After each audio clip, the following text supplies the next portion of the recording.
All right. Hello, everyone. Boy. I had to remake this whole list. But, hi, Obi. Hi, Z. How are we doing today?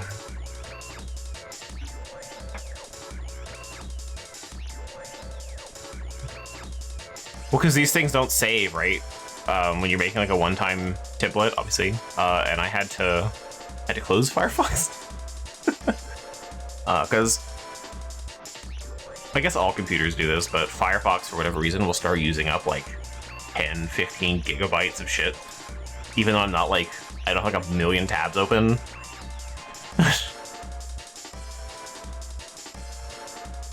Got to try some Night Rain today. I was actually just watching. I didn't have a lot of time, obviously. I got to watch like 5 minutes of someone like fight a boss, and then so it looks kind of like a roguelike Elden Ring. Is that a fair assessment? I don't know. Because he beat the boss and was able to like choose like a buff or whatever. Yeah. Okay. So not too far off then. I don't remember where we left off. Okay, that's on here, that's on here. That's there, that's there. That's there. Okay. We'll just cut right to the next music track.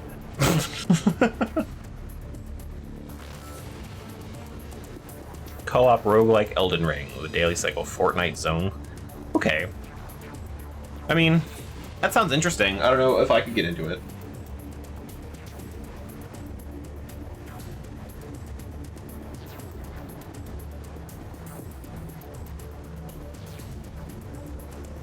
But I haven't played I feel like I haven't played like since Liza P. I haven't played like a Souls-like.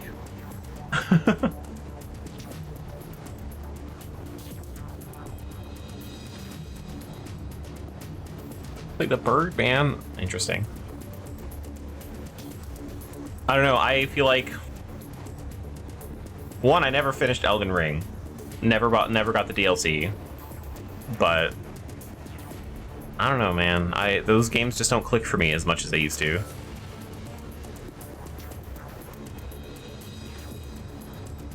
So having like a roguelike version, I feel like for me, a roguelike Souls game would just get old very quickly. Like the rogue, like the procedurally generated dungeons in Bloodborne. I checked out of those pretty fast. But like, I mean, it's a cool idea, it's just maybe not for me. That's all. I'm not trying to say like it's bad, but yeah, I don't know. I a lot of times procedural generation gets really boring for me.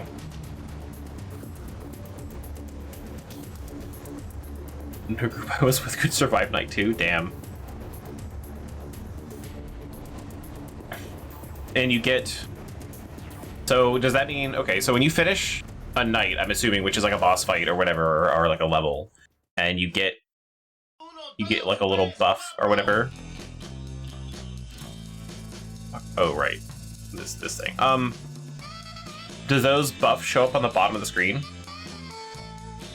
Like, is that what those little symbols are at the the bottom center? I'm asking because when you finish the boss, everyone's really excited about it, and I'm wondering if that was night 2 and he just beat night 2. Character skills. Okay, never mind. His chat was very excited for him killing his boss.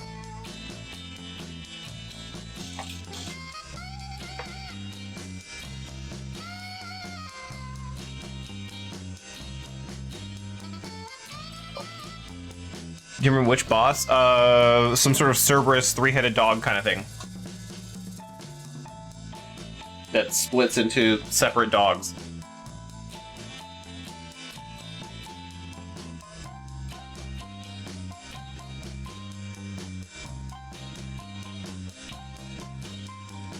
Which is cool. Okay. It seemed cool. Is it just like a series of boss fights, or are there like levels to it? Like, you have a little bit of dungeoneering going on and then you get to the boss.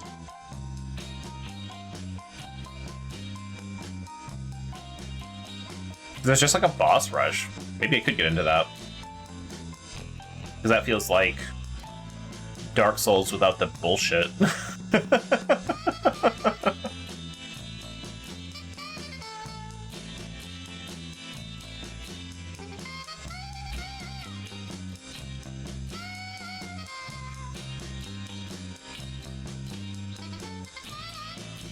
Anyway,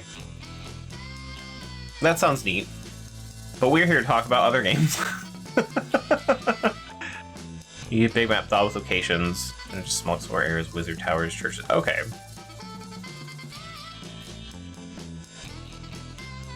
I'm interested because I know From Software makes good games even though they're not super polished. They've gotten better about it, but like I like From Software games, so like I'm into it, but I don't know if I'll ever get it, you know? So, anyway, we're gonna have an accident to talk about because this actually shouldn't be on the list, and that is Phalanx. I don't think I actually finished Phalanx, but it's possible. I don't remember the video. It's a side-scrolling shmup. It was okay. The box art makes no sense. And, it's I don't want to say it was like R-type, but like it was okay. But I feel bad rating it because I don't remember if I actually finished it. So I'm gonna give it a C. I'm sorry for anyone who might like Phalanx. It was one of those like hidden gems on the Super Nintendo. And yeah, I don't actually know if I was like, I'll come back to this, and I like never did. The same thing with Air Combat, but that was intentional. But it's a game I played, and I thought I would finish it. I never did. So those two are kind of funny. Other mistake I need to correct. There's a game on here that I just skipped over and didn't actually rate it, and that is Tomba. I feel like I talked about it, but I never put it on the list if I did. It should have been before Turok. Tomba is it's okay. It's definitely a very early example of a video game where there's not a lot of quality of life stuff. It wanted to do something different, and I respect that. But I don't know if I would ever play it again. Also, it's called Tombi in the UK. It's like they replaced the A with an I for like copyright reasons, I think. I don't remember. I'm gonna give it a B because like I respect what it's trying to do, but like going as someone that lives in 2025 to play that game again without any nostalgia for it, I struggled to really have a good time. But if I played it when it came out, I probably would have had a better time. But I do recognize the pitfalls of just the era, so I'm gonna give it a B. I like the art style too. I thought that was it was unique and colorful and fun. I don't know. And we got banana squeezins out of it, so I do think it kind of fell apart near the end. So, but there's Tomba. Hey, there's a sequel that I don't know if I'll play, but yeah. But anyway, that's all the stuff I missed. Just the one game, and I should clarify that Phalanx and Air Combat are not. I don't think I actually finished them. So, yeah. But with that out of the way, here's our list so far. We did the first half of all the games I played. It took like 5-6 hours or some shit. But here's all my S tier games. What I consider S tier, everyone knows. I think it nailed what it was trying to do. I had a lot of fun. It was fun to watch. And there's something there that I think is interesting and worth looking at. Like, they may not be 10 out of 10 games, but they're great. They're examples of their genre. They're like perfect things to go back and play, and I still think they hold up today. It's very important for me when I rate something really highly that it holds up today. Those sorts of timeless classics, that's what I consider an S rank. So I think Baldur's Gate 2 is fantastic. I'm going to remind everyone that Throne of Ball is not fantastic, and it's down here. But all these games are great, and I think they're all worth a play. Here's our A tier. We've got a few games in here that they're okay, but they're not like fantastic. Like there's like Soul Reaver here. Soul Reaver and Soul Reaver 2, good games. Soul Reaver relies way too much on sliding block puzzles. Soul Reaver 2 is just sort of like a continuation of that with less sliding block puzzles, of being like an interesting world and that sort of stuff. So for like certain aspects alone, I think they're worth playing, but they're not like timeless classics that I think really hold up in some ways. So like Call of Cthulhu, I think is a good game. There's a lot of jank there though, but it's really cool that it doesn't have a UI. So there's like this really cool thing that I like. I talk about this game a lot. There's no UI, so it tells you what you can communicate to a player just through like how the character moves and sound effects and things like that, and how the character reacts to certain things, that you don't need to have like an icon on your UI that says you have a bone broken, you're hobbling because your leg is broken. Cool stuff like that. I think more games, especially survival horror games, should make note of that, and really cool. So those are my A ranks. They're good, they're not fantastic timeless classics. B for me is I had fun with it. And that might be it. I don't think it gets elevated enough where I would recommend playing anything in my S and A ranks. B ranks are like, you have to like this thing, or have nostalgia for it, or be into that genre to enjoy it. Or it's average, like, meh. Which some people would say is C tier, but because I have an S tier, I can make it B, which makes everything sound better. Because I don't think these games are crap. Where if you give someone a C on a paper, they feel like they did poorly. I think these are kind of where everyone kind of strives to be, and then they might do better. So like, these games are good. They're worth playing if you like that sort of game. But I would have a hard time recommending them to someone who's like getting into gaming, or like, oh my god, you haven't played Quest 64? Like, I couldn't do that. So those are my B tier games. They're I feel like if I was gonna say like AA quality kind of games, yeah.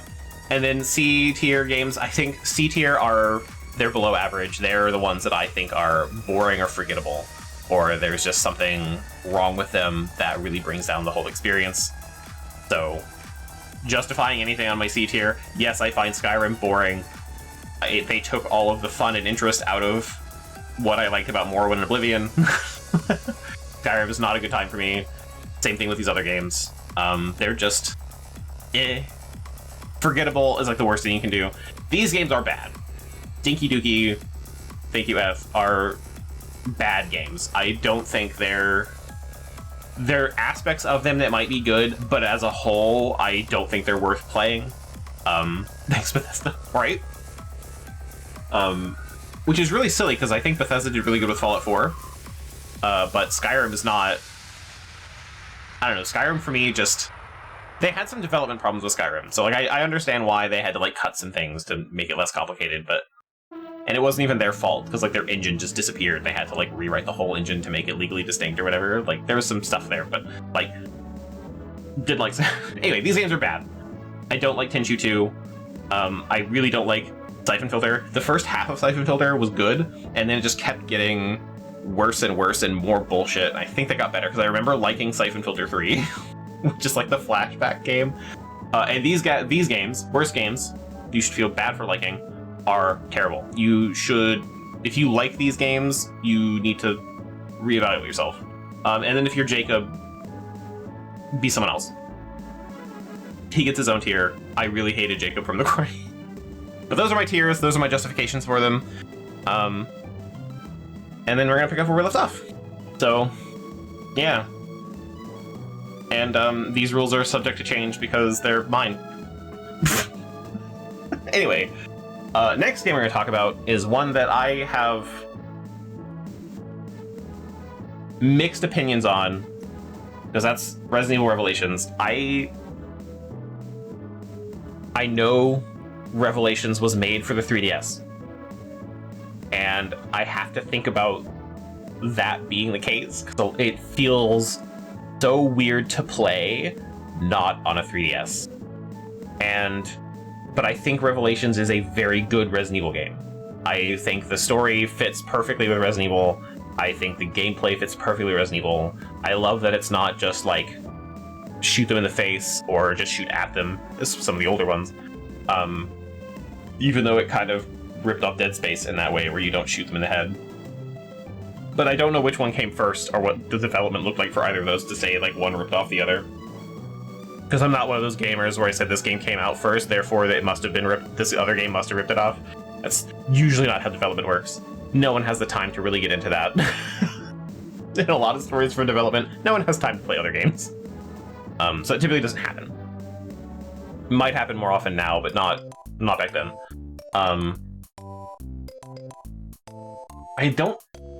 The weird thing with a game made for the 3DS is I can tell what's supposed to be 3D and what's not. Like, what's supposed to pop out of the screen when I'm not playing in 3D mode. I obviously played the PC version, and a lot of it felt really clunky, but again, it was made for handhelds. It is still a very good Resident Evil game, though. So, for me, Revelations, A. I think Revelations was fantastic as a handheld game, but there are some of that does get in the way of it being good, you know? But I think the best thing about Revelations is having other characters that aren't just like...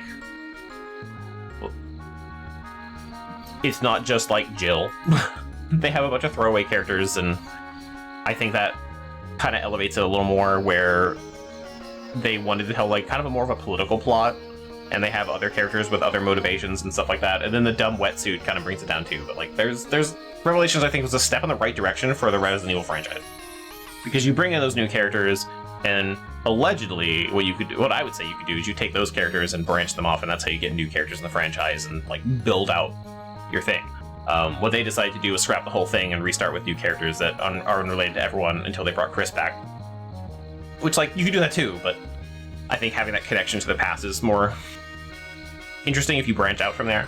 But I think Resident Evil was getting too big for itself. So the reboot of 7, of kind of like wiping the slate clean to lower the stakes again, was a much better call. And I won't say that I would have any better ideas. It did what it needs to do. We'll get there. Anyway, that's Revelations. I do like Revelations a lot. And it's a good time. Definitely one of the better Resident Evil titles. In the same vein of horror games, though, we have World of Horror. I really like World of Horror. I think that... I expected it to be longer. I don't know why. I thought there'd be more to it. I think it was made by one guy. And I didn't watch all of his streams, but I watched a streamer who 100%ed this game, and he was at it for like weeks.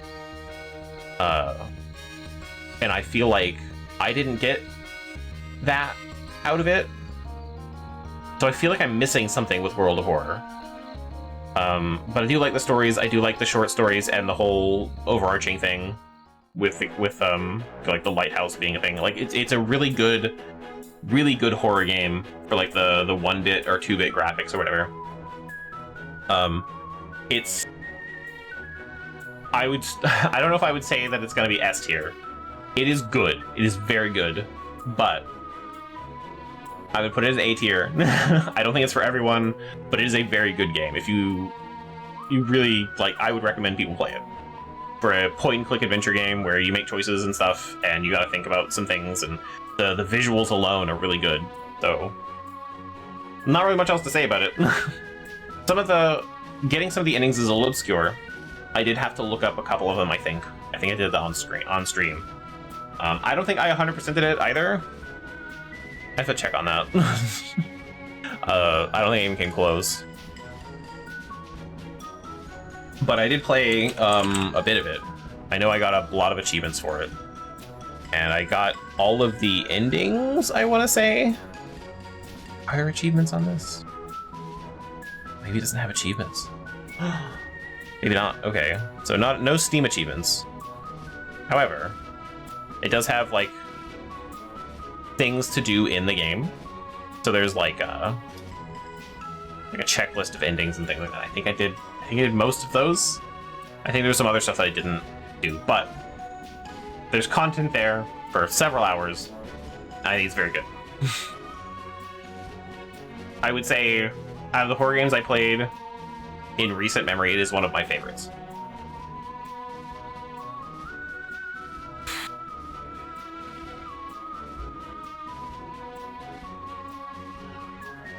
We're gonna have some opinions on this one.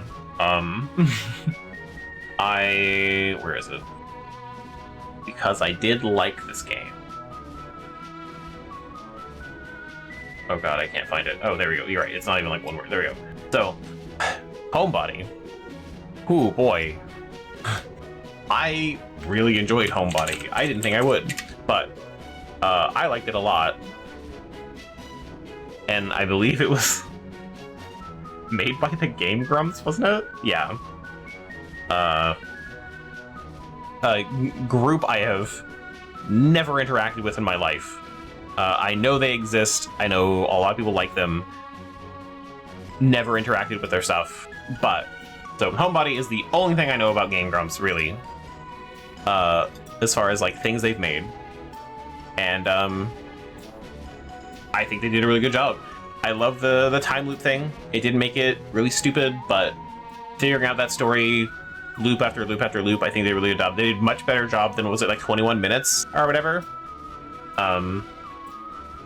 The puzzles, I think, were challenging enough where it did scratch that itch for me. So I got a really good, really good experience with it, and being able to figure out the puzzles in the game itself, where it's like... Okay, so puzzle design, I'm going to talk about very briefly.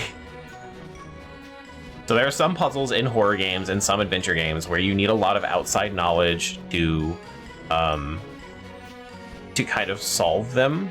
Notable example is the Shakespeare puzzle in, like, Silent Hill 3. Like, if you don't know shit about Shakespeare, you're not going to get there. You don't need to know Shakespeare, but it helps. Especially, I think, on the hard mode version of it, they actually have it wrong. But there's just some puzzles that people make. It was the whole basis of the Innermost Secret World as well. I never played it, but I remember it being marketed, and I remember the development of it, and what they wanted it to do was they wanted you to connect real-world conspiracy theories to the shit going on in the game. So what they had in the game was a browser that when you clicked on a name or a special thing would bring up the Wikipedia article for that thing. And you're supposed to use, like, the Wikipedia article and your own outside research to solve the actual conspiracy theory puzzles in the game. I don't think they went with that. I think that's a tough sell. But that was the idea. And those puzzles in video games where you need a bunch of outside knowledge are terrible. I hate them. Because you need to have, like, those sorts of experiences and those interests to know those outside things, to make that connection to solve a puzzle in a video game.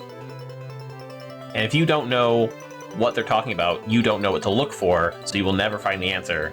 And then you just, like, Google the answer in the game, get the answer, and move on. So you can't even, like, teach people that way. It's a very bad time. The other side of that is, like, outside of, like, logic puzzles and things like that. Like, logic puzzles are... It really depends. And then, like, some adventure games, when you try to use the internal game logic to solve a puzzle, those tend to be very easy. Because you have a game that's like, here's this thing we showed you, now do the thing we showed you to solve this puzzle, which is, like, a Mario game, a Zelda game, something like that. Like, something really obvious. And Homebody does kind of that. But then they do the good job of, instead of having outside information or outside lore or something like that, they have all the stuff you need to know in the game, in notes, hidden or not, somewhere to find. And you have your own little notebook that you fill in, and you can tell, like, what you're missing and that sort of stuff. And so you can kind of go and it's divided into sections. So you know kind of where to find the information you need. You find that information, you can use that to solve the puzzle. And I think they fucking nailed that. So for me, I'm gonna actually rate this an S. I think Homebody was fantastic. It knocked it out of the park. Like, I think they did a bunch of things that were really good, and I do think it will hold up. Like, and it was also a fun watch, I think. I think it made a really good stream. But just that puzzle design, like the answer is not the answer is not like some other games too, where they make the internal logic really easy, where there's a puzzle and here's a note that tells you how to do the puzzle, and then you just do the thing on the note, and then ta-da, you win. Or like the clock puzzle in Resident Evil 4, where you find it on a note and then you just go over the clock and like solve it, like that kind of thing. They don't do that. It might be somewhere else in the house entirely, or it might be immediately apparent to you how to solve the puzzle in general, but there's like a code somewhere, you gotta find that in a different room in the house, and then go, oh hey, I know where to use that. And that's great. That's like perfect Metroidvania kind of style thinking that people want you to get into for that. And not a lot of games nail that, but I think Homebody really did. Well worth it, definitely recommend. So, good shit. And I didn't expect to like Homebody, like not as much as I did. Like I was like, oh, okay, this is a game. I actually think Eth recommended it to me after Eth saw it, and good recommendation. I thought it was a really good game. Definitely up my alley for sure. So, fantastic stuff. Oh man, we're gonna get controversial. You guys ready for that? Where did I put it? We're gonna talk about Metal Gear Solid Twin Snakes. So there are people that exist who will claim that the original Metal Gear Solid on the PlayStation is better than Twin Snakes. I think those people are wrong. And I think they need to consider the other games in the Metal Gear franchise.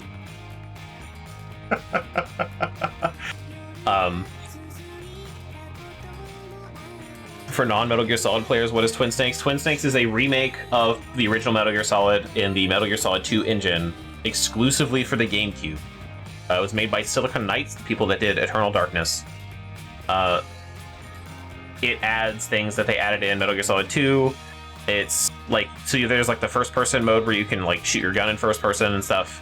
And the only concession I will make to certain aspects of it is I think that one, Hideo Kojima does a really good job of using the limitations of the system that he's developing for to create interesting and unique things. So in Metal Gear Solid 1, you can't do...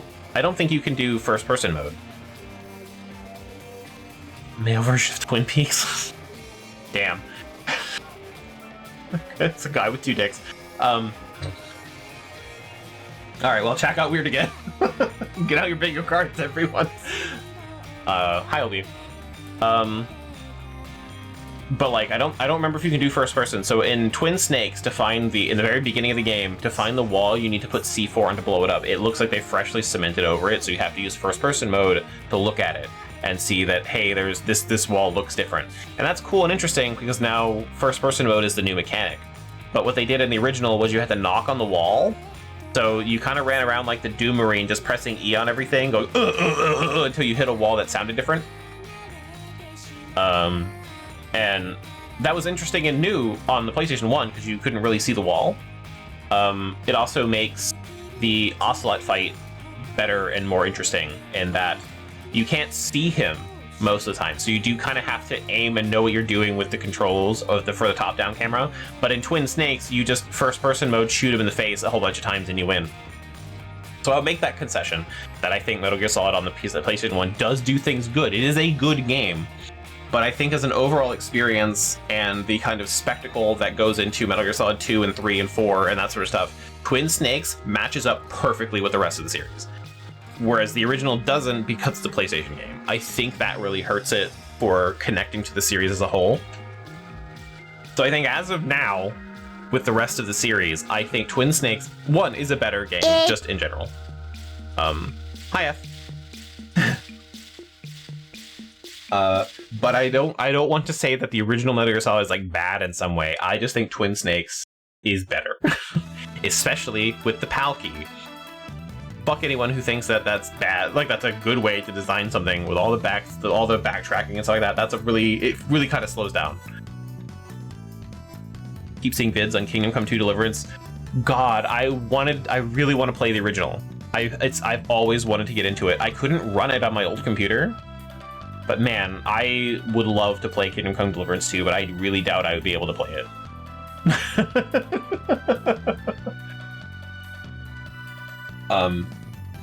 But yeah, so I think Twin Snakes is very good. I think, honestly, I'm gonna give it an S.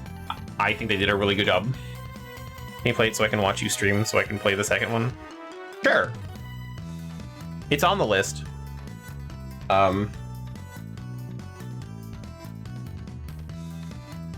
Keep viewers. Hooray. We've been selected. But I'm gonna give it an S. I think it stands up. I think it's a really good game. I think even people with like modern sensibilities can really get into it.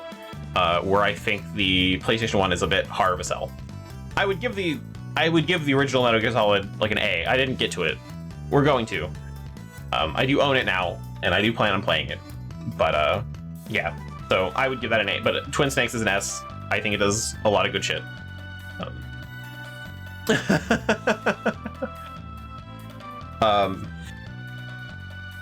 That reminds me, actually, I didn't do any of the announcements I wanted to do last stream because I went on so long. But I'll do it now, because you're a big enough crowd. Going forward, I'm going to focus on whole series of video games. So like I did with Resident Evil, but less time in between games. I would like to go, like, say I finished the Metal Gear Solid franchise, which I'm not going to do. That's going to be a bonus thing, because I'm really waiting for 4 to be announced to come out on PC. Because that's the one I'm going to struggle to play. But like, say I went with like Bioshock, I would play Bioshock and immediately go into Bioshock 2, and then Infinite, with maybe a break in between, depending on how long the series is. But that's my goal. I want to do series of games.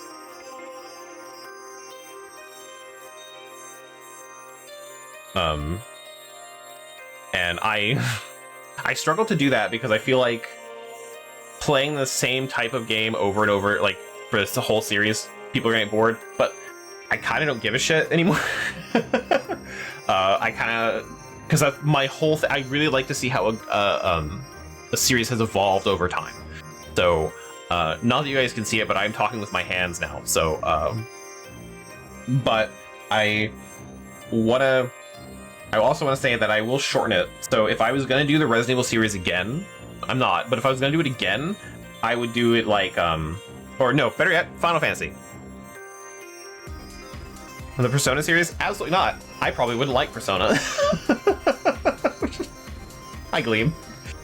But like if I was going to do like Final Fantasy, I would shorten it. I would be like 1, 2, and 3. That would be the first chunk. Then there'd be a break, and then because it's like the 8-bit era, and then 4, 5, and 6 for the 16-bit era, and things like that. Kind of break it up. I wouldn't just do all like 16 of them. I also can't play some of them, but yeah, that's the other thing that I do think about though, is that really long series like that, like getting into like a lot of JRPGs, getting into games that are really long, that have been around for a long time, I'd struggle to find a way to fit them in. But I do like I said, I do like how games have evolved over time. So you start with like the first game, and like what did they learn from that and pull it into the second game? What did they change? Was it better? Was it worse? And then like apparently it worked really well, so they did it again. So there's a third game. What did they change about that? Like what's the cool, like how did they evolve from there and then get where we are now and that sort of stuff? Because I think that's cool. But what I want to do is I want to play game series. So you may have seen the pinned message last week. If you type !series followed by whatever the fuck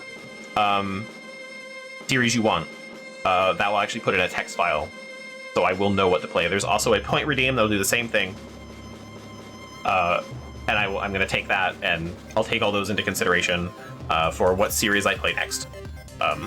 In Discord? No, right here in chat.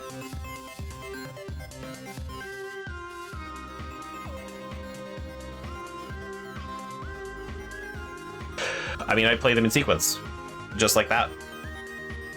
But in the case of like 13, I might make, depending on how long they end up being, 13 would be like 13, 13-2, and 13-3. So, like, and then I might take a break. But like, the breaks are if I feel like it. They're not like a, I'm gonna take this break, but like just how I would imagine I would break it up.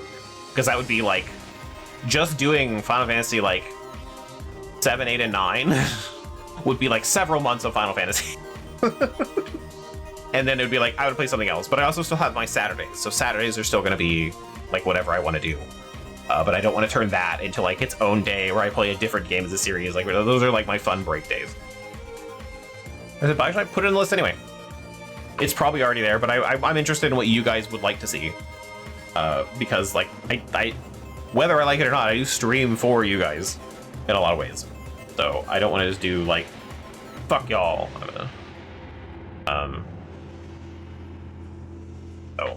But Bioshock will be, if I do Bioshock, it'll be Bioshock 2 and Infinite, and that's and all the DLC and all that. So yeah, go ahead, cast as many votes as you want.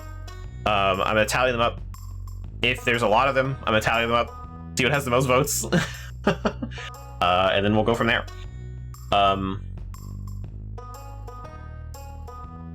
But so yeah, I'm interested in doing whole series, in a much more coherent way than I did Resident Evil. And yeah, that's kind of the big announcement. So after Deus Ex is done, I'm gonna move into whatever series. And say no to this next one. Oh no, it's probably gonna be on a list that I just kind of go with. The Legend of Spyro. Is that all the Spyro games, or is that a specific subset of Spyro games? Because then they like the trilogy, is that, I don't remember the Spyro games. I know there's like 1, 2, and 3 on the PlayStation, and then they kind of did whatever.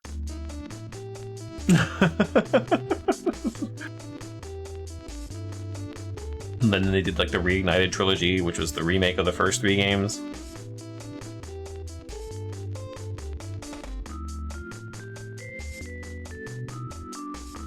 Wait, why are there 2 Spyro 2s? Z, why are there 2 Spyro 2s? Oh, hey, there's The Legend of Spyro. They're actually games that exist from 2006. Okay, GameCube era. I didn't even know these existed. Okay. I need to look into why there are 2 Spyro 2s. Is this... Game Boy Advance. Okay, that explains it. I learned. I figured it out. Okay, yeah, no, we'll see about it. Absolutely, I'll put it on the list.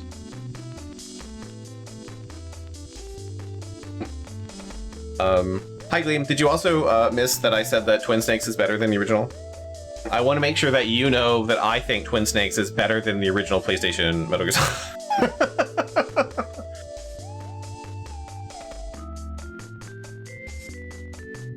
Yeah, Spyro games aren't that long. Oh boy. We're gonna have some controversy with this next one too. Final Fantasy X.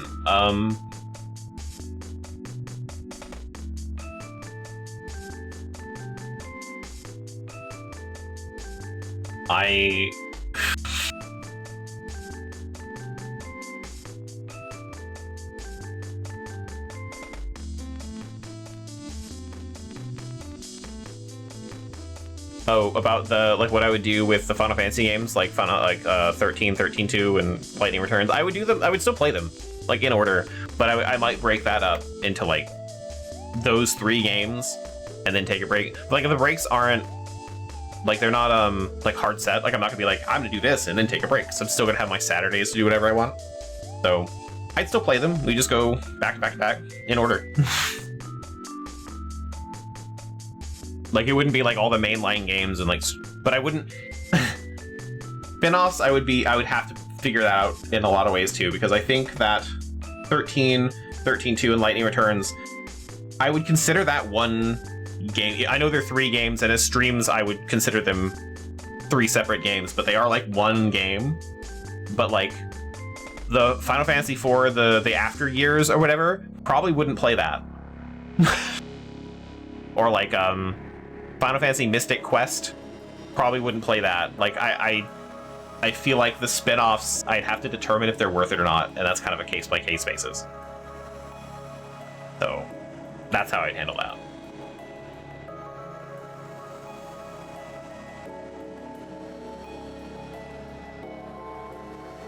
Or like X2. See, okay. The reason I'm not playing X2 to me is not because it's not. I mean, I know it's not worth it for me. As a game, I'm kind of interested in X2, not because I like want to play it, but like everyone describes it as kind of like a better version. It has like a somewhat of a job system like 5, and I'm interested in how that works. So I don't know. There's a vague interest there. However, what I'm gonna say about Final Fantasy X right now is gonna ruin all that. From a mechanical perspective, right, I'm interested in that. It's an annoying fan service game, yeah. So anyway, I hate Final Fantasy X. I was trying to find a nice way to say it. I know none of you give a shit that I don't like it. You know I don't like it. But like, thinking of like in the future, I was thinking of like a tactful way to say it. I fucking hate Final Fantasy X. I think it's a terrible game. I don't like any of the characters. I don't like the story. I don't like anything. I don't like the theming. I don't like the graphics. Really, there's not a lot about it that I'm like a big fan of. I think Final Fantasy X is like a real shit game. But I'm not gonna say it's a worse game you should feel bad for liking. As much as I want to for fun. But I think Final Fantasy X was a huge step backwards. I don't care about the voice acting. I actually think the voice acting hurt it for the time. I know it needed voice acting for the time because that was just the trend, but I feel like I would have liked Final Fantasy X more without voices. This is also just an idiot. There's a lot of like grindy bullshit to do as well that like some of it I don't mind, but like dodging lightning bolts, I could get around that. I think that was kind of interesting. Doing it 100 times though, I think was a bit much. Like they really went all in on that grinding for some of that stuff. Which like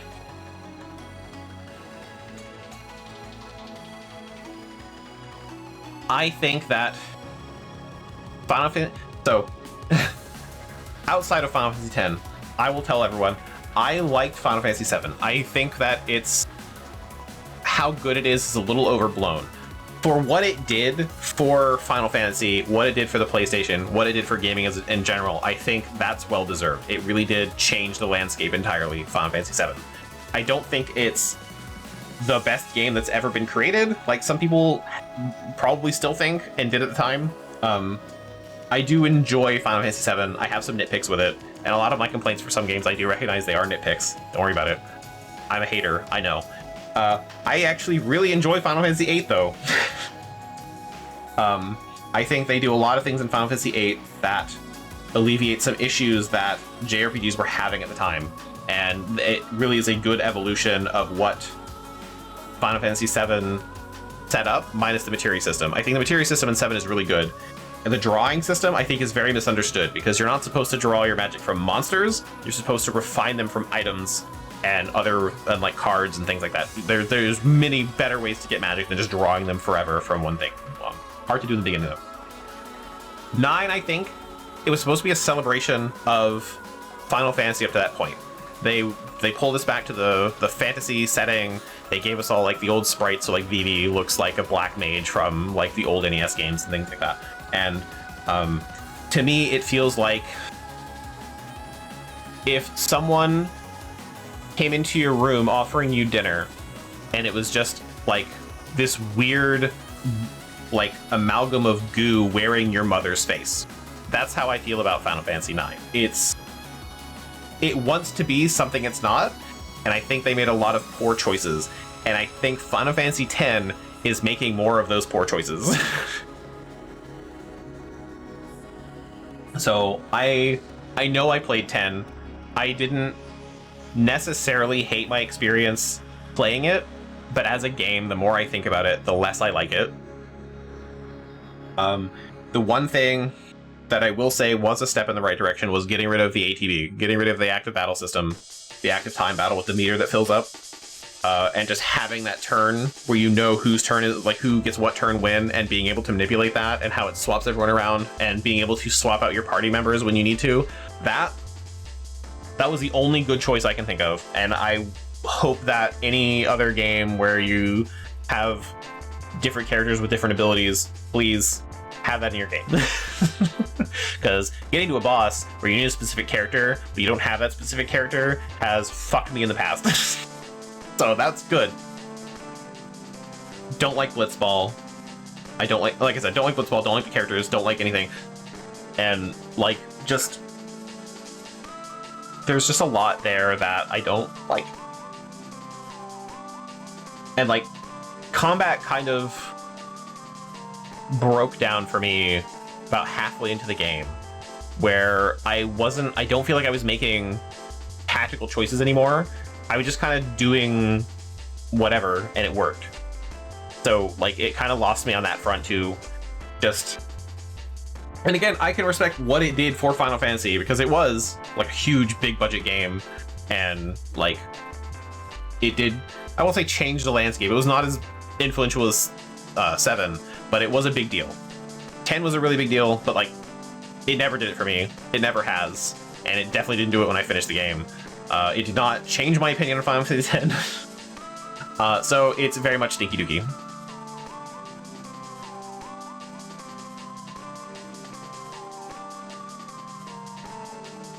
I think the sphere grid is interesting in a way that it's a good visual for player progress, but exactly what you said. I don't think it's beginner friendly, and the doing crazy shit with it, I think, should have been the point.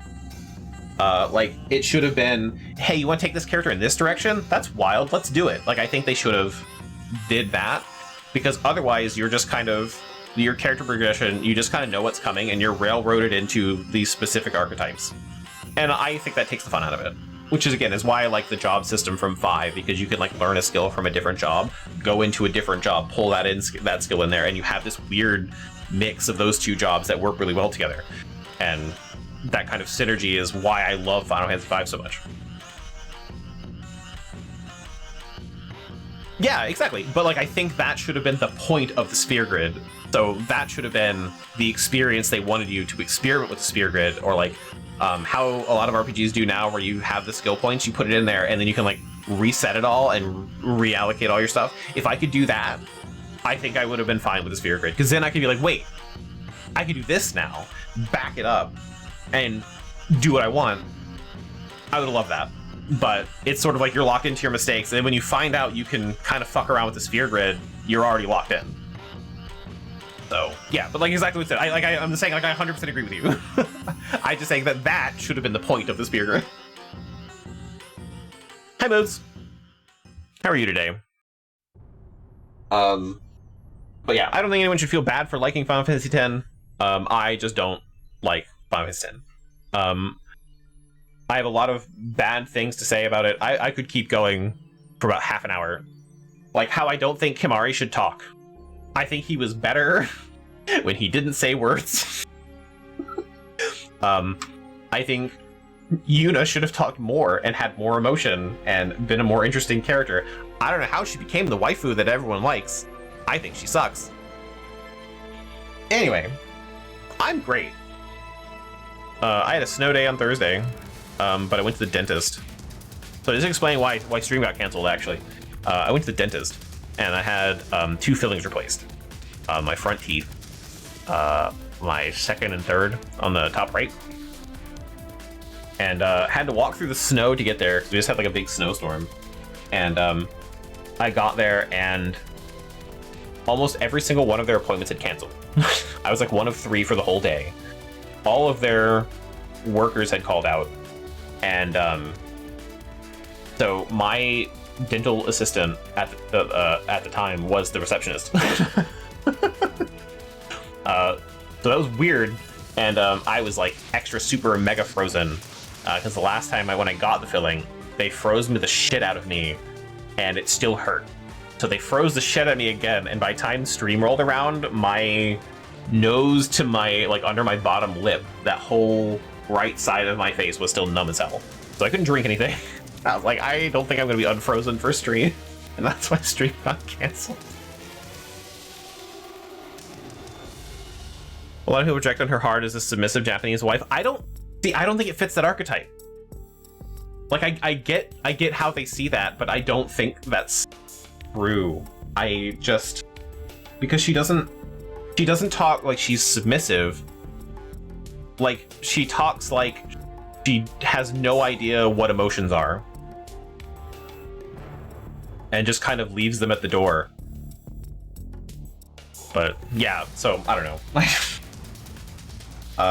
Funniest thing about Final Fantasy X, by the way, when I played it in earnest, when I actually gave it a shot the first time, I played it on emulator, and it couldn't run the game full speed. So it ran at about 90% speed. So everyone talked kind of slowly, and it was the funniest thing to me. That's the only way I made it as far as I did in the game. So, it's really funny. But then I streamed it. So, but anyway, I don't like Final Fantasy X. I'm sorry if you do, and you, for some reason, care about my opinion at all. Anyway. So yeah, Thursday was exciting. But moving on, we've got, I don't know if this is pronounced V or V or V, I'm not sure, or V. I don't know how it's officially pronounced. I call it V, it's just easier. It represents flipping up and down with the gravity. That's why it's that line. I'm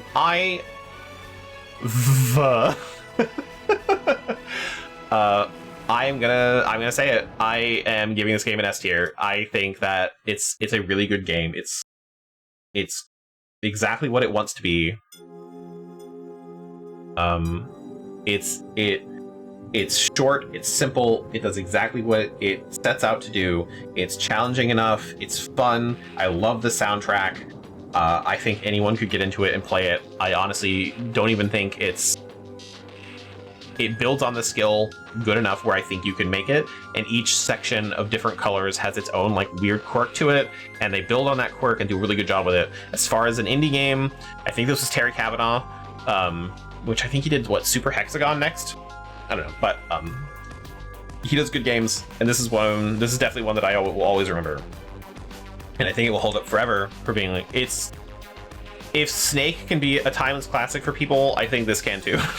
And this is way better than Snake. It's a fun one to watch. Good. So S tier for me. I think V is fantastic. Not a lot to say about it. There was a sad whale. I remember that being a thing. My one thing with, and I know I struggle with some of the extra bonus content, which there's extra bonus content. But the game is fantastic. For exactly for what it is, it's great. So, not much else to say on that. It's just good. If you don't like the Atari aesthetic, though, I could see that maybe getting in the way. But if you're in for like pure mechanics, it's fantastic.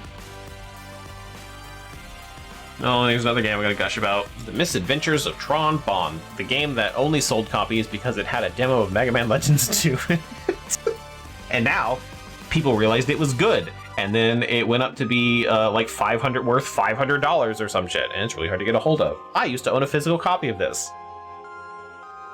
It got lost / broke. I don't know. PlayStation games were really fragile. So it disappeared in a move or something. So I don't actually own a physical copy of it anymore. But yeah, it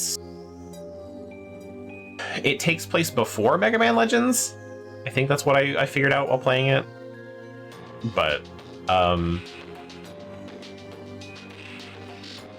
think the game is really good.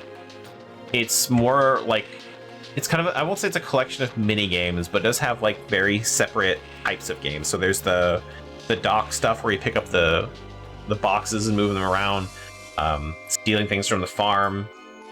For the action segments, there's the open-end exploration of the ruins. and the RPG aspects of being in the mines. Like, there's a lot of really cool, really fun ideas in this game. That does make it kind of all over the place, but you really get to dig into the bonds and the servbots and get like their kind of backstory and like what they're like. And I personally really like the servbots. I think they're a lot of fun. They're basically children, but like they're little Lego men. It's great. They're watching them jump on a man and beat the shit out of him is hilarious. And like the little things that they do for humor and things like that for the servbots are just fantastic. I really like the characters. The art style is very Capcom, very Mega Man. Good stuff. It's also fucking cracked. I personally love this game. I don't know if it would be hard for me to say it's better than like Mega Man Legends or Mega Man Legends 2, but I absolutely think it's A tier. I would recommend playing it for anyone. It's a good game. I think they make Tron a little weird in Mega Man Legends 2, but they kind of do a lot of weird things in Mega Man Legends 2, which I haven't played on stream yet. We'll get there. Mega Man Legends 2 is going to be a real weird one for me to talk about.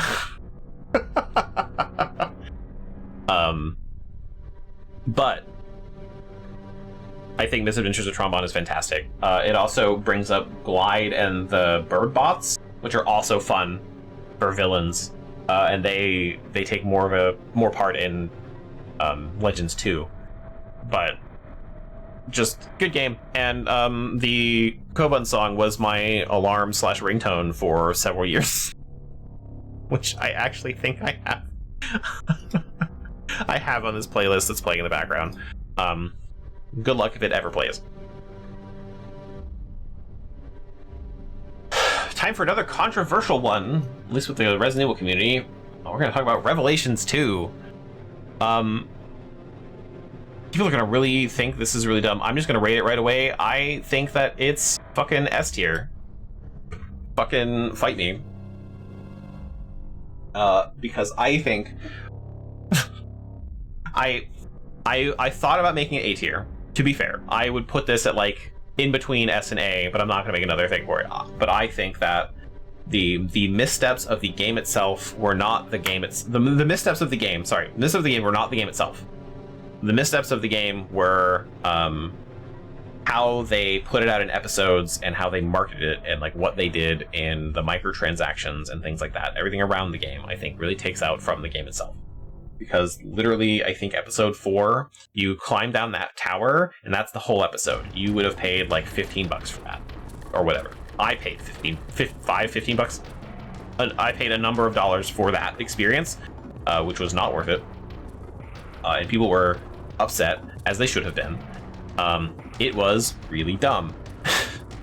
But now that you buy the game as one package, and you play the game like that, I think Revelations 2, which I missed out on a lot of like the big events that they had in the background too.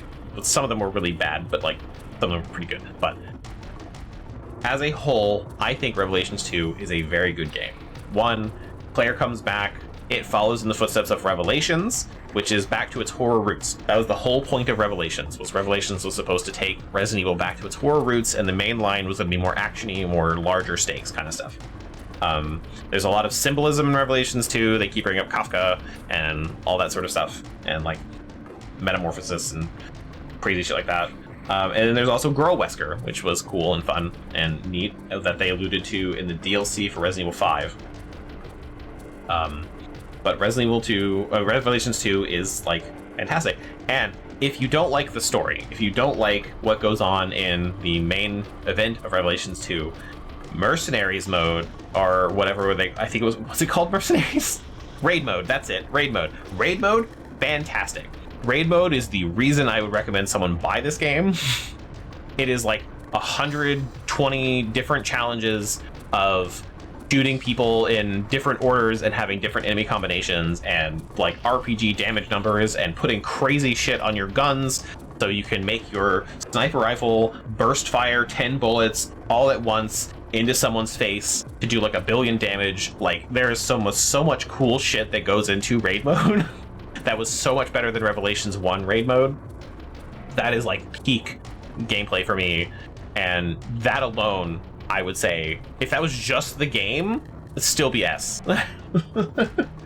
And being able to, and they did a lot of weird stuff with raid mode too, because you have all the regular characters you'd expect. There's like Wesker, and some of them have like special abilities and things like that. But you can also play as the, I haven't selected a character yet, weird spinny wireframe man. Give him a fucking katana and you go cut the shit out of people. It's so good. Raid mode in Revelations 2 is such a fun time, and it is definitely challenging. Some of the later missions get really difficult, and you do repeat some over the course of, like, it's like tier 1, 2, 3, 4, 5, and they're just like tier X or whatever. But some of them do repeat, but they do get harder and harder, and that challenge keeps going as you level up your character and figure out better ways to put specific mods on your guns, and you get better guns and mods for your characters and figure out what abilities you like, and just all of that is so good. And it does, if you want to talk about having a fun job system where you can find different abilities from other characters and bring them into like a different build, that is exactly what Revelations 2 does. Because you can get like Wesker will have a specific skill, or like Leon will have a specific skill that's for them, and there's some general ones, but you level them up, and then you can, once you level those skills up, they become available to everyone, and you can use those on every character now, and it's so good. I don't know, I can keep gushing about this for a long time. They knocked that one out of the park. And then they muddled it with microtransactions, and they made it kind of a grindy affair, but like, there's some grinding to it that I ran into, but mostly you can just move from one challenge to another, and I think like Capcom around the game screwed themselves. But Revelations 2 is very good, I promise. Just for raid mode. So S tier for me. I loved playing it again. I know I didn't play raid mode that much on stream, because going through that would have been like several extra hours. I do think I went through a bunch of the challenges though. Did I go through all of them? I don't remember. But it's such a good time, and it's co-op. Raid mode is online co-op. The main campaign is not co-op, but you can do, they modded the PC version. Capcom themselves released a patch, I should say, that modded the PC version where if you have 2 controllers plugged in and you hit start on both controllers, it will split screen the game. So you can play the story mode, I guess through Parsec if you wanted to, but local co-op, but raid mode is online co-op. It's so good. I don't know, I think they did a really good job with Revelations 2 as a game. So anyone who has not played Revelations 2 because they thought it was stupid, change your mind. It's great.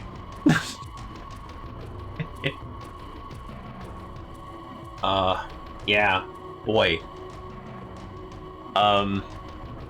Ooh, okay, this one's gonna be fun. How well do you guys remember Alan Wake 2? This goddamn. Oh, I don't know what to say first about Alan Wake 2. I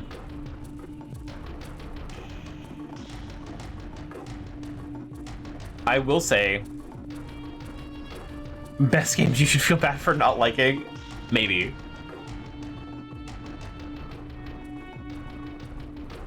Here we go. We'll just do this. Instead of S tier, it'll be best games should feel bad for not liking. All capital.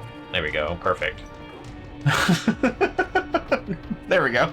There's my S tier. Okay, but Alan Wake 2,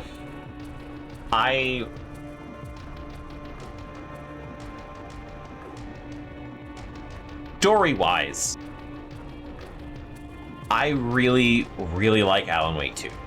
Presentation-wise, I really, really like Alan Wake 2. I love the whole band section with the screens and all that. I think the characters are fantastic. The story is not fantastic. It's good, but it's not great. I think having, in the first Alan Wake, having the author be the one trapped in the story and he's the one that can stop it. So like, the evil version of himself was pulled out of the darkness or whatever, and he's writing the story, and so the author has to go through and like fix it by writing a new story. I think is really cool. They kind of try to do that in Alan Wake 2, but it's a lot less interesting. It just... I just remember the music. Oh man, that was such a good time. I did have a good time with it. But like Saga Anderson, weird character, and I love how the narrative changed, but she didn't.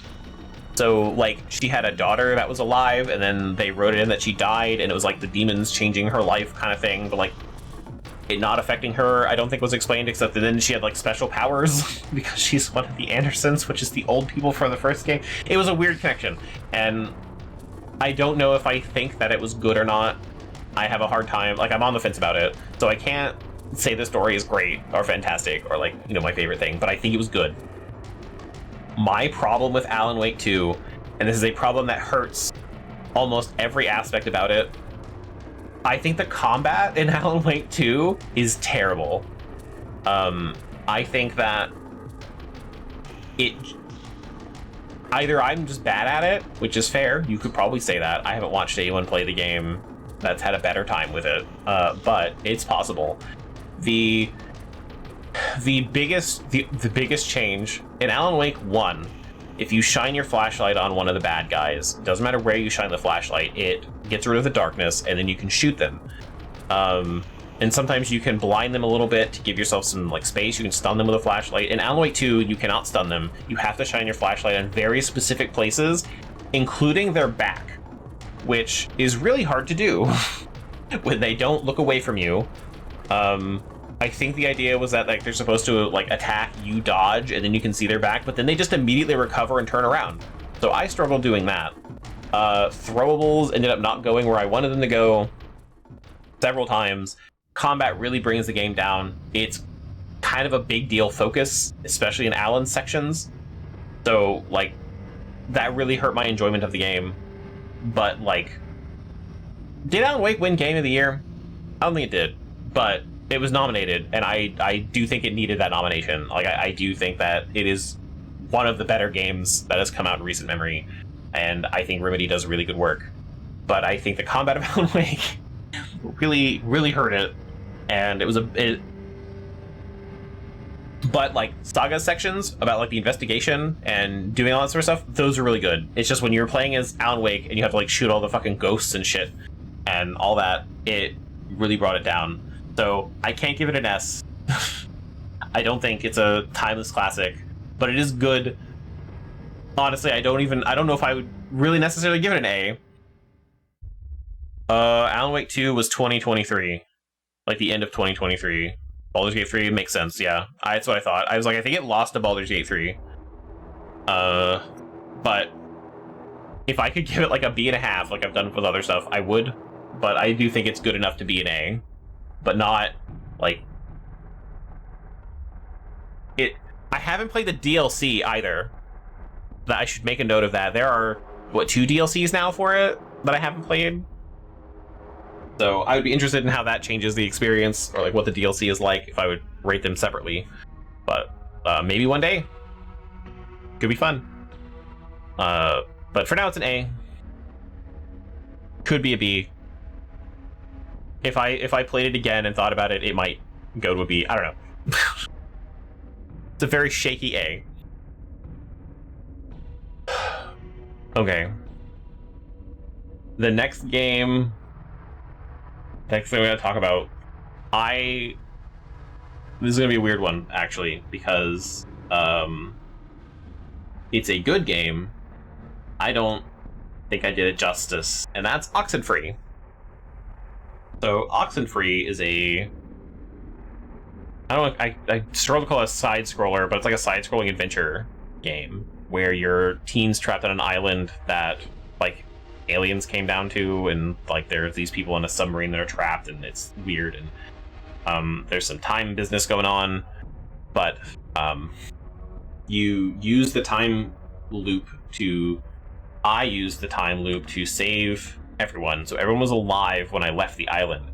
However, when I finished the game, first off, before I get there, one of the big things about the game was its the conversation system they had. So people talk kind of naturally, they interrupt each other. There's kind of overlapping speech, and they put a really big emphasis on their audio playing and sounding natural, and they did a really good job. I think that the characters are good. They feel like people. They feel as natural as you could get, I think. Without recording just like an actual conversation with a bunch of people in a room, and doing that like a cutscene. I think the story of Oxenfree is very good too. I think they did a really good job of doing that, but here's where I struggle with having that opinion. When I finished the game, when I saw the credits, that was not the end of the game. You do the loop again, and as you do the loop again, you have knowledge of the first loop, and you talk to the aliens about that, and there's like a bunch of interactions about that sort of thing, and it changes how the game was played. I didn't know that until I saw a video on it later, because I was like, I've played Oxenfree, I don't have to worry about spoilers, and then that was explained to me. So there's like a whole bit of the game that we didn't see that opens things up a little bit, and I'm not really sure what exactly has changed, but I know things are a little different when you play it through a second loop. And that's pretty cool, and that's how I don't know if that's how you get the true ending, but it does change the game a little bit. So if you are interested in that, do yourself. I'm not going to play through Oxenfree yet, because I've already had it spoiled for me, but it is a reason to play Oxenfree. So, but Oxenfree is very good. I'm going to give it an A. I think it's really a fantastic game, especially for a fantastic indie game. And yeah, so, but I take my opinions on the story maybe not as seriously, because like I said, there's a whole second half of it that I didn't get to deal with. And we should have known that. So, yeah. But yeah, I think it's a very good story. It's very good characters. I also like the art style. Some of the twists were pretty neat. Good stuff. So, would recommend. We're gonna have some opinions about this game too. Project Eden. Oh boy. We're just going through these as fast as we can. This is the last game I played in my second year of streaming. And what to say about Project Eden? I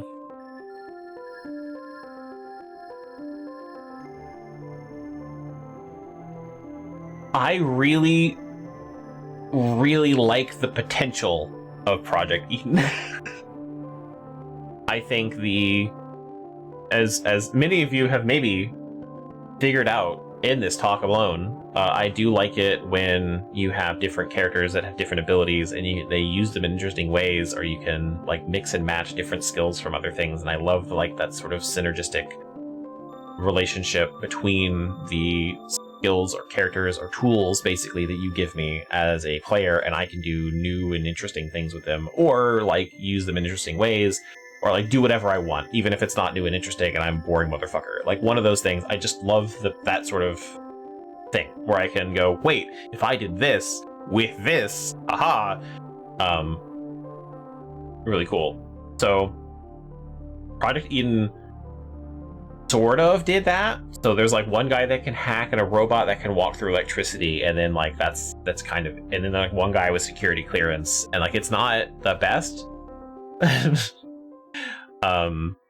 But like I think the game itself was actually pretty good.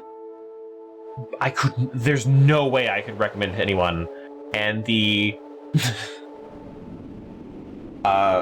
so fun story, Project Eden was made by the same people that did Tomb Raider. I don't remember which Tomb Raider. I think it was Tomb Raider 1, maybe 2, but there was a team that split off and they made Project Eden, but they needed more people on Tomb Raider, so they like pulled people off of Project Eden.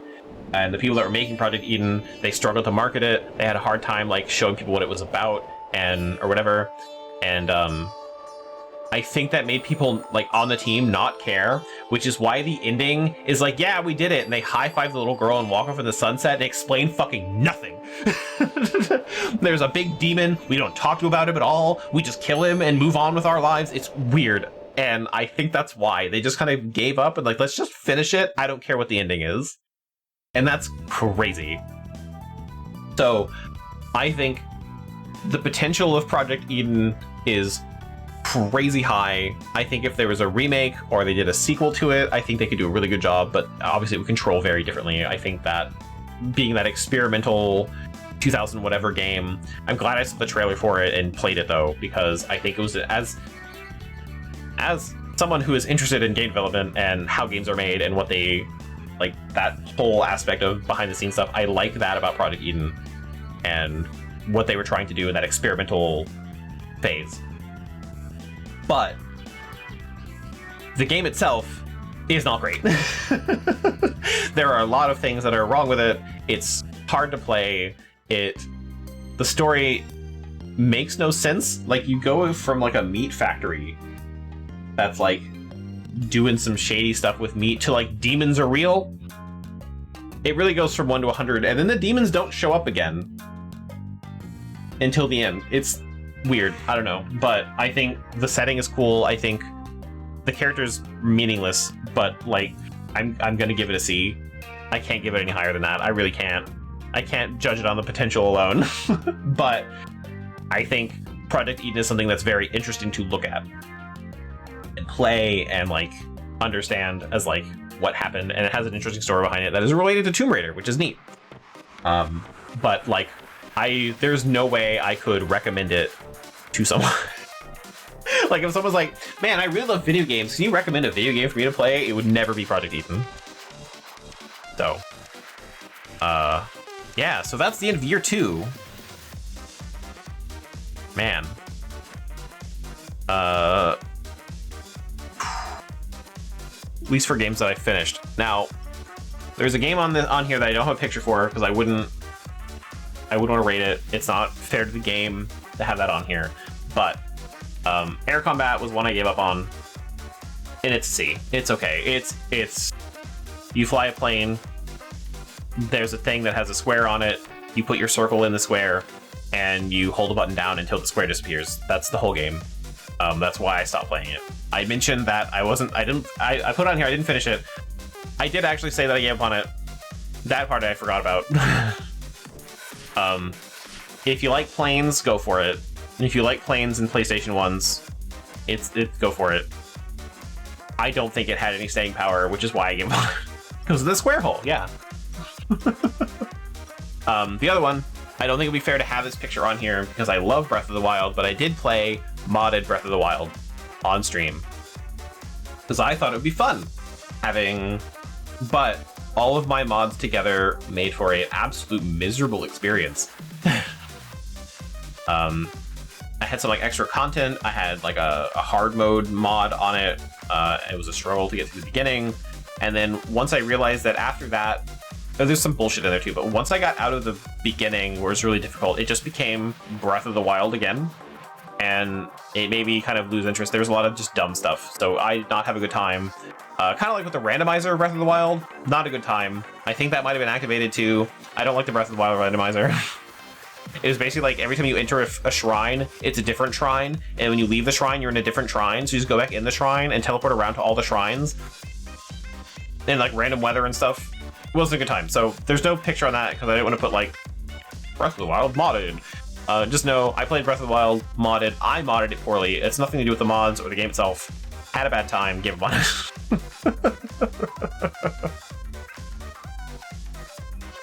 So yeah. Now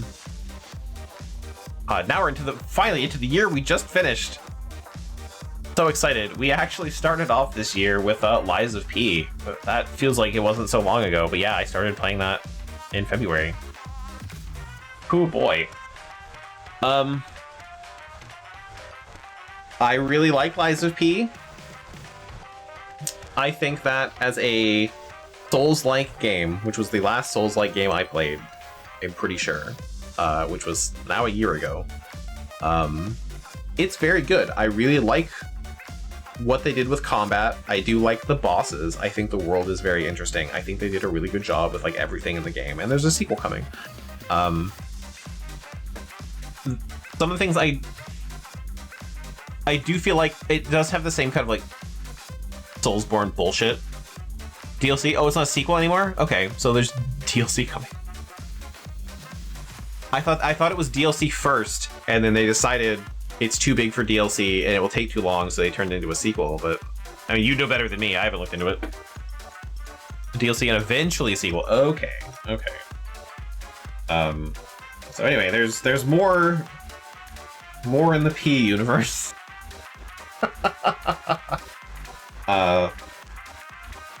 But there's the same sort of like Soulsborne bullshit that you expect in like other Souls-like games like that. So like I had a good time with it. I do like the parrying. It's kind of a mix if you took like Dark Souls and Sekiro, I think, in some ways. But that mixture, I think, made it a really good game. I had a lot of fun with it. If you like Souls-like games, it's great. If you don't play it. You're also Pinocchio. That's what the P is. Playing the P organ was a game changer.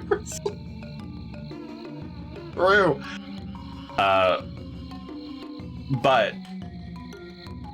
I know it's like, it's a good game. I would definitely recommend people play it. I would even say outside of I think it's accessible for a Souls-like, right? Like, I think that it's difficult, but it's not like,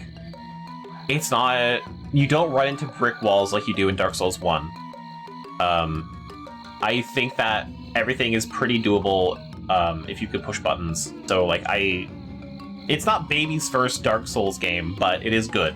Very good Souls game. Would recommend. And then we finished that this year. We played Deus Ex 3. Hooray! Deus Ex 3, I think. How do I put this in perspective of the Deus Ex franchise? So, Deus Ex 3 is a good game that I think follows in the same memories of footsteps that Deus Ex had laid down. I think it has more... I think it's more similar to Deus Ex 2, like Invisible War, than Deus Ex 1. And it is modernized in a way where I don't think the choices matter so much. So, if you were playing... there are multiple different ways to do things, but I think some ways are better than others. And I think that's a problem that games with choices have. Because there's always a right answer that's going to either get you more experience or get you more of whatever, or like more loot, more money, like that sort of stuff. So there's always like choices that get you things that you need and more than other choices do. And Deus Ex 3 does that a lot.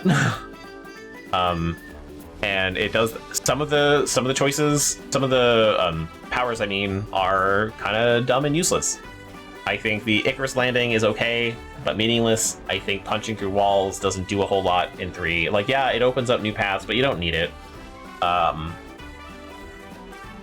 think if you were playing non-stealthy, if you were going to go in and just murder everyone, I think you'd have a more fun time, a more interesting time than if you were being stealthy. Being stealthy means that you have the cloak. Maybe you have the run quietly perk, and you can jump real high. And if you have those 3 things, you can basically sneak around everything and have no problems getting into anywhere and knocking people out. Oh, and the energy recharge. Don't forget that. That's just useful for everyone. So you walk up to someone, you hit Q, you punch them out, and then you turn invisible and no one knows where you are. And they go, oh, look, this guy's unconscious. And then you just do it again. Well, I should say you punch him out, and then you can like eat a bar, like a protein bar, and then go invisible or like whatever. You, like, being invisible is so easy, and it makes stealth really weird. There's a cover mechanic. Does the cover mechanic exist in 4? Have I just not been hitting the button? I haven't like it never gave me that tutorial, or I skipped over it. I don't know, but the cover mechanic is really like, it's easy to stealth because you just like lock onto a wall, turn invisible, flip to the next section, come back from invisibility. By the time you get to another place, you're just always behind cover. But the idea of AI controlling information and what we all believe, I thought was really funny and way too relevant. But I really like Human Revolution. I'm gonna have to give it an A. I want to give it a B. I want to give it an A, but I think it's more realistically a B.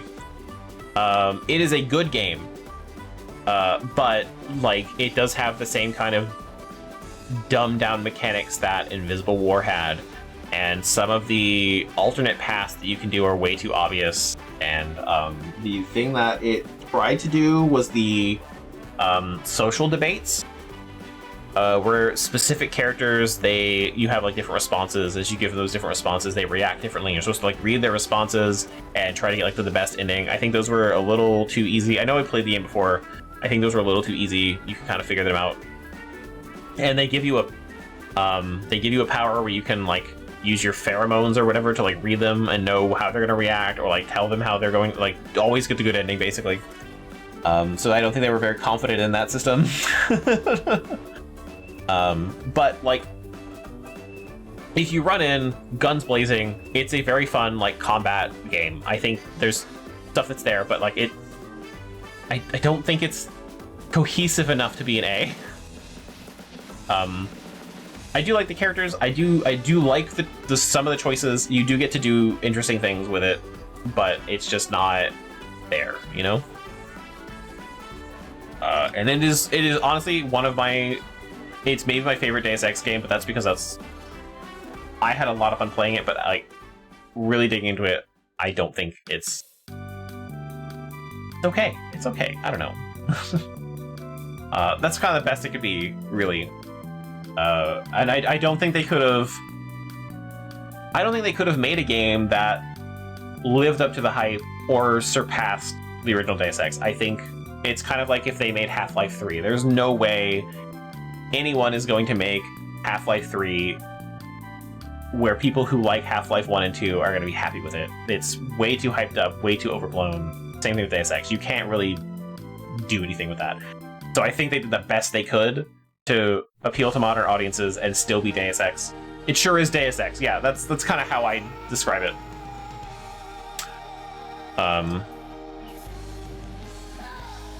But it's still a good game.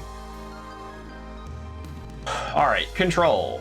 I think Control is S tier. I love Control so much. I like the story. I like the SCP nonsense they pulled into it. I love how things are told. I love the fucking ashtray maze. I love the combat. Like, I love the characters too, even though they're like not big characters. I think they have a lot of personality. It's another Remedy game, so like of course it's good. But Control just feels good to play, and everything about it to me is interesting. I wish some of the powers and some of the upgrades were more useful. They feel more like someone's like, well, what can we do? And they would just do all of it. And like most of it didn't really fit in with playing Control. Other than that, I really enjoyed Control. Honestly, if you want a good action game, you cannot go wrong with Control. It's a bit long, I think. I think it somewhat overstays its welcome, especially with the DLC, because you just kind of end up doing the same shit near the end. But with the DLC, getting some of the special legendary upgrades for your gun and stuff can make you do some really crazy shit. So, but I have so much fun with Control, and visually I think it's very striking. I love how they did the smoke effects and things like that for like the close quarters combat. It's very reminiscent of what Fear did when it came out, only like an extension of that. So now you have like things exploding, so like papers fly everywhere. Everything has like physics. There's glass shattering and things like that. Like because you can do way more now on a computer than you could when Fear came out. It's a very good game, and I'm very excited for Control 2 whenever that comes out. Remedy just makes good games. I think anything Remedy has made has actually been good. Like, I don't think I would... What did I give Alan Wake 2? Maybe I'm... Yeah, never mind. I was like, what? Did I give anything a B? No, everything that Remedy makes, I think, recommended would play. A, S, here, they are very good. Even Max Payne, as old as it is, I think Max Payne is good. Not Max Payne 3, because that's not Remedy, but Max Payne 1 and 2 are good games. Remedy is just a really good developer.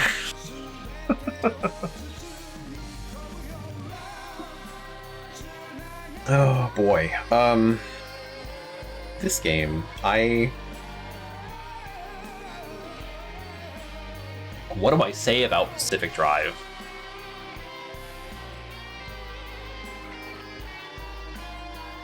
Because I liked Pacific Drive. I think the setting is really good. I think what they did with the radio was really fun. The story was good for what it needed to be. I don't want to call it Stalker in a car, but if you take all the mutants and death out of Stalker, it is basically Stalker in a car.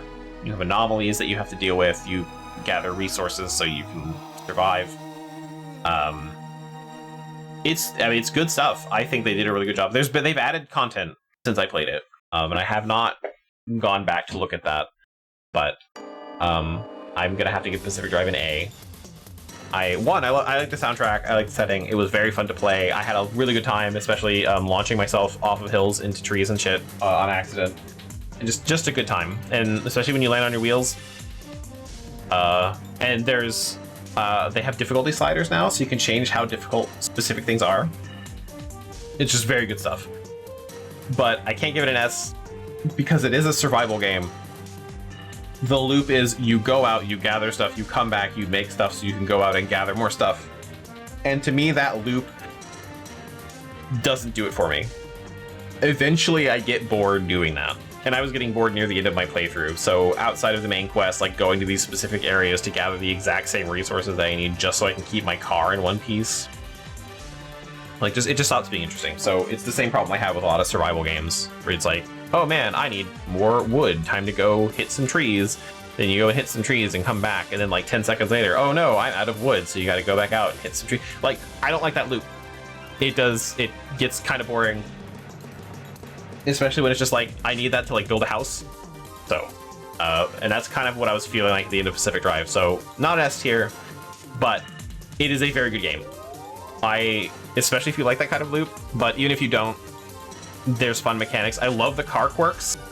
That was my favorite thing, because some of them are really beneficial. Like, if you ever have one that like when you start your car, it shuts all the doors or some dumb shit like that. Like, really good stuff like that. So, I have a really good time with it. And I think I would love to play it again, maybe on a Saturday, see where it's at. But yeah, I really like Pacific Drive. So I wonder if that group is going to do something else with it, or like just keep maintaining and adding extra content. I don't know. We'll see. With that though, I'm gonna take a quick break. I'll be back in like 5-ish minutes. So give me a little bit. I'm gonna get some water and all that. We're back. Okay, look, all I'm saying, the two-dragon sword, I, the wielder of the two-dragon sword, will defend Pokemon's honor. Cheating is universally bad. How dare you defend cheaters? When my mom gets back from Target, I'm coming for you when she lets me borrow the car.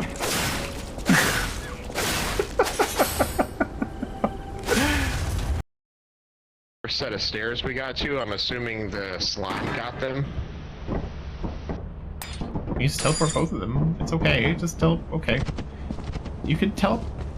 Why are we not teleporting? I think they're trying to go find your walkie-talkie flashlight. Yeah, they're not gonna find it. Okay, the flashlight and the walkie-talkies are actually very cheap, so like we just buy them. Like, why are we not teleporting? I don't understand why we're not teleporting. Please don't go in and try to find the corpses. It's okay. You could just. Oh my god.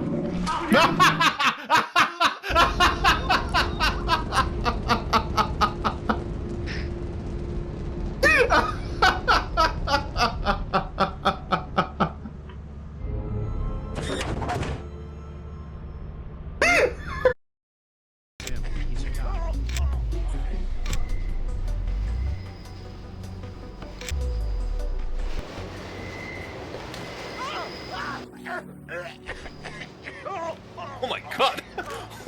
Holy shit, that's so many people! What do I do? I'm with you, Natko. As soon as I open the train doors, I need you to be ready to run on board. These... Now, these guys aren't so tough. This guy wasn't just a grunt. What's going on?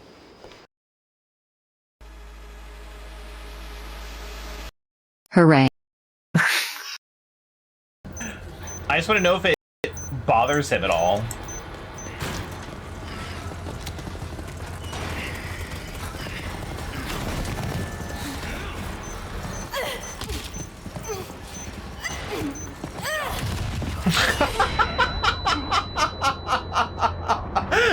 Just like, get the fuck in the trip mine.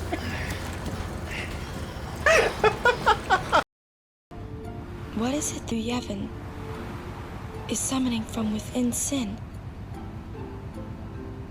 The dream of the faith. Negative energy, bad vibes. My best friend Plank. My best friend Plank.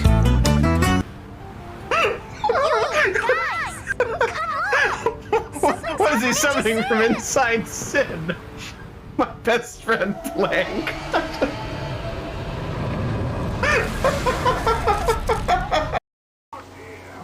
Okay, so that's kind of it. Let's see. What? What should I do? Your life is less interesting than I thought it would be. A simple task. You know what, Hex, you're right. I agree. Please don't be the xenomorph in the vent. Please don't be the xenomorph in the vent. I don't want that to happen. I know I just saved, but there's nothing I can do.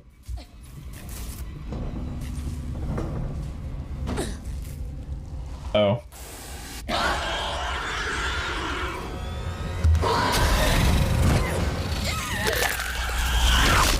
To be fair, it was not in the vent. I'm Bumblebee. I'm Bumblebee. Blues, blues, blues, blues, blues, blues.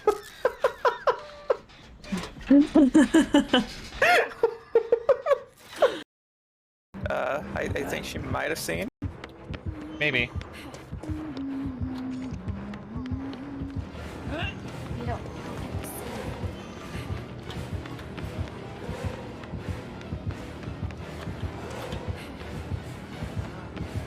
Oh my god!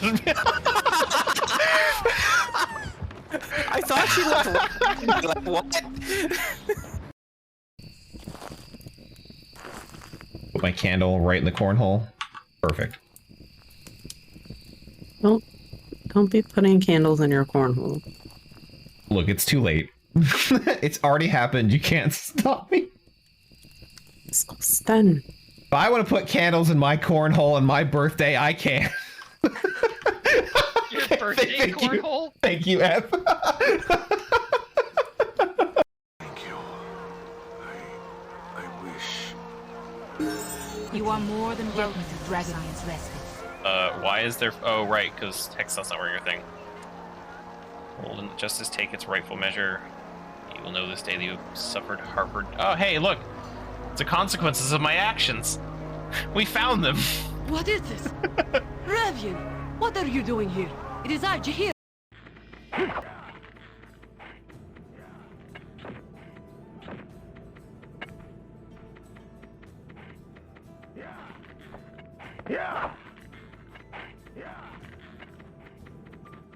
They're no match for my speed, but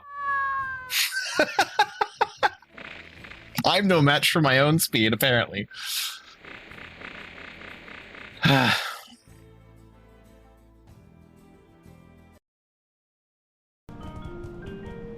Fish.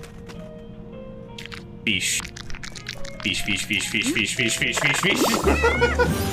You can't take it from me now! I'm the winner! It's my fish! Ah!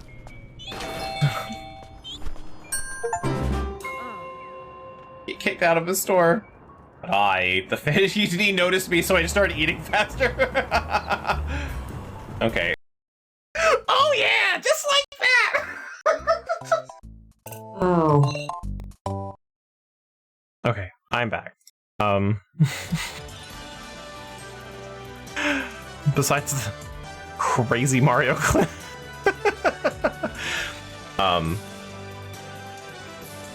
I left on the what ones I played first, the Liza P with the two dragon sword. I probably should say, for anyone who submits a suggestion, there are several ways to do that now. I will never play a Pokemon game on stream. I don't like Pokemon. I don't think they're fun games. So if you suggest that I play a Pokemon game or Pokemon the series, I will not. Just like we all, I have tried several times. A spin-off Pokemon series, which one? Like Mystery Dungeon? Or like the weird one that takes place in Arizona? Pokemon Ranger? Wasn't that also a different series first? I'm pretty sure that was something else, and then they made it Pokemon, like as a series.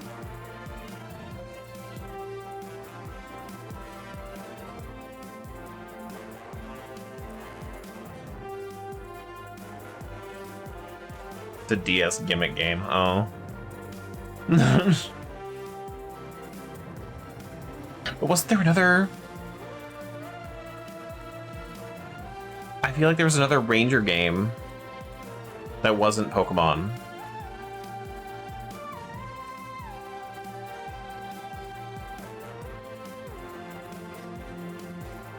And they like had to rename it. I don't remember. I feel like it wasn't.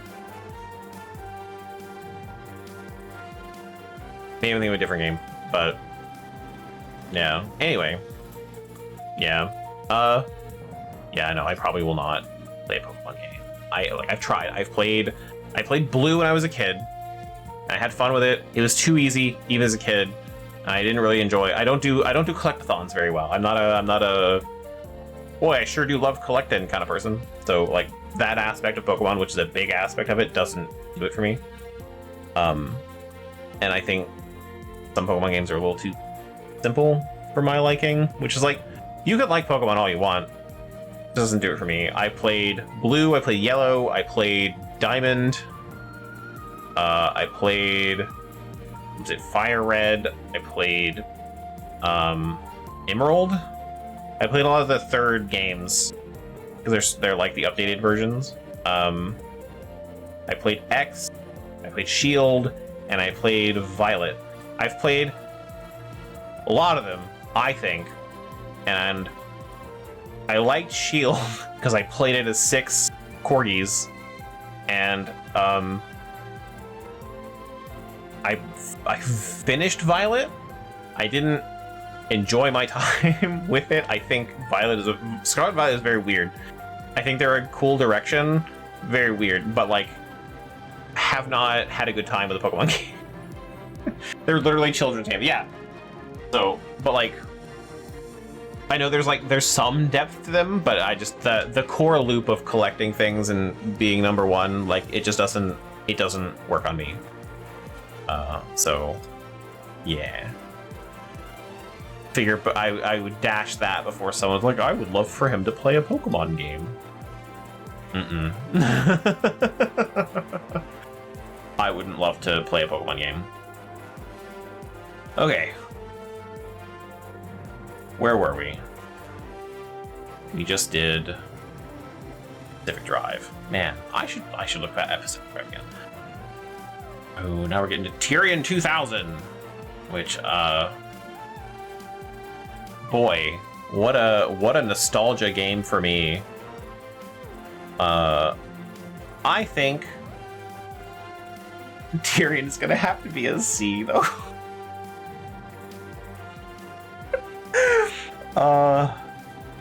I love Tyrion a lot. I had a lot of fun playing it.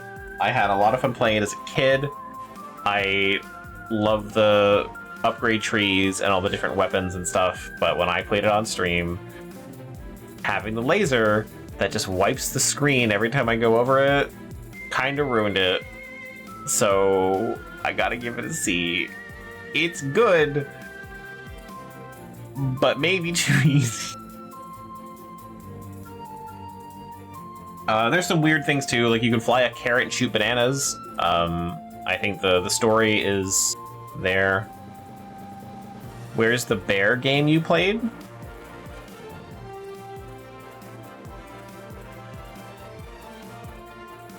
I didn't play Dream Daddy.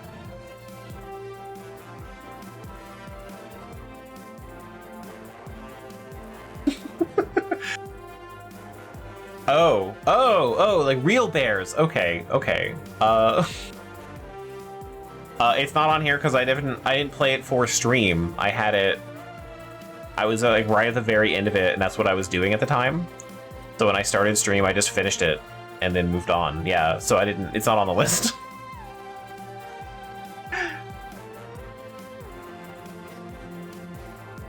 Okay, bye.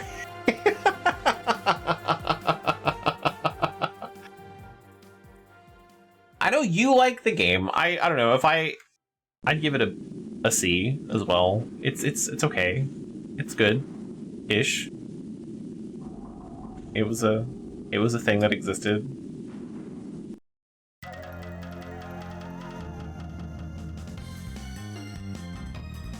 I don't know.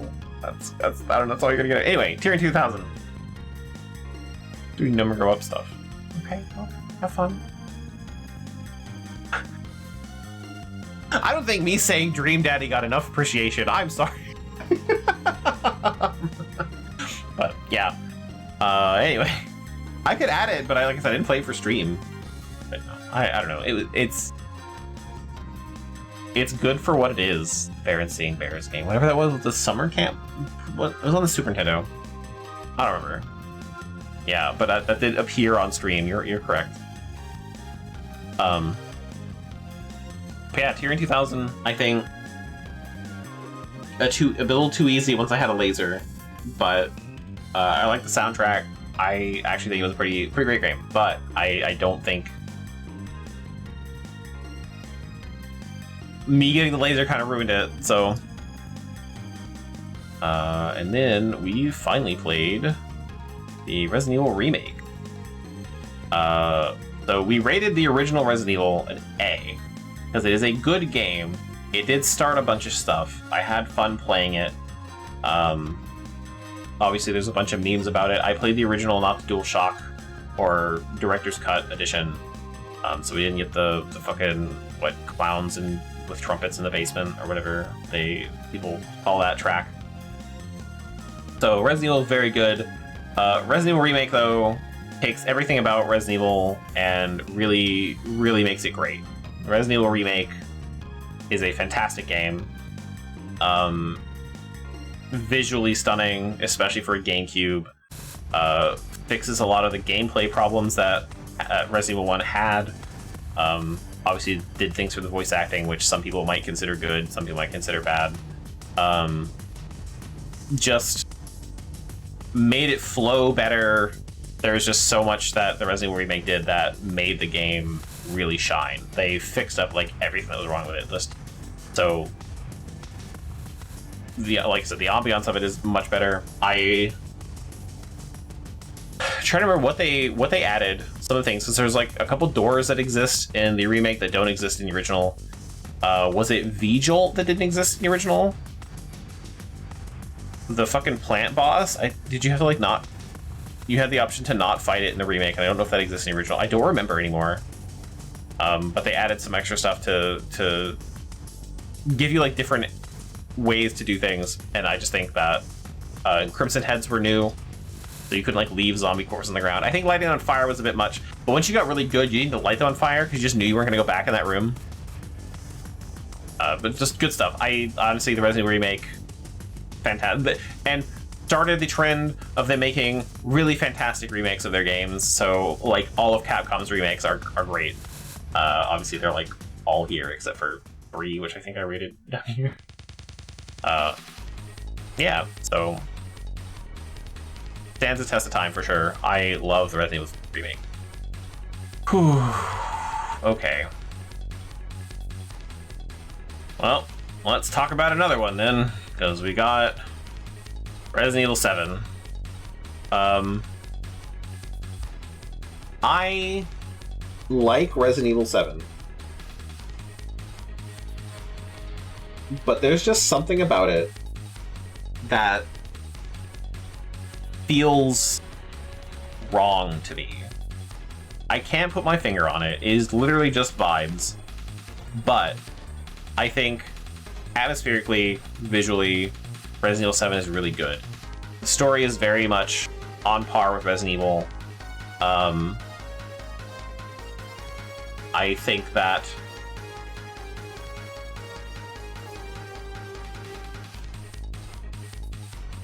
having to choose between my wife and a stranger I just met was a really weird choice. I think I let Mia die, didn't I? Because I was like, no, Mia, you're crazy. I don't remember the whole why, like what my reasoning at the time was, but it was a weird choice. And then she comes back and like fights you anyway. I don't even remember what the choice even means. There's a grandma with a wasp vagina. Most people didn't choose Mia. Good. Mia is...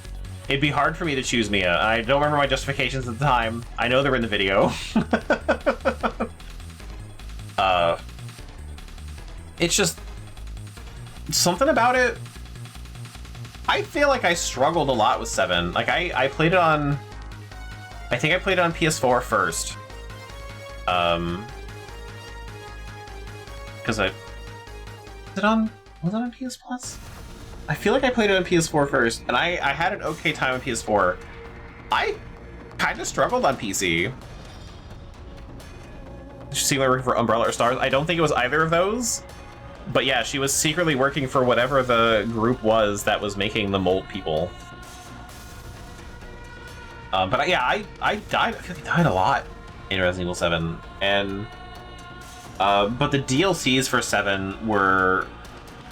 That was 7, right? With the punchy uncle. Those were wild. Those were okay. I didn't necessarily hate those so much, but I'm gonna have to give Resident Evil 7 a B. I liked Resident Evil 7, but I just feel like there's a lot of like stuff bringing it down. I don't know, and it's just like I can't like articulate. It's like it's just vibes. It just felt.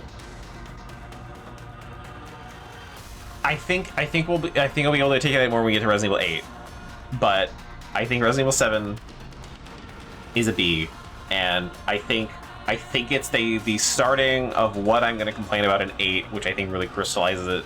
We'll come back to that, but for now it's a B. I think the first-person perspective shift was good. It does not feel like Resident Evil anymore in some ways, but I think that was a cool direction to take it. Having Chris show up at the end of the game for no reason was weird. We'll get into 8. But like yeah, Resident Evil 7, I don't know, as a Resident Evil fan, I would not rate it like up here with the rest of them. I do think it feels like a different game, but like it's still good, it's just not there, you know? So that's all I can say on it for now. But we'll come back to that with 8, because I think 7 and 8 are really closely tied to me in my head for being like almost the same game. But yeah, anyway, move on to a completely different game with a completely different vibe.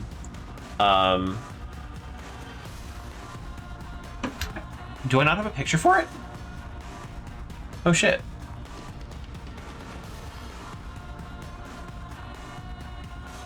Wait. How did I miss this? Why would I miss this one? That's crazy. Okay, hang on. I don't have an image for this one. That's so crazy.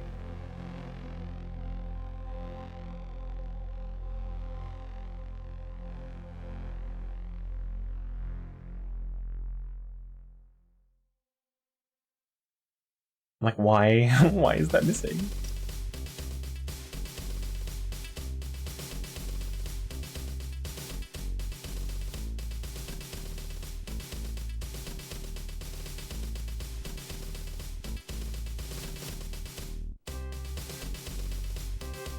Okay, sorry, let me throw that in there real quick.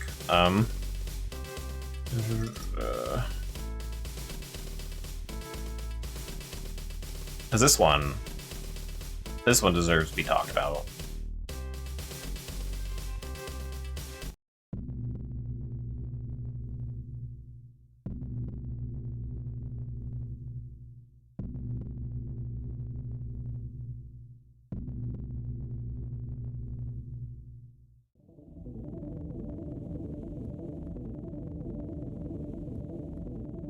There we go. All right. Anyway, Little Kitty, Big City. I adore this game. I think it's really cute. It was a lot of fun. I wish one of the achievements, the one with the fucking recycling cans, was not a secret hidden achievement. Because that's easier to do when you are playing the game from the beginning. But the whole idea of a cat being on an adventure to go back to its apartment after it falls out of a window, and you meet a lot of people, you have fun, you get chased by a construction manager. Very different vibe from Stray. If you think Stray is too dystopian, Little Kitty Big City is exactly what you need. The cat is adorable. I literally have a GIF of the cat. It is a very good game, and my only problem is I think it's too short or too small. But it is made by a smaller team, and you get like little emotes, you get little hats. It's so cute. And I can't give it an S. It is not an enduring classic, but I'm giving it an A. I think it is a fantastic game for how simple it is, but you get to be a cat. Every time you save your game and come back, you wake up from a little cat nap. It's adorable. So if you want a cute cat game, that's the one. I don't really have much else to say about it. I don't think anything in the game is challenging. I know I got lost a few times, but I think there's enough to do. It's an open world game, sort of. But it's only like a city block. Not a big enough city. Yeah, I wish there was more. Which I guess is the best criticism you can give a game. I wish there was more to the game. So, take that for what you will. I would love to see a sequel. I don't care if it's a different cat. I would love to see more. Okay.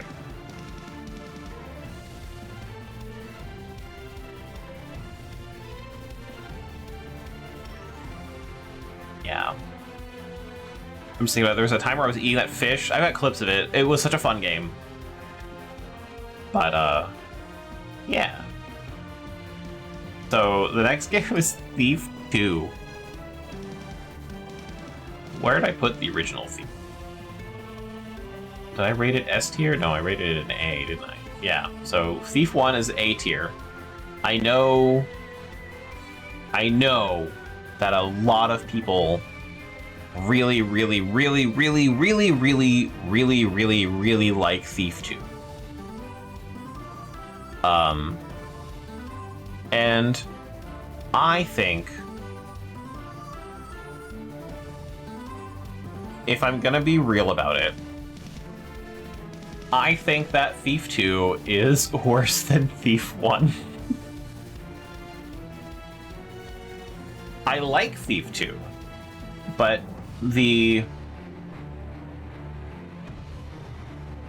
the game didn't have it has the problem where after a while I stopped being a thief and just sort of like a dude sneaking around trying to figure out a puzzle, and then the end of the game is more like, I won't say combat focused, but it loses the stealth, the being a thief. You're not really a thief in 2.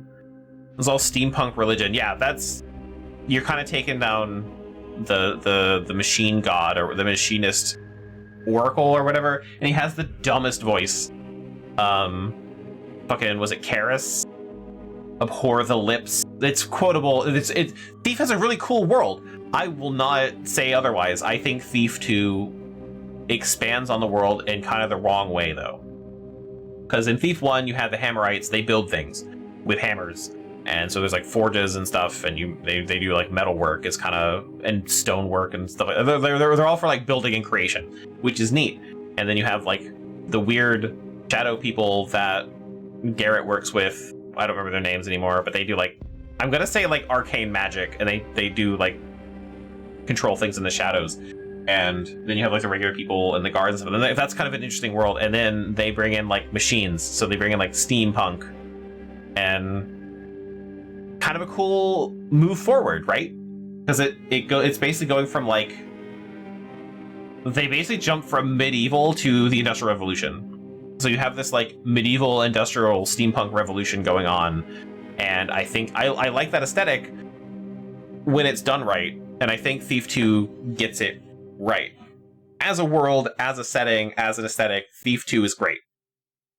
As a game, Thief 2 really loses me.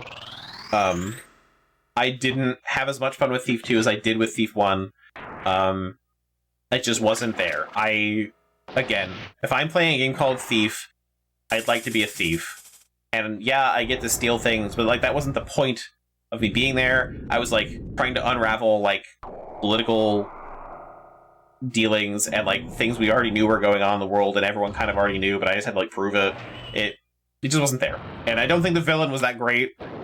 Yeah, he was a bad guy, but so I don't think Thief 2 is as good as Thief 1. And I did play the not gold version of Thief 1, so I didn't have those extra 2 levels that people apparently don't really like very much. So I did maybe have a better experience with Thief than some other people did. However, something that I will say about Thief 2 that I will not put in this and me rating it, because that's not what I'm rating. Thief 2 has a lot of mods to it. There are so many custom Thief 2 levels. There are so many custom Thief 2 campaigns. Thief 2 has a very strong, still thriving modding community. So if you do like the gameplay and ideas of Thief, someone has made a mod for you, I guarantee it, and that makes it a much better game. But I will not rank it higher because mods exist. I think that's silly. I wouldn't do it for a Bethesda game. I'm not going to do it for Thief 2. But just know that some mods are very good. And I have to say that because I literally have one of the mods I play, which was T2X. T2X is a whole mod, like a whole campaign that was highly rated. You're like Egyptian girl, I think. I don't remember the name anymore, but you start off next to the pyramids, which we also learned about the pyramids and how maybe they were built, which is now a thing that people have made papers about, that the pyramids were not bricks dragged across the desert by slaves. There was a river. When the pyramids were built, there was a river right next to the pyramids. So they floated all the things in and only dragged them a short distance to build the pyramids. And that's how we learned that, was through this Thief 2 mod. Was that they had a river that was actually there, not necessarily at the timeline, I think, of the game, whenever it's supposed to take place, which now makes it in the real world, which is interesting. But we did learn that now there's a river there, which is cool. I like learning stuff, so that was neat. T2X, absolutely S tier. Honestly, I liked it better than Thief 1 and Thief 2. I think they really played to the strengths of the Thief engine and being a thief and doing cool stuff with it. I think it is well worth a play. It is well worth the recognition that it got. Honestly, I had a fantastic time with that. And that's kind of what I mean with this sort of thing. And we're going through like a sound effects medley in the background here. My bad for Mischief Makers. So, but I deleted all those. But yeah, so some of the mods out there for Thief 2 are fantastic. So if you don't like my opinion on Thief 2, just know that some mods are great.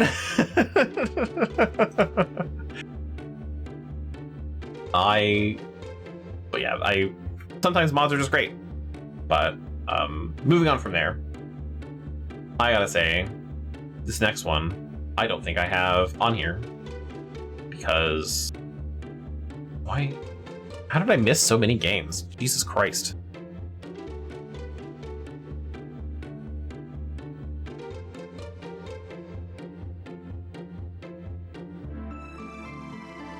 I feel so bad not being able to do that.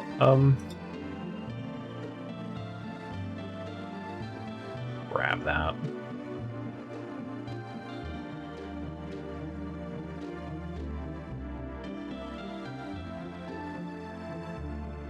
I feel like I didn't fuck that up, but I don't see it here. And they're hard for me to lose images when they're mostly all gone by now. But we did do Perfect Dark. So, Perfect Dark. We played the PC port from all the N64 decomps going on. Perfect Dark is a good game. I'm gonna rate it an S tier just for being Perfect Dark. However, something I will mention, I played the shit out of Perfect Dark on the 64. There's no way I was not gonna rate it an S tier. I think as a shooter, especially on the 64, they do a really good job. Because this is the PC version though, I would rate it an S again. Keyboard and mouse controls make the game so much better. My one problem, which I don't know if they fixed it, because I've never gone back to it, challenges and the combat simulator. I don't know why they do it for the challenges or the combat simulator, but the game runs at a higher frame rate than it did on the N64. Ran at 60 frames a second. You can make it run faster. There's like interpolation going on. The game itself supposed to run, I think, at 30, usually runs at 20, sometimes at 10, but AI calculations are calculated at the frame rate. So if you're playing with the worst bots, they are at most 66 times better than they would be at processing information. They react way quicker. They are way more accurate. Those challenges were absolutely impossible until I capped the frame rate at like 15. So we only did a few of the challenges and I didn't go back. The other thing is I didn't do the 3 bonus missions. I didn't do like war and all that. So one day I might go out and finish that up, but and see where that's at to do the challenges. But yeah, so we did one with what was it, the two Greys, the two Elvises, and it was like as soon as they would come around the corner, immediate like 100 million headshots into my face and I would die instantly. Like it was so crazy. So I had to cap the frame rate to like 15 to stand a chance, and I was just like, I'm not doing this for like all the challenges. So we didn't do the challenges in Perfect Dark, but I have done them in the past on the 64. I can't prove that to anyone, but take my word for it. I was a child with a lot of time on my hands. But Perfect Dark, really great game, a lot of content. It's a rare game. Obviously, it's going to be really good, and I think it's better than GoldenEye in every way possible, even multiplayer. So, hooray, Perfect Dark. The story needs some work, I think. If I'm going to criticize everything about it, I think the narrative needs some work. Some of the Perfect Agent objectives are a little bullshit. And just annoying. But otherwise, I think the game is very good. It looks really good on a 64 as well. But you need the memory pack for it? For texture reasons? Because you can only do the combat simulator without it.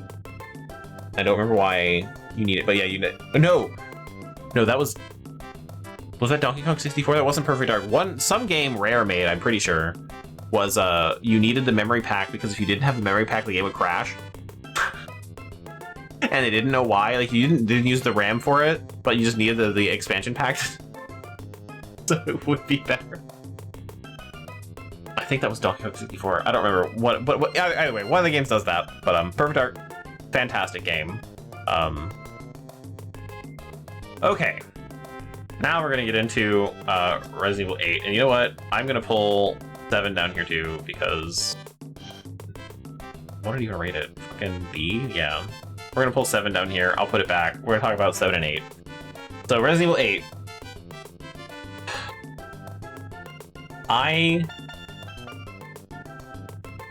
I'm kind of meh about Resident Evil 8. I enjoyed it, but the more I played it, the more I thought about it, the lower my rating gets. Resident Evil 8 feels like a love letter to separate genres of horror, and I think that makes it a less fun, less cohesive whole. So, the first bit, Castle Dimitrescu, you are chased by Lady Dimitrescu, and that's very much like a Nemesis kind of thing with it. And being chased by a big lady is neat. They've done it before, but it was very classic Resident Evil Mr. X kind of vibe. And I think the castle was really cool and neat. And then you get out of that and you go to, is it the dollhouse next? And then it's like body horror, like Chucky kind of vibes. And the baby reveal is really good. I really like that section, but like the whole puzzle in that area and like running around and finding the little doll to stab at the fucking head like 3 times was really tedious. The PT house, yeah.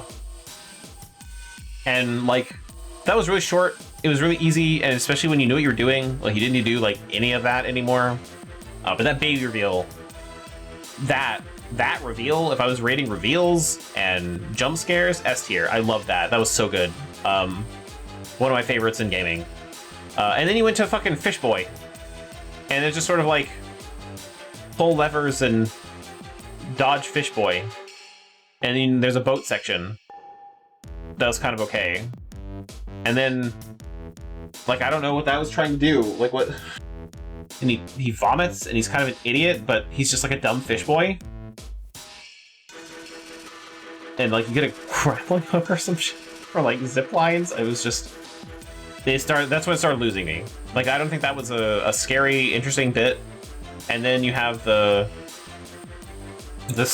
industrial, like, more body horror, like the Borg. And like that was neat, but like by then it was just an action game, and it stopped being like horror-y, and it was just like not great. And then you go in and you like shoot a bunch of werewolf people, and then you're Chris, the action commando who has a gun that kills everything really fast.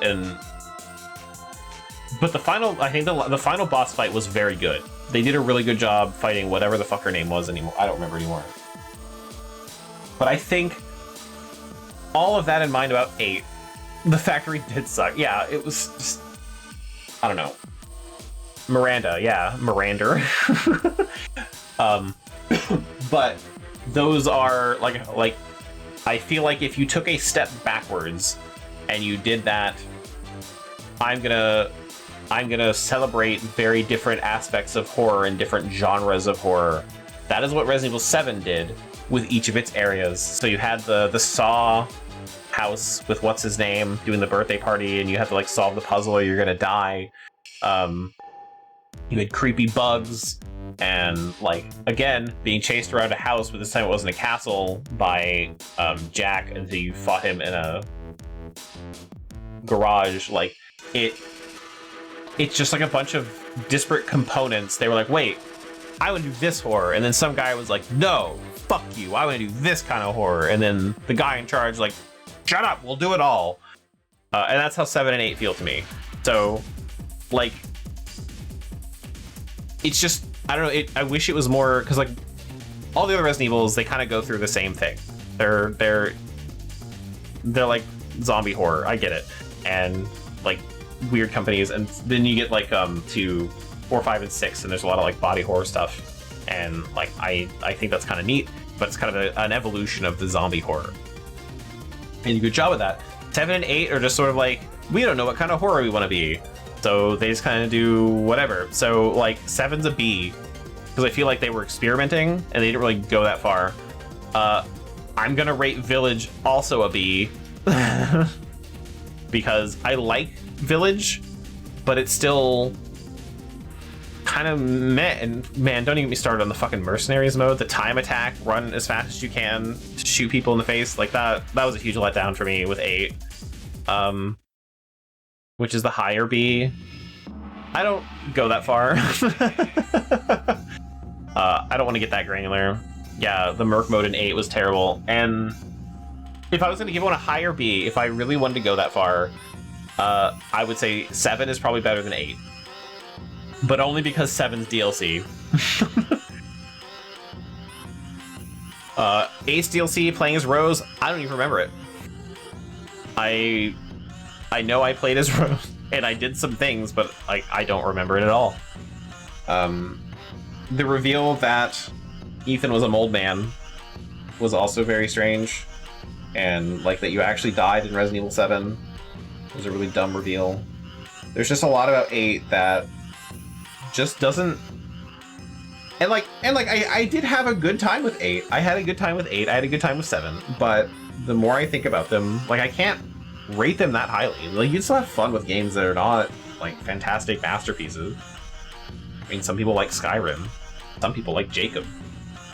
Crazy. So, yeah. That's definitely, like, I don't know, I feel like they wanted to be too many different things, and they didn't do whatever they wanted to do. They were like, we can't do the same thing we did before, so we have to do something different, and they just kind of, So, I don't know what the next Resident Evil is going to be. I know it's still going to be fun. We'll see where I rate that. I don't remember if they even announced a Resident Evil 9. I know they mentioned it, but it's not. Ethan's not going to be in it. I don't think they're talking about Rose, so it's not going to be a trilogy. I feel like the 3's in the same style. I don't remember anymore. Anyway, let's talk about another game that is going to be Mega Man Battle Network. Woo! Sure do love jacking in.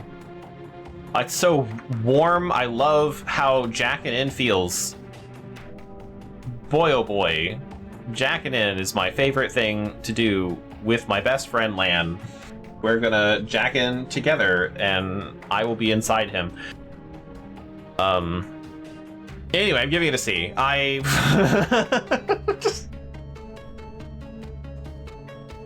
No, I don't even think I liked it enough. I complain about it so much. It's Mega Man Battle Network sucks. I think the whole system was interesting, executed very poorly. Obviously it's a game aimed more for kids. A lot of quality of life things just weren't there. There was a lot of backtracking, a lot of running through the same areas. I didn't get to do the final last fight. I couldn't even cheat for it. I was just tired of the game when I was done with it. It was so grating, so, like, it just ground me down until I really wanted to not play it. That's how Battle Network was. I will say, I know it gets better and then also gets worse again, but I have played at least an hour of Battle Network 2. It is better in that hour. I don't know if it stays that way. There is a lot of quality of life stuff that happens in Battle Network 2 that is better than Battle Network, but the very first game is kind of trash. I think the whole chip system as a battle thing is meh. It's kind of like, it feels a lot like Pokemon in a way. where you're like, you go out and you collect all these little buddies and they're gonna do all these things. And it's just like, having to collect the attacks I want is weird. And then like deck building, I'm not a big fan of deck builders. I gotta say, a lot of them I feel like don't make it fun. And I know like there are some deck building stuff that I have enjoyed. And there are like games with cards in them that I don't hate, but not Metal Man not Mega Man Battle Network. It's an interesting concept, so I'm glad it got a sequel, but it is not a good.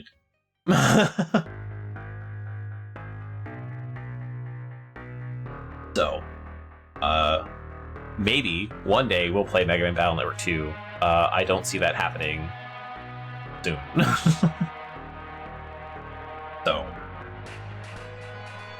I know. Was it like every single boss I fought in Mega Man Battle Network? I would die instantly and then restart the boss fight, do it again, and I would win without any issues at all. Like that's how it felt like every boss fight.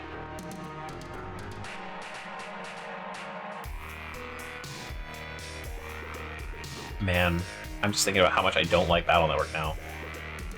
So we're gonna move on. And there's like 6 of these games, aren't there? And like people like a few of them, and then everyone hates them. Like it's like 2, 3, and 4 or whatever. Like everyone thinks they're really good. Where's the timeline here? Yeah, for people I know, and I've seen the Star Force games are not great. So anyway, we'll move on. This game,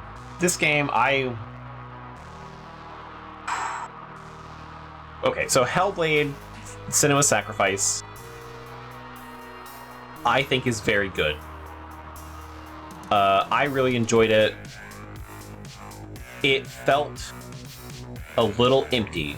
I know there's a sequel. I have not seen anything about it because gaming news these days is, here, this game is coming, and then it just disappears from the public consciousness when it releases. And maybe just not in the right places for game discussion. But yeah, so like games come out and I don't know. But I don't look that hard anymore either. I'm more interested in forming my own opinion. There sure was a sequel. I heard really good things about it. It won a bunch of shit too. Yeah, I heard really good things about it. Sort of, like on the periphery, you know? But like,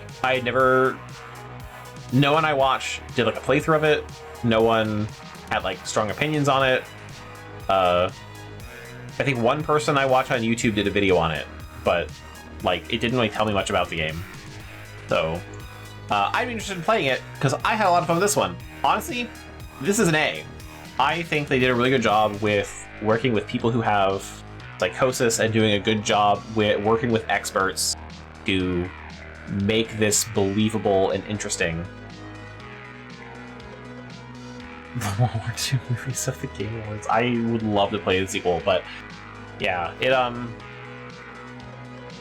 the problem I have with Hellblade and why it would not an F1, it's not going to be a classic that stands the test of time. It feels very empty, but I like the combat. I liked how they did the psychosis and the whispers and all that sort of stuff in the background and all the work they put into it. And the puzzles, I think, were interesting enough. And like, I know you like, once you figure it out, like whatever, you don't need it anymore, but like doing those puzzles, I think was interesting enough, and it was short enough where I think it didn't overstay its welcome. And having Senua talk directly to me was interesting sometimes too. Like, I think they did a really good job with the material they wanted to do. So I think it's an A. I think it's a great game. I think it's worth playing.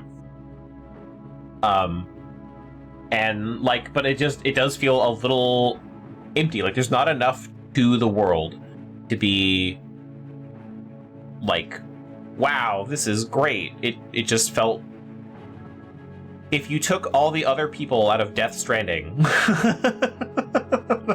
that's kind of what I feel about Hellblade. Oh, even though it's not open world, like that's the kind of desolate vibes I get from it. So, yeah. But like I think, like I said, I still think it's a good game. It's very pretty. It's a very good-looking game, and like I said, the combat does flow very well. It feels very good to play. So like, there's a lot of positives to it. So, why it gets to be an A. Oh god. Okay. So the next game I played after that was unfortunately Rage. I feel so weird with Rage. Not the emotion. I own it on the 360. I now own a PC too. I bought it for the stream, but like I own it on the 360, and I had a lot of fun with it. I remember really liking Rage and really enjoying my time with it on the 360. I think it focuses too much on vehicles for not really having a payoff for that. It's a really dumb choice, and I thought that even on the 360, but like I had a lot of fun. It was a good shooter on the 360. And then I played it on PC, and I guess like the difference between playing on a controller and not being able to hit things, I guess, and playing on a mouse and keyboard where I'm kind of a much better shot, really changed how I felt about it. I think Rage is boring as hell. I don't think it does enough to keep interest. I don't think the guns are fun enough to be like satisfying to use. The AI was not great. Everything just felt wrong and kind of slow moving. I know Carmack put a lot of effort into the controls of Rage. One of the things that he made sure everyone who worked on the game did was that the controls are always processed first. He put them at the top of the stack every single time, so when you pull the trigger, it fires instantly, there's no lag. And he said that in interviews, and I remember at the time, like, he put a lot of work into making Rage feel good. And it does. Everything else about Rage feels bad. Doing the tricks in a car, getting ambushed in your car, the car combat, the focus on the car combat is not fun. The everyday shooting you would expect from id Software is good. The story is whatever. I think incorporating, was it Apophis that was coming towards Earth at the time, I think was really cool, like an alternate future where that actually hits. I think it was neat, even though it didn't hit Earth. But like, I think it could have started. And the ending makes no fucking sense. We get to the end, we like go pew pew and it dies, and the thing dies or whatever, and we finish the game, and like, oh, cool, we did it, I guess. It was very unsatisfying as an ending. Rage is a very terrible game. You should feel bad for liking it. It honestly is a bad time. Couldn't recommend it. I think that it's a trash game that got marketed and hyped up by id Software to be good because it's an id game, and I don't think it's good. I'm gonna say this here. Take this. Rage 2 is better than Rage. I haven't played Rage 2 on stream, but I've played Rage 2. It's better than Rage in so many ways. Rage 2 has its problems, but it's better than Rage.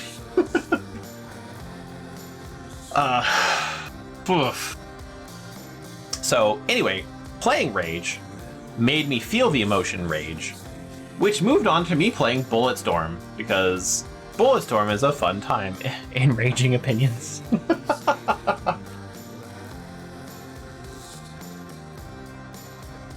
And man, Bulletstorm is everything Rage wanted to be, as far as a game about spectacle and shooting other dudes. Bulletstorm is 100% spectacle, and it knows it, and that's what it wants to be. It is made by People Can Fly, who did Painkiller, which is a game that I've played on a Saturday from time to time. Painkiller is, if you are at all into gaming media, and have heard of a show called Zero Punctuation. Maybe children haven't heard of that show. It was very influential at the time. It has a gun that shoots shurikens and lightning, and the only way it would be better is if you added tits. That is the quote that everyone quotes from that one thing, because it has a gun that shoots shurikens and lightning. And that's Painkiller. That's the people that made Bulletstorm. And man, Bulletstorm was a fun time. Kicking people into cactuses, shooting them in the dick, Jennifer Hale saying she'll kill my dick, all sorts of things. Very weird, very over the top, very campy. Everything about Bulletstorm was a fun time, and they wanted to make it a fun time, and they did. They knocked it out of the park. I am not giving it an S, unfortunately. Bulletstorm is absolutely an A, though. I don't think it is a timeless classic. It's too samey for that. It's too one note for that, but that one note is very good. It is a fantastic game. It made me feel so much better after playing Rage. It is what a first-person shooter should have been. ZP, now known as Fully Rambomatic on Second Wind on YouTube. Okay. Fully Rambomatic was the company that Yahtzee made to do Zero Punctuation, so it's interesting it's called that. But I stopped liking Yahtzee's reviews a long time ago. Because his opinions are for jokes, not for like actual opinion, and some people take his opinion as like actual opinion, and it just got tiring. He's a good guy. He's a bit weird about Gamergate, which was wild, but apparently, we're gonna go on a tangent now about Yahtzee Croshaw and Zero Punctuation. So apparently, at The Escapist, he makes non-joke videos now. Oh, good for him. Like, he's an interesting guy. He was very closed off about Gamergate, where he wouldn't give his opinion. And when the Escapist leadership turned out to be Nazis, he stayed on the Escapist. And some people left, some people had a problem with that, and people were not really sure why that was. Turns out, he was the only reason the Escapist was making money, so he was being treated very well. This has nothing to do with them being Nazis. He was getting paid on time, he was kind of hands-off. He would just sit in the video, do his own thing. He wasn't paying any attention. Everyone else was not getting paid on time. They were struggling to like get their shit approved and like trying to get like move things forward, and it was a bad time to work with the Escapist except for him. So, but he helped those guys out, like, you know, he gave the Escapist like a talking to kind of thing. So like, I know this now, I did at the time, but that's kind of where I fell off with Yahtzee when it became like the Escapist was run by a white supremacist, and they were not paying their artists and things like that. But like, he was just kind of okay with it. He didn't come out and say anything because he was like completely disinterested. So that's why I stopped watching his stuff. But turns out he's a good guy. But when I started not liking his reviews was his Metal Gear Solid 4 review, which like, he was funny. He's a funny guy. The way he does his writing, interesting. Sometimes they don't land, but when he played Metal Gear Solid 4, one of his main criticisms was that it gives you a tranquilizer with infinite ammo, so you just shoot everyone and put them to sleep and go on. But that's only on like very easy mode. So it's like, you play this game on very easy, and you're gonna criticize all this stuff about it because you played on very easy. And that's when I just like, all right, maybe I'm not gonna like listen to this guy. But his stuff is really entertaining. But yeah, so he did a video on Painkiller though, and it was very good stuff. But yeah, I remember Second Wind being formed. The Escapist is allegedly back. What's his name? Russ Pitts bought The Escapist, and he's trying to bring it back. And like, a lot of people are like, I'm not doing that again. No, good luck, though. I only know this because I still follow Loading Ready Run, and they got big and famous off of The Escapist with Unskippable, and that's how I learned about Desert Bus, was through The Escapist and Loading Ready Run and all that. So I still follow Loading Ready Run, but they're the only people that I watch stuff for. Movie Bob was also on The Escapist. Apparently he's a raging asshole. I don't know that for sure. That's just what I heard. I didn't watch his content all that much. Once I was done with The Escapist, I was done with a lot of people that were on The Escapist, so.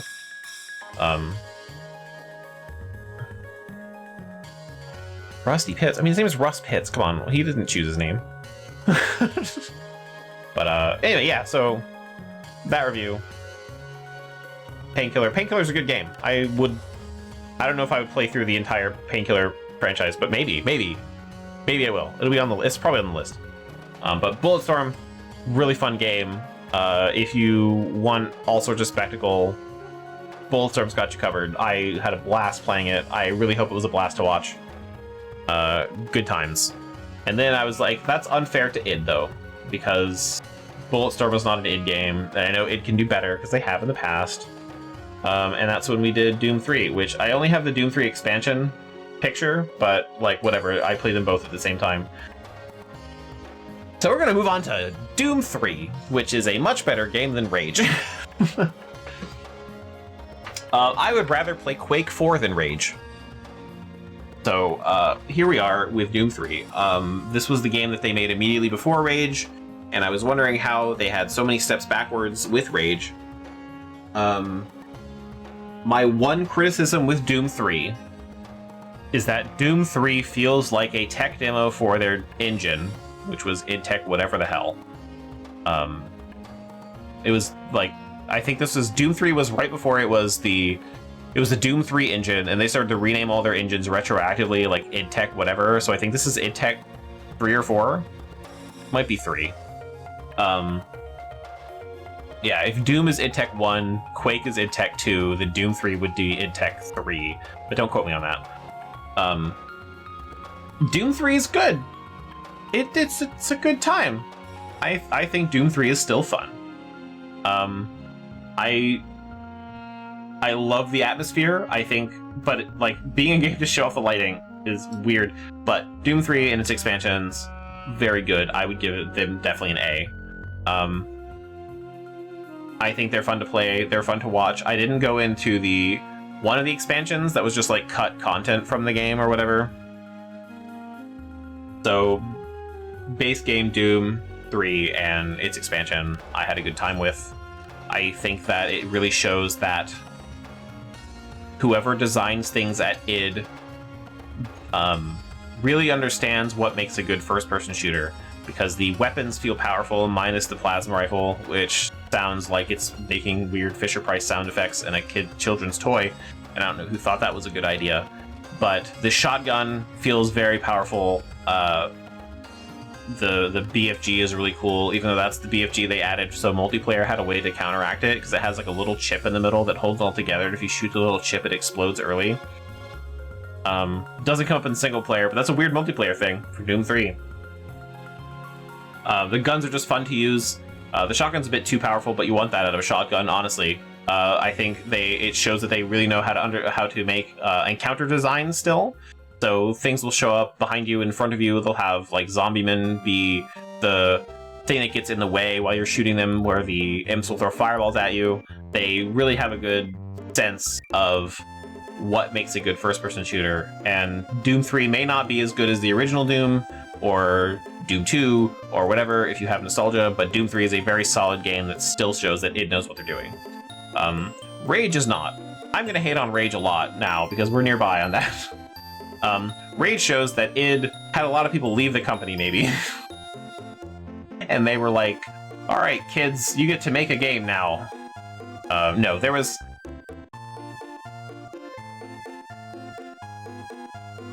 God, what was it? Rage was around. I think they were trying to sell the company when they were making Rage. So Rage was supposed to be like, hey, look at this thing that we've done, and like trying to make like money off of a sale, if I remember right. I don't think that was when they were acquired by Bethesda, but like Rage was not a game they wanted to like make. It was like a tech demo to be sold, is how I remember it being framed after the fact. So it got high review scores. It was an okay time, but again, my experience with Rage this time on stream, absolutely terrible. But Doom 3, real good.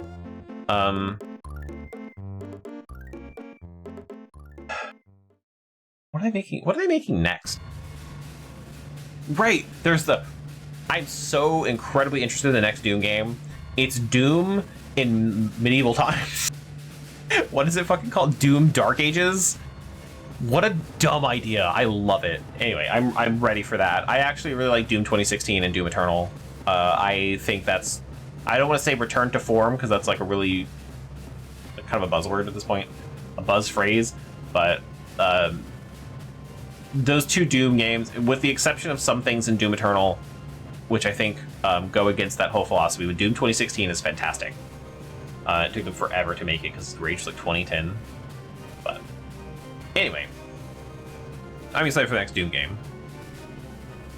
The Doomslayer enters the Quake universe. That's the thing, isn't it? Aren't they all supposed to be related?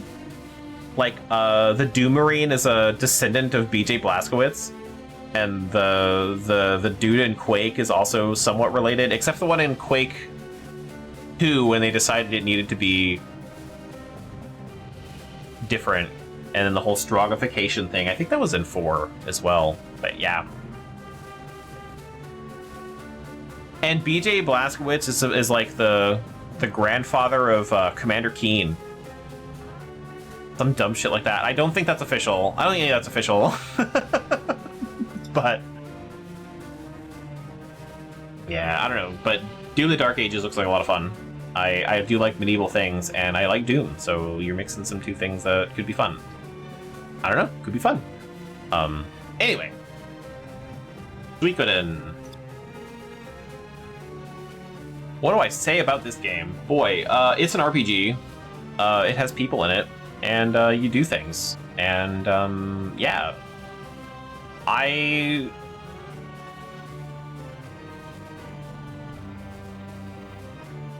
like Suikoden. I think there's too many characters. I think the combo system of having each character in your group is a bit silly when you can have two people that hit the entire group twice for tons of damage. There's some balancing things with that game that I think are not there. But the one thing that pisses me off about Suikoden is that you have that one character that betrays you or whatever, and you come back to him, and if you don't level him up, he dies, and then he dies forever, and you can't get the best ending. I think that's wild. I wish it would have known that ahead of time. I get that it wants me to play the game again to do better. And then some games are just like that, where you're supposed to just play again and do better, and I feel like maybe that's what Baldur's Gate wanted me to do, but I'm not doing that. I think that's maybe a little poor design. Maybe there's a movie out there that wants me to watch it multiple times, so I can really, really appreciate it and understand the ending, but I wouldn't do that either. So I extend the same courtesy to video games. Unless there's some reason to play the game again, I don't think that doing better another time is necessarily where I would go with playing a game twice, especially when you blindside me with a choice. If I play it again for fun, that's very different. If you make your game fun enough where I want to play it a second time, that's totally different, not what I'm talking about. But if I do play Suikoden 2, I would go back and get the good ending and transfer that save over and whatever, if that's even a thing. It's very small from what I remember, but I would do that.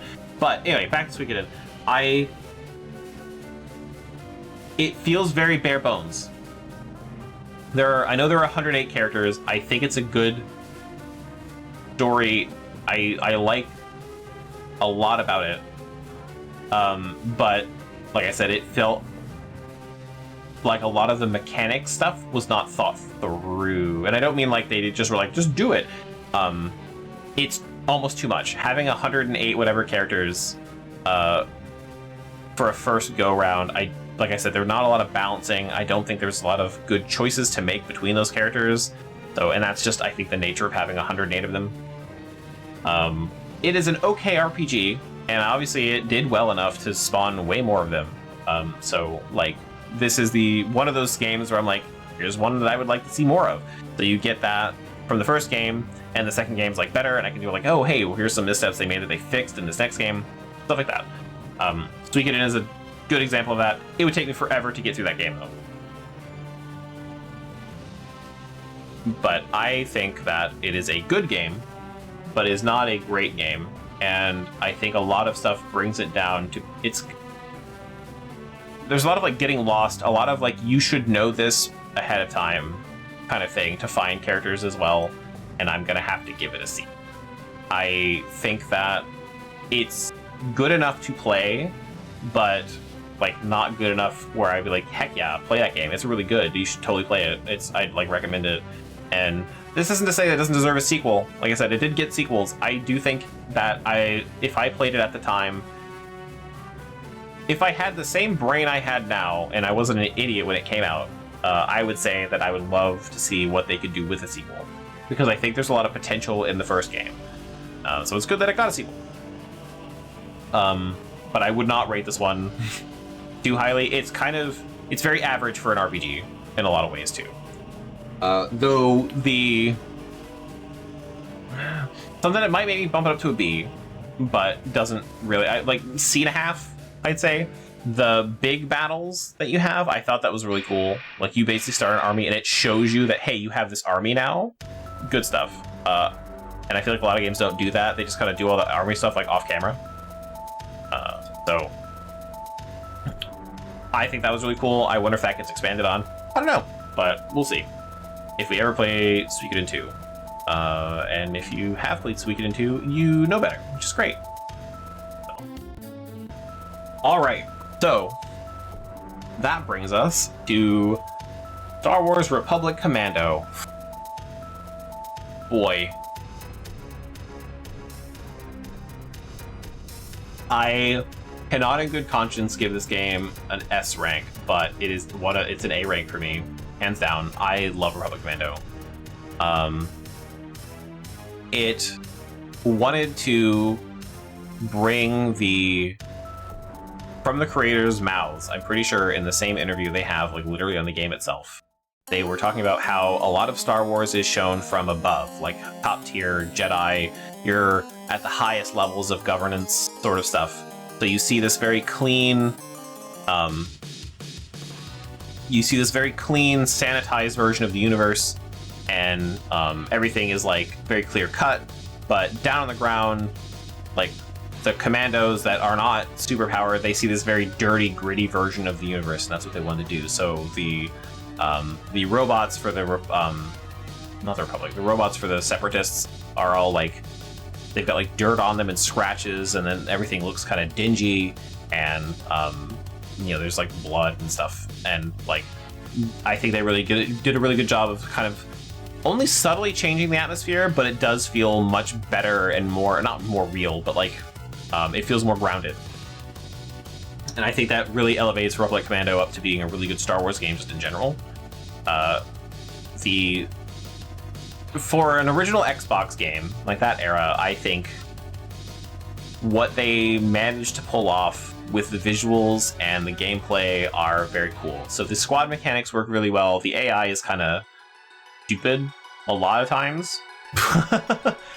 But being able to flip your characters into like different roles, so you can make them use the grenade launcher or the sniper rifle, but they're only on specific areas, I think is a limitation of the times and the hardware.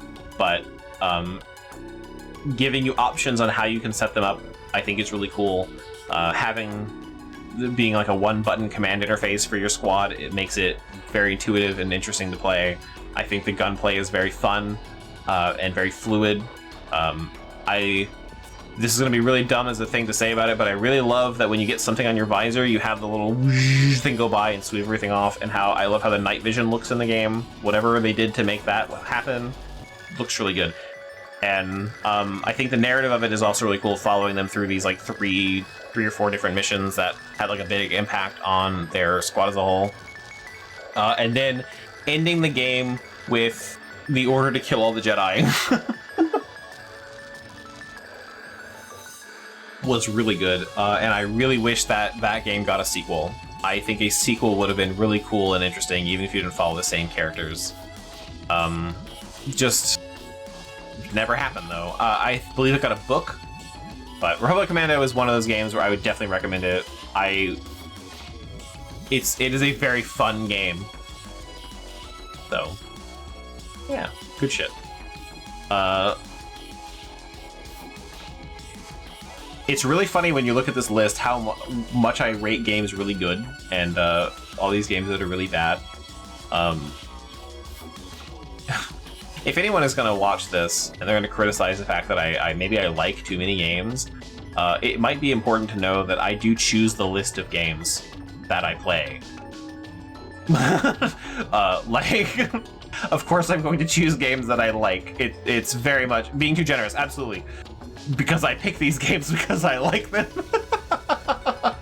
Like, this is not like a random sampling of video games. I know people have problems with statistics. But like the more experimental games kind of end up down here sometimes. But yeah, it's help me, please. No, I'm just so people know, I'm the one that makes this list. I'm gonna choose things that I like. So yes, it is gonna be, this tier list is gonna be a little top heavy. I'm just noticing just how top heavy it is. So I wanted to mention.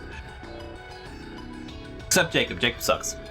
Anyway, moving on to where is that? How did I miss a bunch of these games? I literally went down this list twice. I'm still missing games.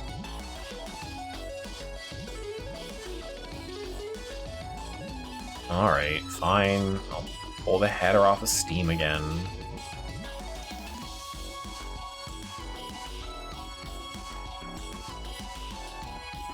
This is what the third one? Just today? Toby's fault. Yeah. I believe it.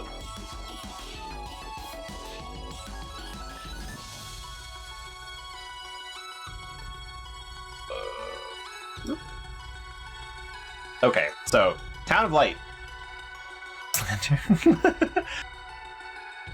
Town of Light was a really heavy game.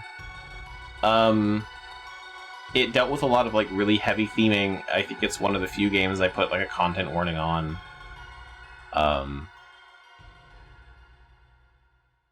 Wait, no, hang on. Wait. Hang on, something else happened. This is something that's, speaking of content warnings, where did that go? I got, one of my games was, right, I believe it was Call of Cthulhu Dark Corners of the Earth. I got a notification, I got an email from YouTube, 2 of them. One saying that they age restricted my video, which was already age restricted. I don't know why they felt they need to do that. The title itself has a content warning on it. They sent me an email saying that they age restricted it because people reported it. And I find that really funny. One, because I had already age restricted it. But 2, they sent me another email asking if I was having suicidal thoughts and that I should seek help. And I'm like, it's not even me. Okay. But like, it was because I put like suicide in my content warning. But I'm not gonna put it anywhere else. I'll be very upfront about my content warnings. But yeah, so anyway, I think I put another content warning on Town of Light. Totally not a bot auto report, yeah. You feel like Cthulhu isn't real, right? God, that was so funny. I don't know, man. That was such a weird thing. I was even bring up the email. Also, Iconoclast had a really good soundtrack. Just throwing that out there for fun. Was it this email? But anyway, yeah, this was, I think the Town of Light was the second game I put a content warning on. I think Town of Light is a good game. I don't know if it's I would rate it highly on this. I think that my rating on this game is going to be a little misleading.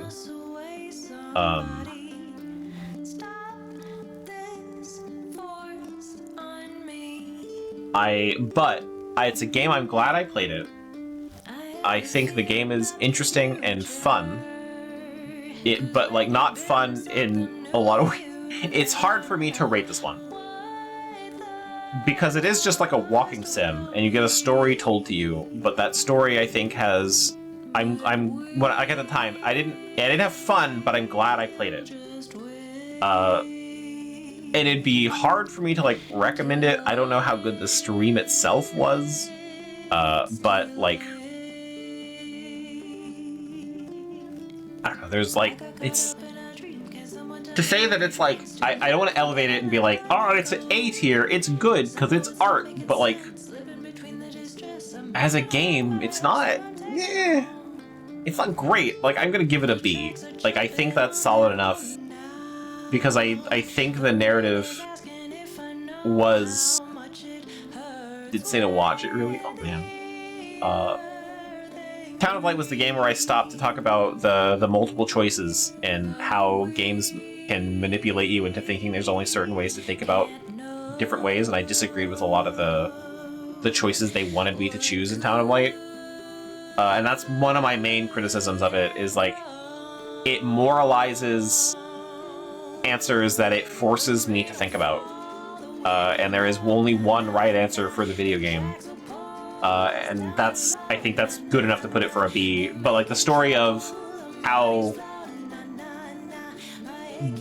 I don't want to say like dealing with trauma, but like this woman went through a lot of really painful things in her life, and even in an institution that's supposed to help, was not helped, and bad things were happening all over the place, and that sort of stuff. Like, it is a very like harsh narrative and very heavy, but putting that in a game and then giving me choices about how to think about it was a little bit of a misstep. But I think that the narrative itself was worth telling. But not a good use of the medium, yeah. So like, it's, like I said, it's hard for me because like, neglect and, I don't say like sexual assault, but I'm sure that happens. A lot of really bad things, especially in the time frame that this game takes place, which I think it was like the 40s and 50s. A lot of bad things happened in medical facilities that were supposed to help people. And having that narrative bring a light, I don't remember if it was supposed to be based on a true story. Bringing a light on that is important. But the game itself, so I think I'm gonna leave it a B. I struggle to put anything else on it. It's gonna be a B.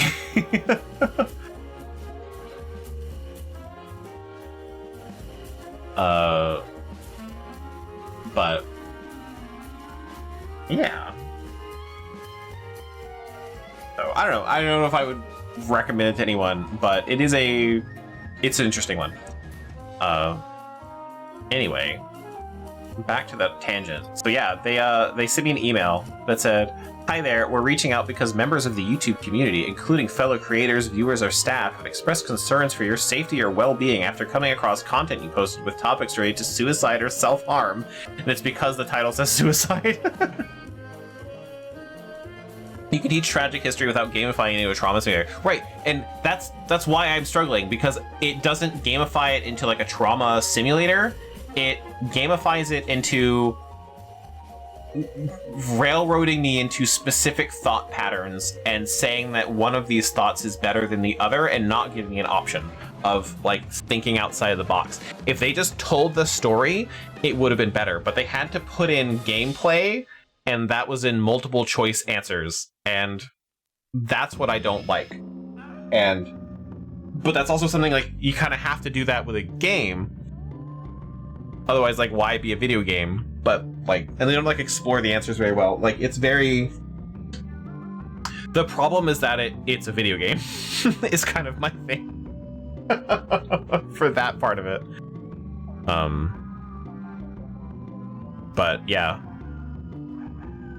Anyway, they took that video, my Dark Corners of the Earth, where I put content warning, suicide, gore, Lovecraft, and finally, almost a year later, they finally decided to ask if I'm okay. Because I played that game so long ago, actually. Was it 2 years ago?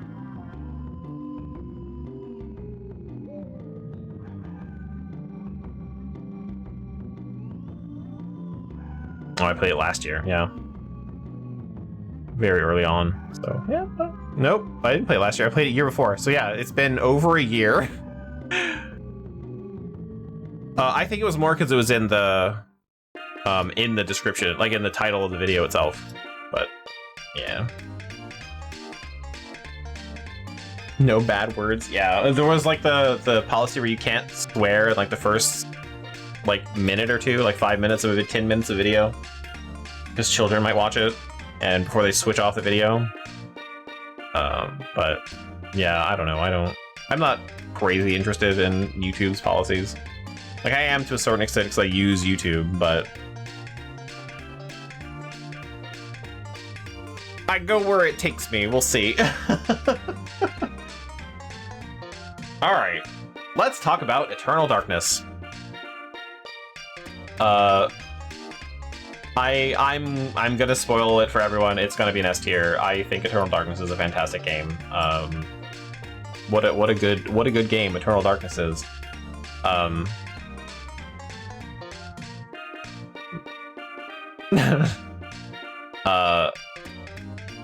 think the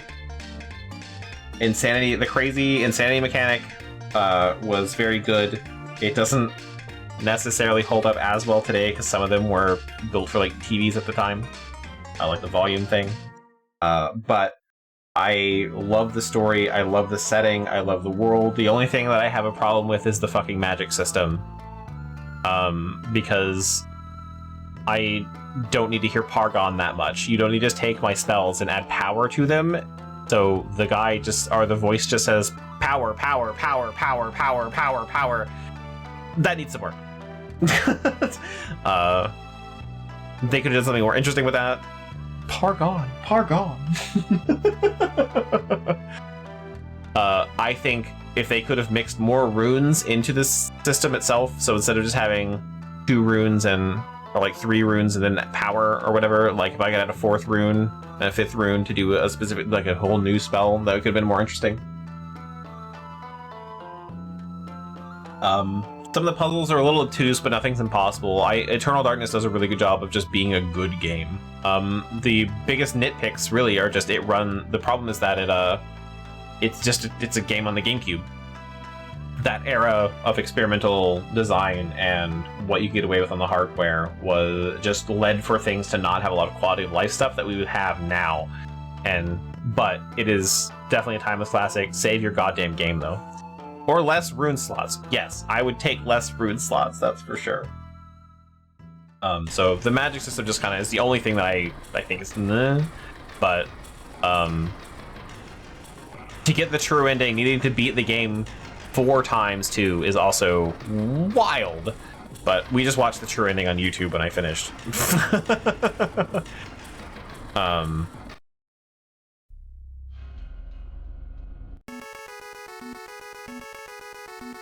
I'm just flipping through music now, but I don't know. It's such a good game though, so like I would recommend it for sure. It did change the genre, so we got a bunch of things with like insanity mechanics, and that's not even.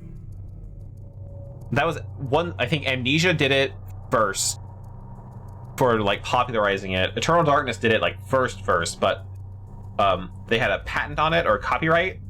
And Amnesia was just like, fuck that, we'll do it anyway. So they didn't have the meter for it, but they had sanity mechanics, and then every other game went wild with that. So there's a bunch of other games that had like sanity mechanics and things like that.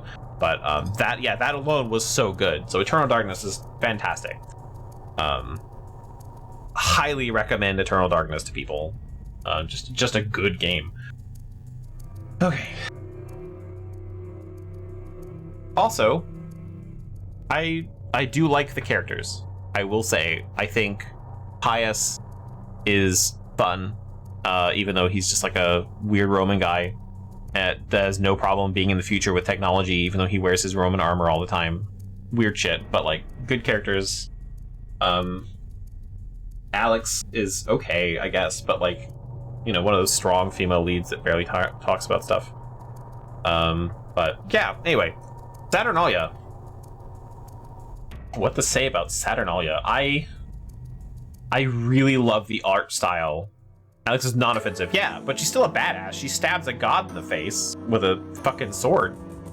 Good stuff. But yeah, non-offensive. Otherwise, like, doesn't exist.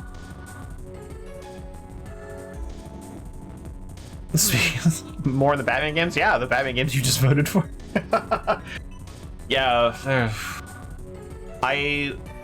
Doing sanity mechanics I think is really cool. I think it could be overdone though, but I do like the idea of sanity being a component of a horror game. And more so than in like Call of Cthulhu, where if you look at dead bodies and you're crazy enough, if you're holding a gun, you'll shoot yourself in the face. More interesting than that. That's for sure. But I like the idea of horror dealing with sanity. And Phas kind of does stuff like that, where like the lower your sanity, the more events happen, sort of, kind of. But I think Phas could definitely do more with sanity. Just take the hunt out of it. And like add more stuff to being crazy. If an event could happen for one player and not all of them, that would be really cool too. I would love to see that in Phas. But I would have loved to see that. The idea of having a co-op horror experience where one player has different experience than the other, I think is really cool, and has only been explored twice to my knowledge in a way that is interesting, and that is Dead Space 3 and Fear 3, and they're still not great. Yeah, but isn't the sanity stuff in Darkest Dungeon like debuffs, not like the experience? Still gonna play Dead Space 3, man. I don't know about playing Dead Space 3, but it is some. I love Dead Space 1 and 2, and 3 was just a step too far for me. But maybe one day we'll see it. I don't know. Anyway, Saturnalia, really love the art style. I think the story was small enough and interesting enough to be exactly what it needed it to be. I can't really say much on the characters. They existed. I think the mechanics were okay. I struggled to actually die. I died on accident. So that was a thing. Just testing shit out, I was like, what happens if I get caught again? And it just immediately killed that character. But I finished the game. I got the good ending. It's a good game. It's a B. I want to give it an A, but I think there's just not enough there to really like elevate it. So it's a fun play. It's not fantastic, but it's a good game. It's a good horror game. I think the stories in it are interesting, and you get some good moments.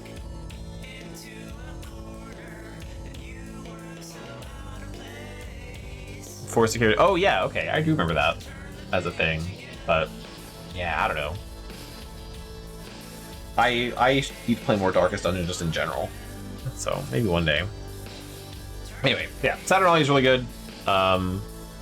There's some themes there about trauma and all that sort of stuff. It's one of those indie games where it's not about depression, but take it for what it is. Good stuff. Anyway, Iconoclasts. Man, you know how video games aren't political? Iconoclast is the most apolitical game I think I've ever played in my life. There are just no politics at all. It's not trying to say anything. It's just a good time as a side-scrolling Metroidvania game. And just, it's so refreshing to play a video game that isn't trying to shove an agenda down my throat. I'm fucking kidding me. It's such a political game. It's called fucking Iconoclast. Like what? There's so many political things going on in Iconoclast that I wouldn't even cover them all right now. But it does a really good job with it about like, I don't know, there's like bits of like idol worship and I want to say like religion involved, and how two ideologies kind of want the same thing and they use the same resources, but they're like at odds with each other for no reason. It's such a good... Iconoclast is a good game. It's fantastic. Also, the guy that made the game made games earlier, and some of the characters are in those games. I don't think they're related, but Iconoclast, S tier. I loved Iconoclast. There's some things that I can nitpick about it, but Iconoclast is absolutely fantastic. Wasn't a fucking Wikipedia. Oh yeah, needing the wiki up for any game. I think I take points off for that, because I think that all knowledge of your game should be in some way able to be learned in the game. I even take points off for like Stardew Valley, but Stardew Valley is a kind of a different one for me, because I think the idea is that you play it for a long time and you kind of come to terms with, like, you figure things out, like, you plant these things and, oh, hey, this ended up being more and I need this for this, and that's like, I'm less harsh about Stardew Valley with it, but other games, if I need to bring up the wiki, we have a problem. But yeah, Iconoclast, really good gameplay, really good combat, really good story, really good characters, really good art style, really good mechanics. Like, everything about Iconoclast I really enjoyed, and I would probably play it again in a year if I wanted to. It's so good. Like, obviously, home run, knock it out of the park for me. Your mileage may vary. And I just had a great time with it. So, maybe a little long, but I loved it. And again, all the messaging, all the theming, on point. Good stuff. Let's talk about Super Mario World. Hey LB, what are your opinions on Super Mario World?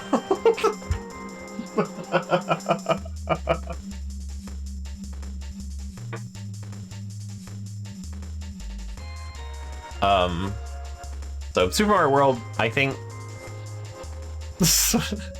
What? I was asking your opinion. Why are we flipping me off? So mean to me. Jeez. I just wanted your input since I played this whole game with you. So yeah, I played Super Mario World. LB was Luigi. We had a really good time. Is it raining? Nope, still snowy. Oh, it's big chunky snow. It's the snow I like. Okay. Anyway, some people might have a problem with this. You like it, just not through emulation? It's the same. It's the same. Unless you mean like you want to play it specifically on a Super Nintendo controller. Super Nintendo emulation is so accurate these days. I'm gonna give it an A. I think it's really good, but I don't know. There's just something about it that like, I know it's like top tier side scroller, and there's like a whole bunch of ROM hacks for it that are like crazy and wild, and there's a whole community, and like it's a really good game, but and the delay is ass. But did we play it over Parsec? The delay was so short. Didn't you play while you were here? There was no delay. Those fucking water levels? That's fair. The water levels are pretty bad. So I don't know, there's just something about Super Mario World to me where, like, I recognize that as a side scroller on the Super Nintendo, it is pretty fantastic. But as a game as a whole, I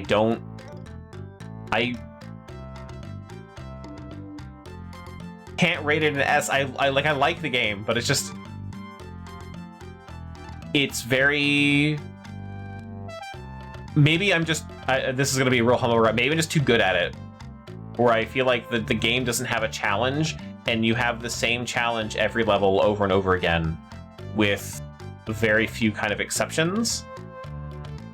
And that's kind of where it loses me. I recognize that Super Mario World is a fantastic game, but I think by the time you're about halfway into the game,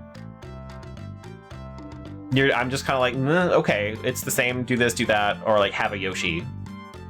I know there were some struggles there too, like I recognize that, but like for me, Super Mario World is not a timeless classic.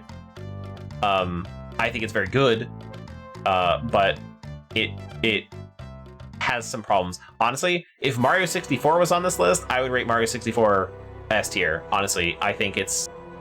Super Mario 64 for me is way more fun to play and way more interesting than Super Mario World. And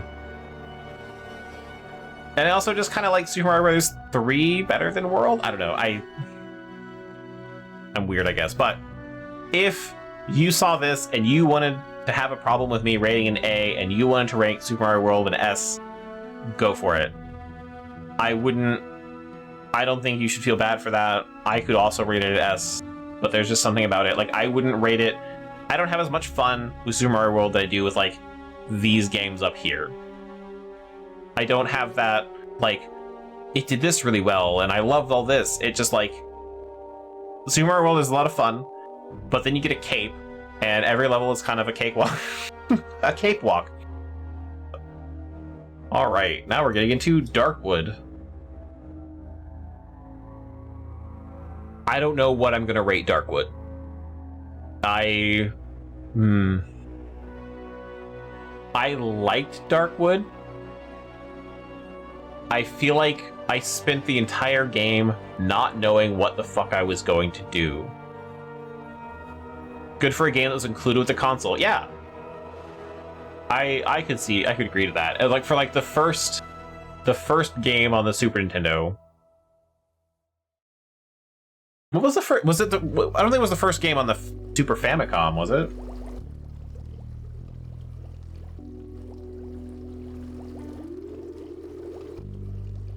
Because I know it was bundled with the Super Nintendo when it came out, because they wanted to ship more units, basically, so they gave you a game for free. But I'm interested in what the actual first game on the Famicom was, if that was necessarily the game. And we're gonna find out right now.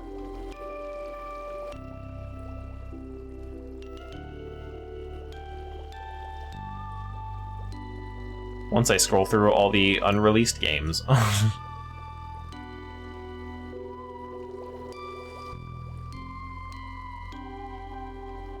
That did not come out in Japan. Really? Okay, no, it was absolutely a launch title. As well as F-Zero, which I didn't know. So yeah, it did come out. It was a launch title for the Super Famicom and the Super Nintendo, and so was F-Zero, which, cool. I didn't know that. Anyway, Darkwood, though. I feel like I spent a lot of time with Darkwood not knowing what I was doing. And I feel like the idea that, one, I like that I can't just barricade myself in one room and stay there. You have to kind of do something about the enemies that come to you at night. And I sometimes like the loop where you go out, gather things, come back, and then you have like a fight for those, like, those resources are important in some way, rather than like, I want these logs to build a house. I think that makes that loop much better for me. So going out and getting wood, getting screws, getting springs, coming back, building traps, building barricades, building better weapons, upgrading my weapons, like that sort of stuff, I like that.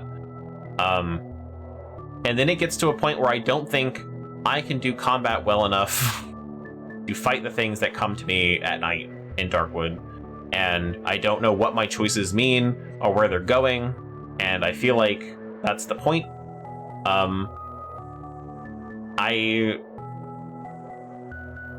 It's a struggle for me, because like I wanna say like I had a good time with it, it's an A, but like thinking back on it, it's like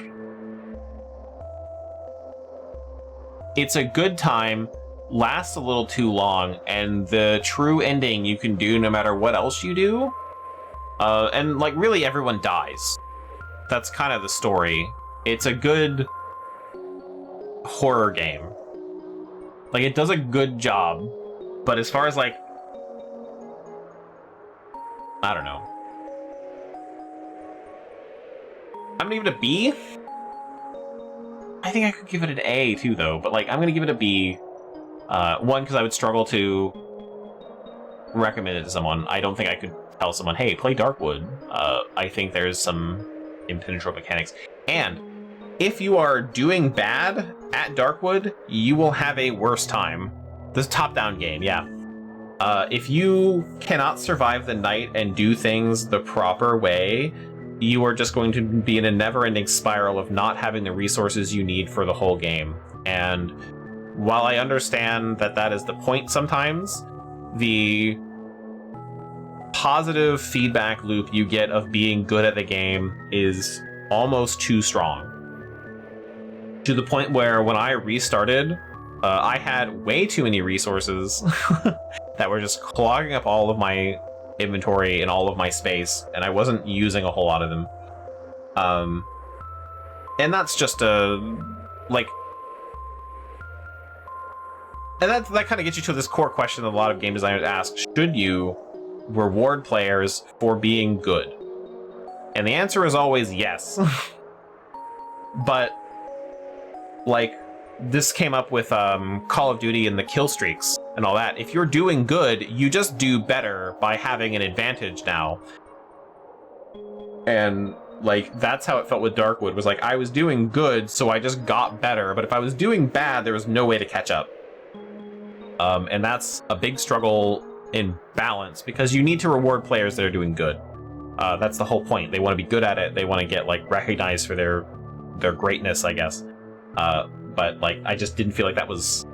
It trivialized the game to an extent, where I didn't feel like I was surviving, where I was just sort of, like, kind of just going along with things and trying to figure out what I was going to do next. And there was the lack of direction didn't hurt it, but, like, not knowing what I was doing and just kind of stumbling upon the answer was not as satisfying as, like, figuring out what I need to do next. I don't know. There were some things that the game could have done, but I recognized that might have been too much work, or, like, there's a timeline thing going on. So, but I'm gonna rate it a B. Could be an A. B and a half. I do think that Darkwood is a good game, but not a great game, you know? Again, wouldn't really recommend it to people. Okay, you might notice there are quite a few more games on here. There's only 4 games left on this list. A lot of the other ones are multiplayer games that we played together, so we're going to talk about those at the end. So, anyway, we got Metal Gear Solid 2. Man, Metal Gear Solid 2...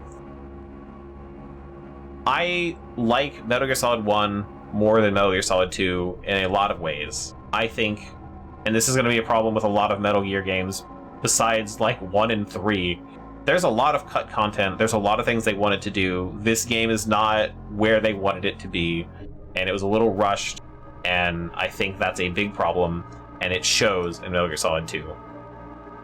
However, my struggles with Metal Gear Solid 2 have almost nothing to do with Metal Gear Solid 2 itself, and more how I wanted to play the game on stream. I have played through Metal Gear Solid 2. I've done a really good job playing it. So, the idea with Metal Gear Solid 2 that I was not doing on stream, because I, wasn't thinking about it in my head, but the first-person shooter camera, where you can be in first person and shoot people from a really long distance away, is a very important thing in Metal Gear Solid 2, because the easiest way to deal with the game is to go into first person, shoot everyone at a distance in the face with a tranq dart, and everyone's asleep, and you go through without getting caught.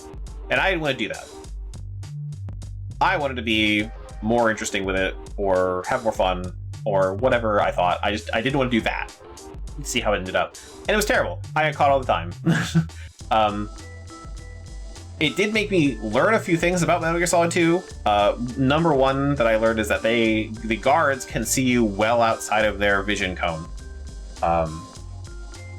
It's just the cone is more of the direction they're looking in, not how far in they can see, which was different, I think, from Metal Gear Solid 1, where if you were outside of the cone, they couldn't see you at all, even though clearly you could be seen.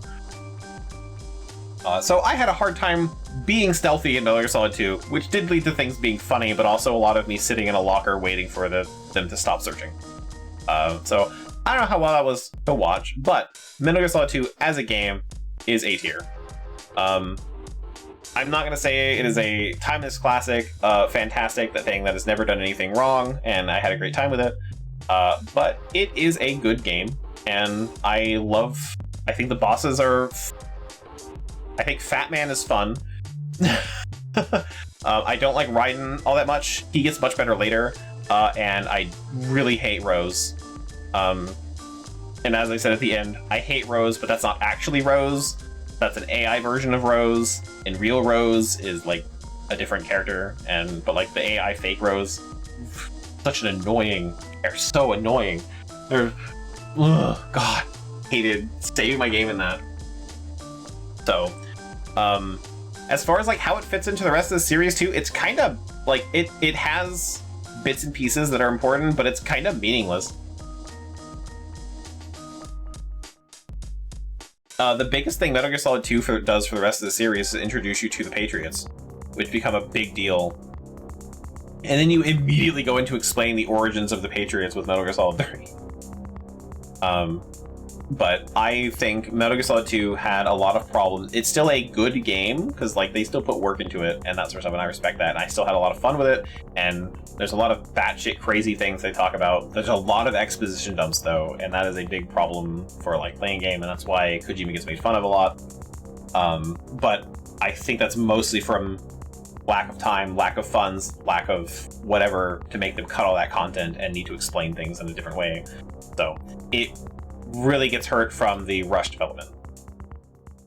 But otherwise, good game. I'd give it an A. It's always worth playing. All the Metal Gear games are going to be up here because they're all good, I think, except for maybe Portable Ops and Acid to some extent. But like, I haven't played Acid, but it is a card game, and those are going to be hit or miss.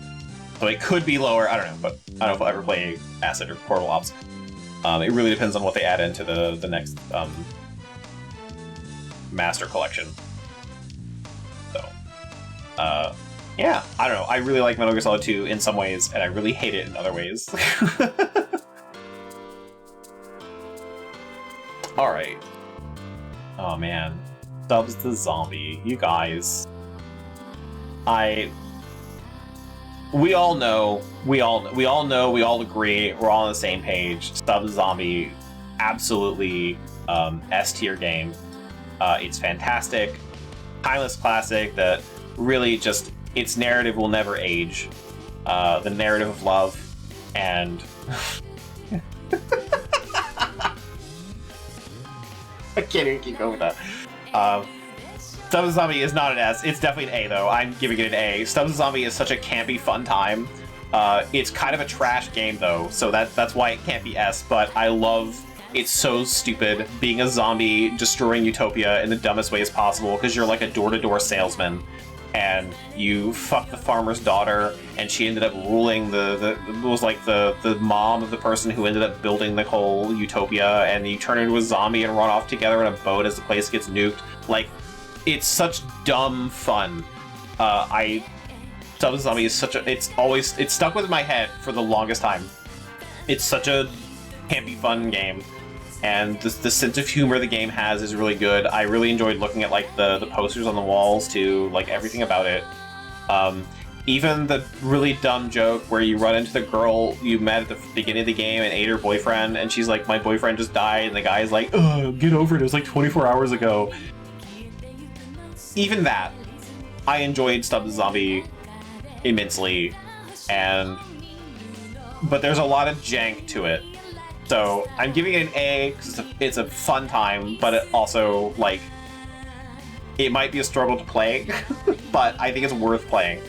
So, I do just also love making a zombie horde that runs around and eats all the citizens around me, and we just turn into this giant wave of death. It's so good. I don't know. I would love to see, not a remake, but like a sequel or a different game entirely that uses that sort of mechanic where you are creating the zombie horde yourself would be cool. Alright. On Guard. Man, alright. On Guard, there are a few missteps in On Guard. However, once I got the combat down, it got better. I want to give On Guard an S tier. I think it's a beautiful game, and I love the combat, but I don't think... My main problem with On Guard is I don't think the player, was given the tools to do the sort of combat scenarios the game threw at me. And that might just be my own skill level. I'm fully willing to admit that, but how I felt playing it was I could do certain things. I was really good one-on-one, but as soon as you added anyone else to it, I couldn't do it. And I couldn't split people up. I couldn't split the group up enough where I could like split one guy off, take him out, move on to the next person. There were certain items where I could like put a bucket on someone's head, they couldn't block me, I could immediately kill them, but then like that bucket's gone. I think if I had my own ability to stun enemies better, I think that would have really come together. Or like I don't want to say like an Arkham Knight, now that that game's been brought up. I don't think like an Arkham Asylum kind of Batman, someone's gonna punch me, immediately parry. I don't think that kind of combat would be best for this game, but I really like the idea of using the environment to my advantage. Not enough chandeliers, yeah, they just need to be everywhere. I think the environment didn't have enough tools in it for me to utilize the environment in the way the game wanted me to. So I'm going to give it a B. Very easily could be an A, though. I had an absolute blast with the game, but nah, fuck it. I'll give it an A. On Guard is a good game. I could definitely recommend it to people. I think I love the art. The combat has that one little nitpick to it, but I think once you kind of get a handle on it, it becomes much easier to deal with. And just, I don't know, it's a fun game. I think it's a wonderful time. And then it had the arena, which is like the roguelike version of doing the challenges. I think if they did have like some sort of procedure generated mode for it, that would be really cool, especially much as I don't like procedural generation. It's really good to get a lot of content out of an indie studio for like less work, but that wasn't their focus, so I get it. And I think the characters were fun. I think the dialogue was fun. I think the voice actors kind of sold it, even though they were not perfect. Overall, like really good indie game from not America, which really does say a lot. I think a lot of other countries don't get enough credit for their indie games, but On Guard is definitely one of those that I think stands out as a really good example of what can happen if you don't put America in charge of everything.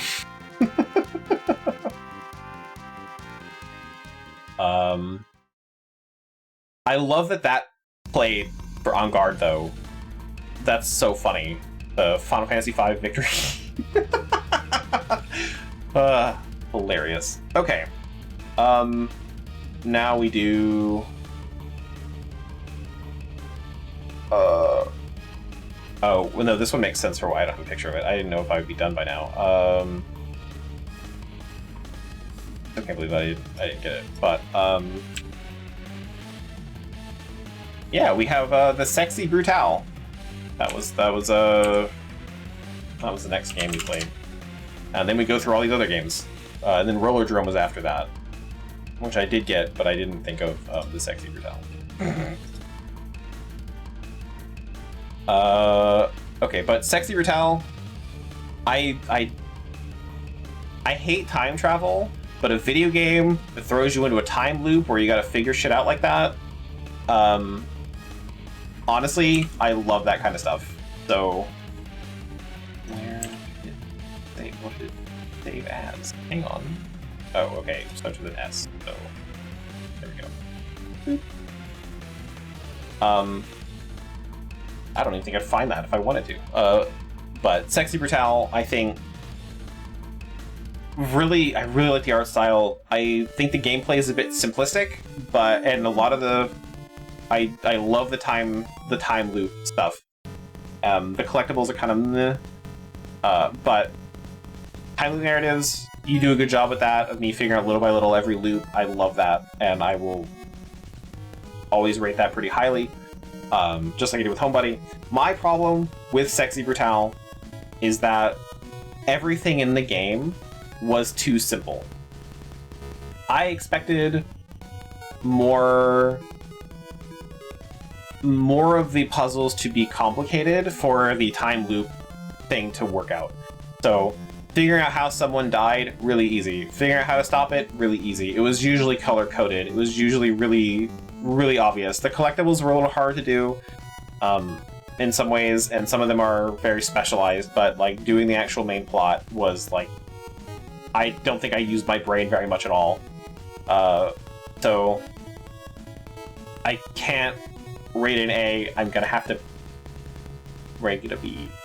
I could even rank this as C and be comfortable with it, but I'm gonna be generous. I'm gonna give it a B.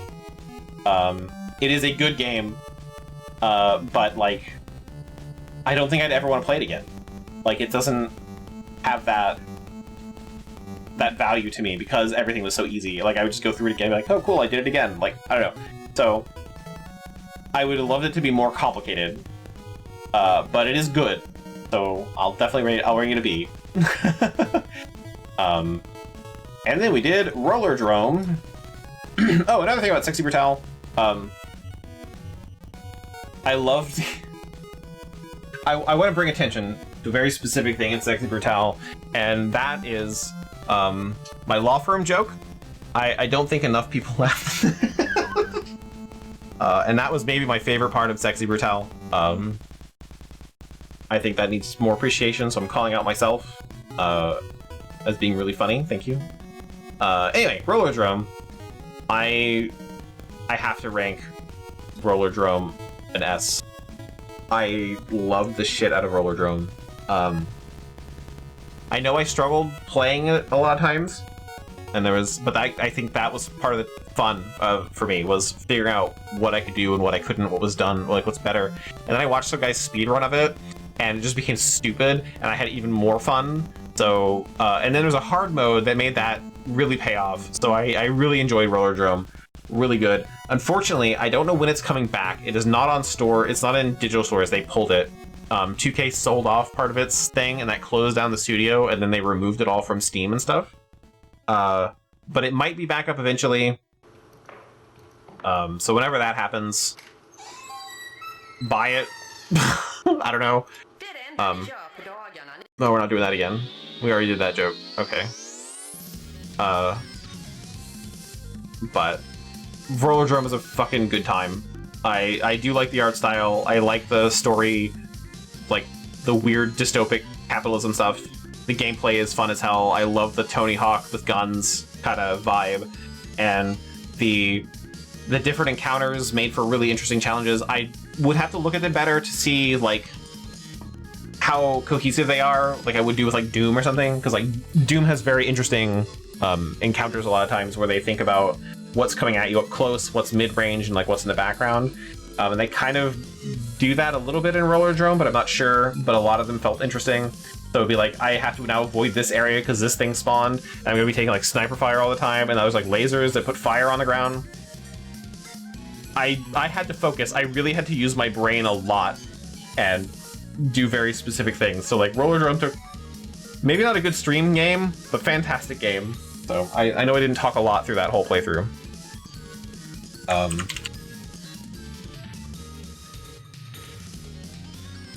Oh, wow, okay, you didn't like that at all, did you, Google Sheets? There we go. Okay, so that is all of the games I specifically played and finished. The two games I gave up on, we're going to talk about Automa Chef, and we're going to talk about Ellen. Automa Chef, I like Automa Chef. I think Automa Chef is good. As far as a game that I abandoned, I'm gonna give it an actually gonna give it an A. I like the puzzles. I loved thinking about how I'm gonna do something. Sometimes as things got more complicated, I started kind of losing interest. But the reason why I gave up on it was because the computers, I don't like the computer programming bit of it. I figured out what to do what I wanted to do, but I knew it would work because separately those two things would work, and then when I put them together, they wouldn't. And I was like, I don't know why that's a limitation. I don't know why that's not working, and no one could explain why, because when you look up things for Automa Chef, they just give you the answer. They don't explain things to you, so I gave up on it because it's like, game, if you're not gonna let me do what I want in a way that I know works, not doing something stupid because I know it all works, then you can go fuck yourself. Otherwise, I had fun though. So I'm gonna give it an A. It's a very good automation game. It really does take some brain power, and it has some very challenging puzzles, and I had a really good time with it up until that point. Ellen, on the other hand,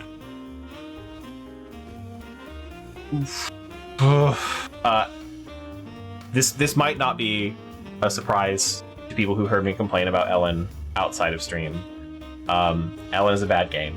Ellen is a game you should feel bad for liking. Ellen has a lot of potential. Maybe as it gets more updates and things get put together a little more, it'll be okay. As of right now, I think Ellen is shit. I wanted to be generous while I was playing it. I gave it a huge chance. I think it does a lot of things very poorly. And the biggest thing I don't like about it is not the procedural generation. It's not the fact that nothing is everything's translated through ChatGPT, and all the stuff that you can read in English makes absolutely no sense, and the whole translation about it is just really piss poor. My biggest complaint is how time-gated everything is. Everything in Ellen. If you can dedicate a lot of time to Ellen, you'll have a better time. Everything takes forever in Ellen. If you don't cheat, you have to do whatever you're doing in short bursts, because you only have so much stamina, so you can only make a certain number of things, then you have to take a nap. Then you make a certain number of things, and you have to take a nap, and all of that takes time. Then, to learn new spells, to learn new blueprints, you can buy them, sort of. Other times, you think of them in your sleep, so you have to randomly wait until you learn a thing in your sleep. And this is not... You can buy blueprints, but some of them that I needed, I can only learn in my sleep. So I have to wait till I have an epiphany in my sleep to get the thing I want, to do the thing I want to do.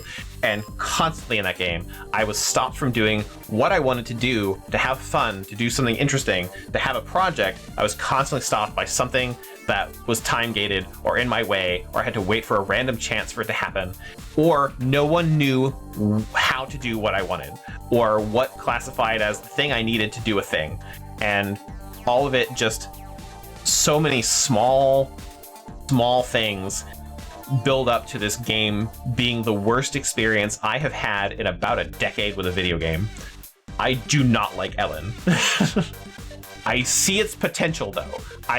If it was more clear and I wasn't streaming it, maybe I think I could have had a better time with it. But even by myself, it's the time gating for me that really bothers me.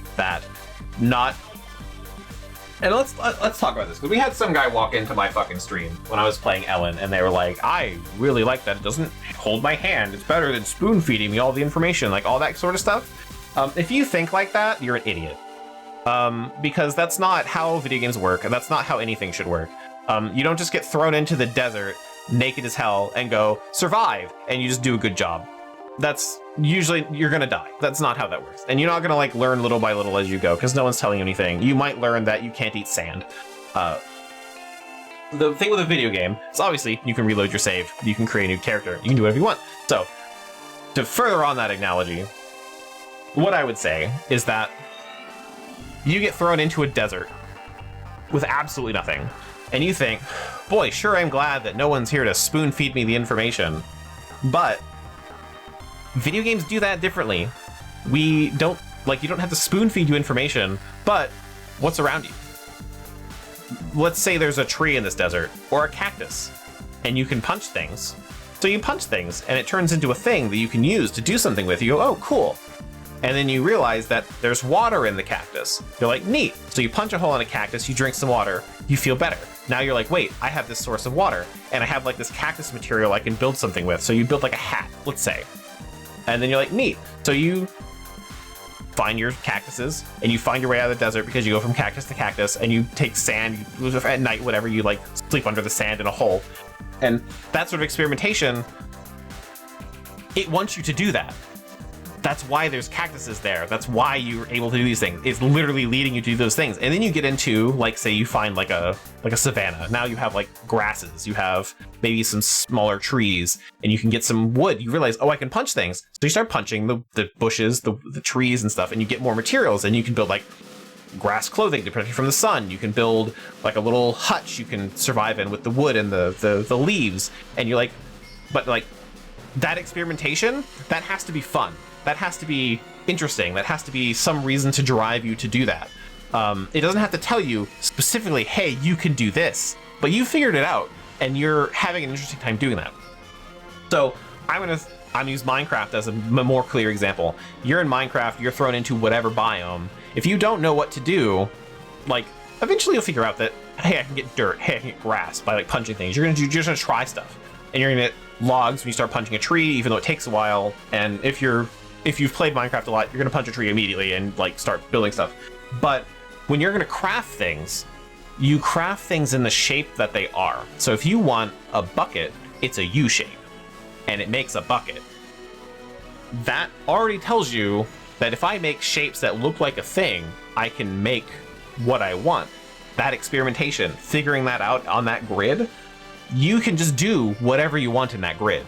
And that's where the experimentation of not holding your hand in Minecraft, now it just literally tells you. I think it like goes through a bunch of steps, like build this thing, and like before, a long time ago, that didn't happen. So you just knew what to, you're like, well, a shovel is like a stick with a rock on the end of it, right? So you take like a stick and you put it in there and you do a thing and it turns into a shovel. You're like, oh, that's fucking cool. That's a whole crafting wiki. Yeah, it's way different now. But like, that's how experimentation works. That's how you have fun. That's not spoon feeding you, but it does lead you in the direction it wants you to go. It does leave hints that make you think about specific things, and that's game design, is coming up with ways to guide you into the answer they want you to get to. Like, it's game design is all about choices and guiding people through those choices. And when you have something like Minecraft, which is wildly successful, doing these things to lead you into crafting things and figuring out what materials you can make stuff out of and what you can do, it's very intuitive, it's very interesting, and that's the fun part, is that experimentation. Ellen doesn't do that. Ellen is like, oh, you want to do this thing? Fuck you. You don't know how to do it. You can't figure it out. There's no experimentation. Go to bed. You can't dick around with something. You have to know the recipe. There's no experimentation. There's no interest. There's no fun to be had. There's no leading you somewhere. You just kind of have to like wander around until something good happens to you. And that's not fun. That's not interesting. That is making experimentation tedious and annoying. So wildly different ways of doing things, and Ellen does it the bad way. I will say, again, if you have a lot of time on your hands, everything in Ellen takes a long time. And so if you can pour in a bunch of time to the game, it's a huge time sink, and you have to do a lot of work to like ease that, and even then you can't.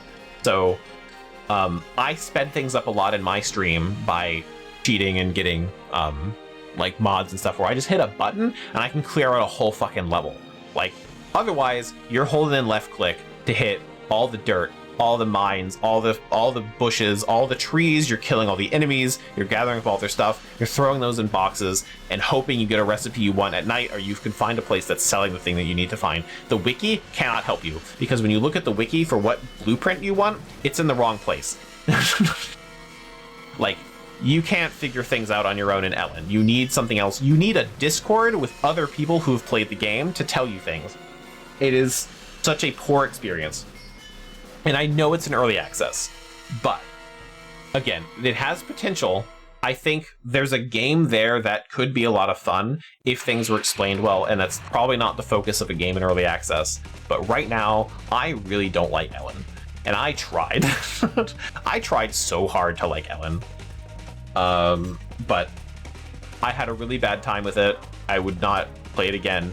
In like 10 years, maybe he'll scrap it and make a brand new game with a completely different name that starts with an E and start over again. But there's my spiel on Ellen.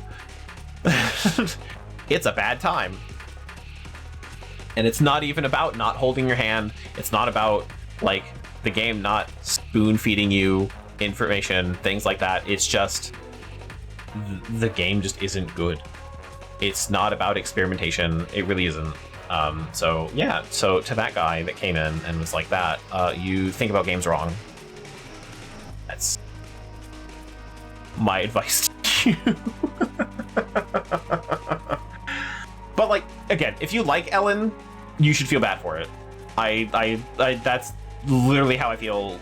I think that, okay, to be fair, the way we talked about it when I finished with Gleam, was that Gleam played it near release when there's a bunch of other people playing, and I think he was in the Discord, so they're all sharing their information and what they learned and all this cool stuff that they could do, and it was a big group effort, but that's gone now. So I think his experience was very different than mine, and I think his experience would be way more fun if it was still going on. So if you had that experience with Ellen and you like Ellen, great. You don't have to feel bad about that. But you're playing it now and you're going, this is great because the game doesn't explain anything to me, you should feel bad. So, anyway, let's get on to these multiplayer games. All right. So I'm gonna start with Stardew Valley because Stardew Valley is really easy. We've all played Stardew Valley. We all know what Stardew Valley is like. Stardew Valley is fantastic. I love Stardew Valley. I think Stardew Valley is absolutely S tier. I love the farming. I think I like the characters, even the characters I don't like. I think that the dungeon stuff is really fun. The combat is kind of iffy, but like it serves its purpose. I think the world is fun. Really good stuff about Stardew Valley. If I put down here Stardew Valley Expanded, though, I would rate Stardew Valley Expanded worst games you should feel bad for liking, because everything that Stardew Valley Expanded adds as far as narrative, especially, is really terrible. And even the characters are...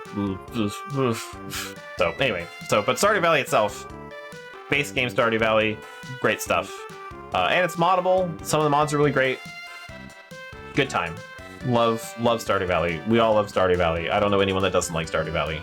Anyone that says they don't like Stardew Valley has not played Stardew Valley. So, anyway. Yay, Stardew Valley. Also, the music. Love Stardew Valley's music. It's on this playlist. Okay. We're gonna go with these Resident Evil games. So, Outbreak and Outbreak 2. I think I would love to play more of Outbreak. I think that we only went through every level once. I had a lot of fun with Outbreak, but I think there's just something about it where I feel like I want to do, not like hard mode, but like, I don't know, just, it's one of those games where I feel like I would love to get really into it, you know? Like, me and my friends need some modernized polish, absolutely. I would love to see remakes of these games, but like right now, even without them, I'm like, I would love to play more Outbreak. Like, even with if I played it alone, it would be such a long time. Like that one level where everyone died but me, and it was like an hour and a half in that one level. God. The infection system was not great. There should be ways to slow it down, I think, or whatever, but I think that's okay as a timer. Because Outbreak is technically 4 players all working towards the same goal. The levels should go pretty quickly, and some of them did. So I think the infection thing was like a marker of like skill, like not getting hit, and some characters are better at not getting hit than others, and I think it was also a timer. And I think that's important because eventually you just want the game to stop. But something like 3 hours, yeah. So that could be fixed, but like I would love to get really good at Outbreak. I don't know, it just seems like it'd be fun to do one level over and over again until you like S rank it. I don't know, that's kind of how I feel about Outbreak, because I feel like there's a lot of special strategies each character can bring, and each composition of 4 could be really good, and figuring out which characters are best for like which level, and like each character has their own unique interaction with a level, because like I'm an Umbrella employee, I work here in the Umbrella Secret Lab, so I have like a key card now, or like I have like a thing I can do in this level. That's really neat. So I think there's a lot to Outbreak that I didn't get to show off on stream, because I was just playing it and like I didn't want to spend like forever on it, and being an Outbreak streamer for the rest of my life would be terrible and I wouldn't like it. But I think I would like to play more Outbreak at some point. Not that everyone has to be up for that. I don't need like 4 people, as fun as that would be. But also, Outbreak was another one of those games where people came into my stream to tell me how to play it. And people were way more into Outbreak than I was, who just started playing it. I wasn't like a big veteran, and that's weird. I think people who are really into a game coming into someone and it's just assuming that they've played this game like constantly, coming in real hard. Well, don't do that. I'm glad that people are enthusiastic about video games. I don't want to take that away from him, but it's like when I'm just starting a game and you come in and ask me like, well, do you know this special strategy? I'm like, absolutely not. And then you tell me how to do the special strategy. I'm like, okay, thanks. I didn't need to know that. But that's also why I started playing what I don't say whatever her name was, where her special move was to like flop on the floor and crawl away. You can use that to go through zombies and become like basically invincible. That's why I started playing her. Some guy came in and said it. I thought like that's pretty neat. Sure, why not? But like, it bothers me when people do that. But I think both outbreaks are A's. I honestly, they're very good. I really wish I could have played them at the time. I would have loved to play them in like their heyday. I would have had a much better time with them, I think. And I do like how there's so much to them and so much that you learn about the characters and the world through playing different characters at different times and collecting like special things from them and like all the outfits and stuff. So like all that stuff is like really cool. So I even like it as like a concept. I would love to see it again. I would love to see Outbreak. If Resident Evil ever wants to do online multiplayer stuff again, they don't need to do the Dead by Daylight ripoff or whatever the fuck the Resistance was, I think. But that, just do Outbreak again.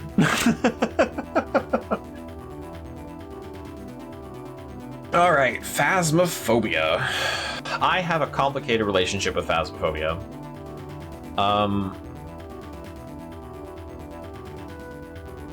Because on the surface, I really like Phasmophobia.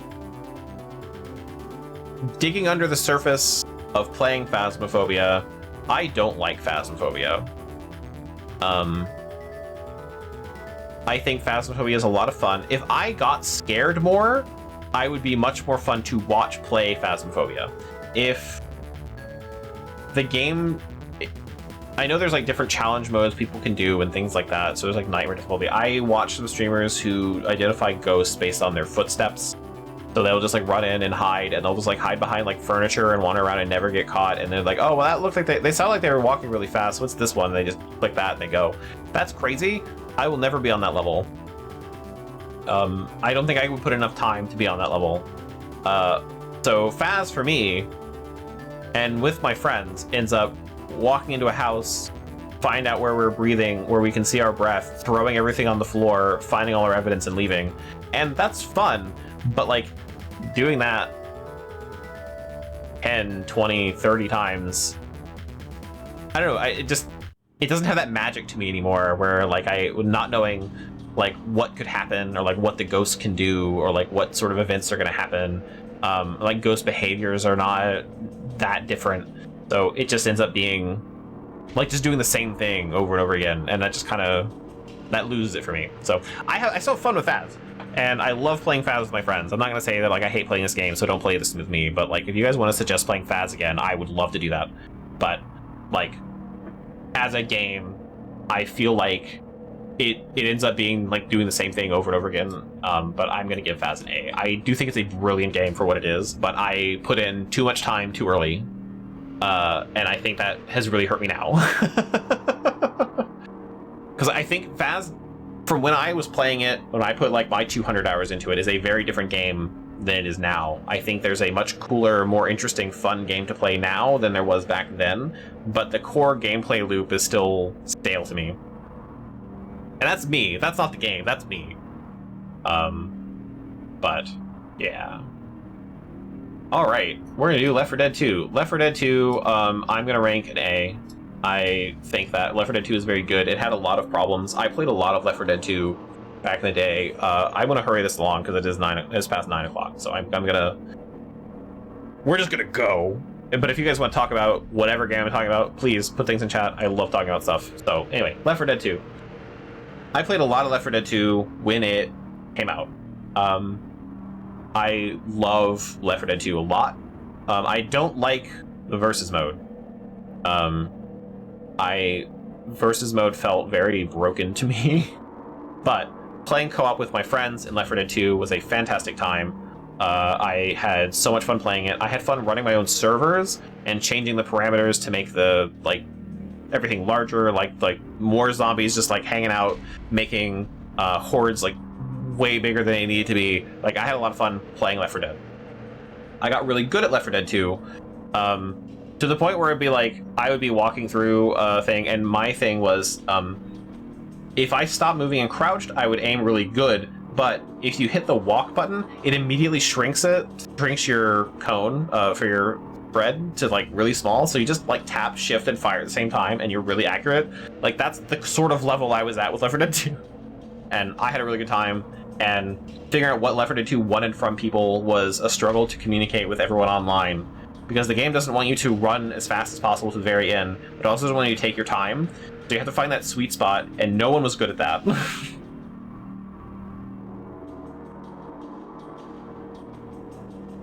See, I don't like versus mode, because I think versus mode was really hit or miss with, one, the netcode, and two, how like the skill levels, obviously, because there was no matchmaking.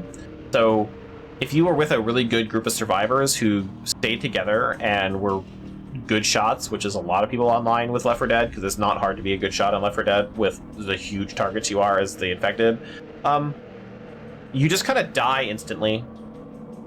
And the idea, I think, that I was catching on to, totally different now than how it was in 2010. Man, I don't want to give Left 4 Dead 2 the time of day to play versus 2025. I remember the whole idea was like, as the infected, you're all supposed to like strike at the same time. And the problem is that you'd have someone be like the charger, and someone be like the jockey, and you would have someone jump on as someone as the jockey, and it would immediately die. The charger would miss. Trying to say it's worse now? Okay, that's encouraging. But I think Left 4 Dead 2 is a very good game. I think it's great, and we're gonna lead this into a very controversial opinion, because I think Left 4 Dead 2 is good. I like the co-op aspect of it, not the versus aspect, but the thing with Left 4 Dead 2 is, just like with Phasmophobia, it is the same thing over and over and over again. And yeah, like, when things go wrong in Left 4 Dead, they go wrong fast. But it still, get to the specific point, have a horde happen, get to the specific point, have a horde happen, like, just kind of be prepared. It's kind of this war of attrition. And I think that makes it very tense, which makes it very fun. So, like, I would still also play Left 4 Dead 2. It's a good time. However, I would preface that by saying that Back 4 Blood is S tier, and Left 4 Dead 2 can eat my nuts, because Back 4 Blood is a much better game than Left 4 Dead 2. I will die on this hill. I think Back 4 Blood, the weapons in it, it's just a more modern version of Left 4 Dead 2, and the card system makes it 1,000 times better, because then you can specialize and make whatever you want to do in Left 4 Dead be better than better than it was. So, like, if you want to be a weird athletic girl with a baseball bat swinging wildly at 1,000,000 miles an hour to blenderize an entire group of people, you can do that in Back 4 Blood. You want to be a great sniper that when you hit a weak point, you heal everyone around you, you can do that in Back 4 Blood. You want to have a machine gun that fires at 1,000,000 bullets per minute, you can do that in Back 4 Blood. Back 4 Blood is just such a much better experience than Left 4 Dead 2, because you can absolutely specialize into specific things that you want to do. You can switch things up to be like, oh, maybe today I want to play with like these specific guns, and have a shotgun that lights people on fire. I don't know, there's like a lot of things you can do with the cards. I know they're not working on it anymore. They're not working on Left 4 Dead 2 either, but Back 4 Blood is a very good, logical extension of the Left 4 Dead 2 vibe. I don't like the microtransaction bit, but that's just a modern video game thing. I don't want to excuse microtransactions, but I want them to go away. But I think Back 4 Blood is a much better game, and it is just specifically for those cards. Otherwise, it's the same as Left 4 Dead 2. It's not much different. You can see the DNA. You can see even the specials are very similar to Left 4 Dead 2. I get that. I don't care that they ripped it off, because your favorite game was ripped off from somewhere else. You're gonna have to come to terms with that on your own time. But I think Back 4 Blood is better than Left 4 Dead in like every way. Even the characters. I don't think the characters are that great in Left 4 Dead. I don't think there's a lot of characterization to be had in Left 4 Dead. Just like there's not a lot of characterization to happen in Back 4 Blood. But there you go. So, anyway, we're gonna move on. Just move Left 4 Dead like lower down the list. Just as the gap between Back 4 Blood and Left 4 Dead. Left 4 Dead is such a B tier. Left 4 Dead 2 is still a good game. Like, I love the shit at Left 4 Dead 2, but I have so much more fun with Back 4 Blood.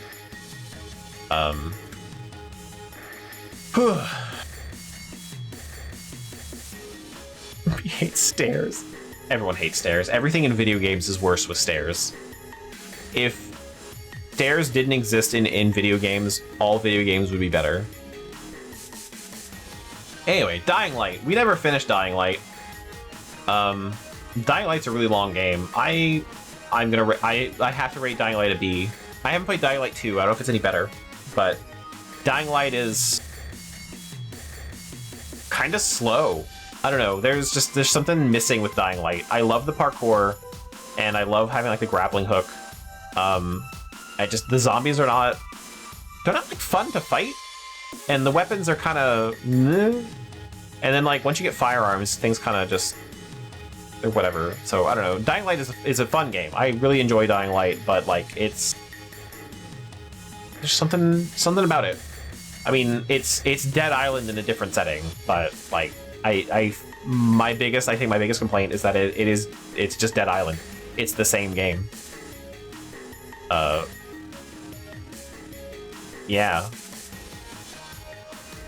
Without the mostly naked zombies, I guess, which, like, I don't know. Points for, points against. It really depends on how you are as a person. But yeah, I don't know. I like Dying Light. I would want to go back to it, like, by myself, maybe. Rather than needing a bunch of people to want to play with me. But maybe Dying Light 2 is better. I don't know. I haven't played it. Then we're going to talk about Lethal Company. Lethal Company, 100% A tier. I think Lethal Company is a good time. We've had a lot of good clips, a lot of good moments, a lot of laughs, just a lot of fun with Lethal Company, mods or not. The only reason it's not S tier is the same reason that Phasmophobia is not S tier. It's that game loop of being the same shit over and over again. It kind of, like I said, it kind of loses me to go run into a building, smash the button to scan things, grab stuff, throw it outside, hopefully we don't die. Like, that could only sustain me for so long. There is no way I could have fun by myself with Lethal Company anymore. But it's a blast with my friends, because I love my friends. So, good times. I think that Lethal Company, like, again, I think Lethal Company is good, but like that core gameplay loop just kind of gets stale on me really quickly. I wish there was like more to it, but it's okay that there's not more to it. It's still good. And then we're gonna talk about Dead by Daylight.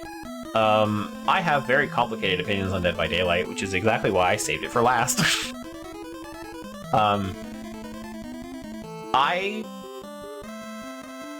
If I could rank Dead by Daylight A tier, but also the worst games that you should feel bad for liking, I would do both. If I had two pictures of Dead by Daylight, I would put it in both spots. I think Dead by Daylight is a good game that refused to be... It's a good game that refused to improve itself until it got stale. And then, once it got stale, they made the game worse. And then they tried to make up for it by changing the game finally into like having different game modes and having fun with the game formula, which is way too little, way too late for me. So the idea of Dead by Daylight, of like having a killer and 4 survivors on a map and the killer has to kill them and hook them and all that sort of stuff, I think that's fun. I like the idea. I think what they want the game to be is poorly communicated and poorly rewarded. Because what Dead by Daylight rewards you for is being a good horror movie. So you kind of escape at the nick of time, or like you get hooked 2 times and like, oh man, it's that tense, I'm bleeding and they're chasing me, like that sort of stuff. You get points for all of that. Both parties get points for all that. The chase, the getting hooked, but no one has any fun when one side just gets stomped. No one benefits from the survivors doing all 5 gens in like 2 seconds and leaving. No one has fun or gets a lot of blood points when the killer just immediately slugs everyone, they die on the ground. They have not done anything to rectify slugging and camping and all the really bad behaviors that gamers do to any degree that has solved the problem. And the better at the game I got, which I was a survivor main, to be fair, the better at the game I got, the more shitty killers would be. And the community really did kill the game for me in a very harsh way. Because I don't think playing Ghostface and teabagging on me when you stab me, when you're guaranteed to catch me when you can stab me once and I fall on the ground, is necessarily great for gameplay, and you can't report those people because they don't really care. Being disrespectful and being rude in a video game is generally rewarded, and being racist for some reason is the only way that you can get someone in a lot of or like in the case of Overwatch, if they say the F word you can get into trouble. Doesn't matter what context they use it in. But I struggle to figure out where I would rate Dead by Daylight, because I think it is partially a good game. Like, part of me wants to say it's a B, because I think the game itself, the gameplay loop itself is fun. I think there's a lot of tense moments. The chases can be good if the matchmaking is right, if your team is doing what they need to do. Otherwise, you're running around from the killer trying desperately to not die, and your friends are wanting flashlight saves, so the rest of your team is just crouched around you somewhere, not doing generators or anything else, and nothing gets done. And that's not a good time. But I think the way they tried to solve a lot of these problems is through a brute force method. So what they would end up doing was they would just, you don't like being slugged? Here's Unbreakable. Have a perk for it. You don't like being camped? Well, here's a perk for it. And they would just keep adding new and new perks. And there's way too many perks now. And a lot of them are useless. A lot of them just feel bloated and not interesting. And they keep trying to like change the meta. And they wanted games to go faster, so they gave like a universal buff to all killers, and that really tanked the game for me, like very specifically. So I struggle to have fun with Dead by Daylight now, and it's really left a bad taste in my mouth. And as soon as I quit, that's when they started doing like Castlevania and like the different modes for like the 2v8 and the lights out stuff. And I started actually experimenting with it. So good on them for doing that. But I can only rate my experiences of playing the game itself. I'm not going to rate it because I think it might be better now.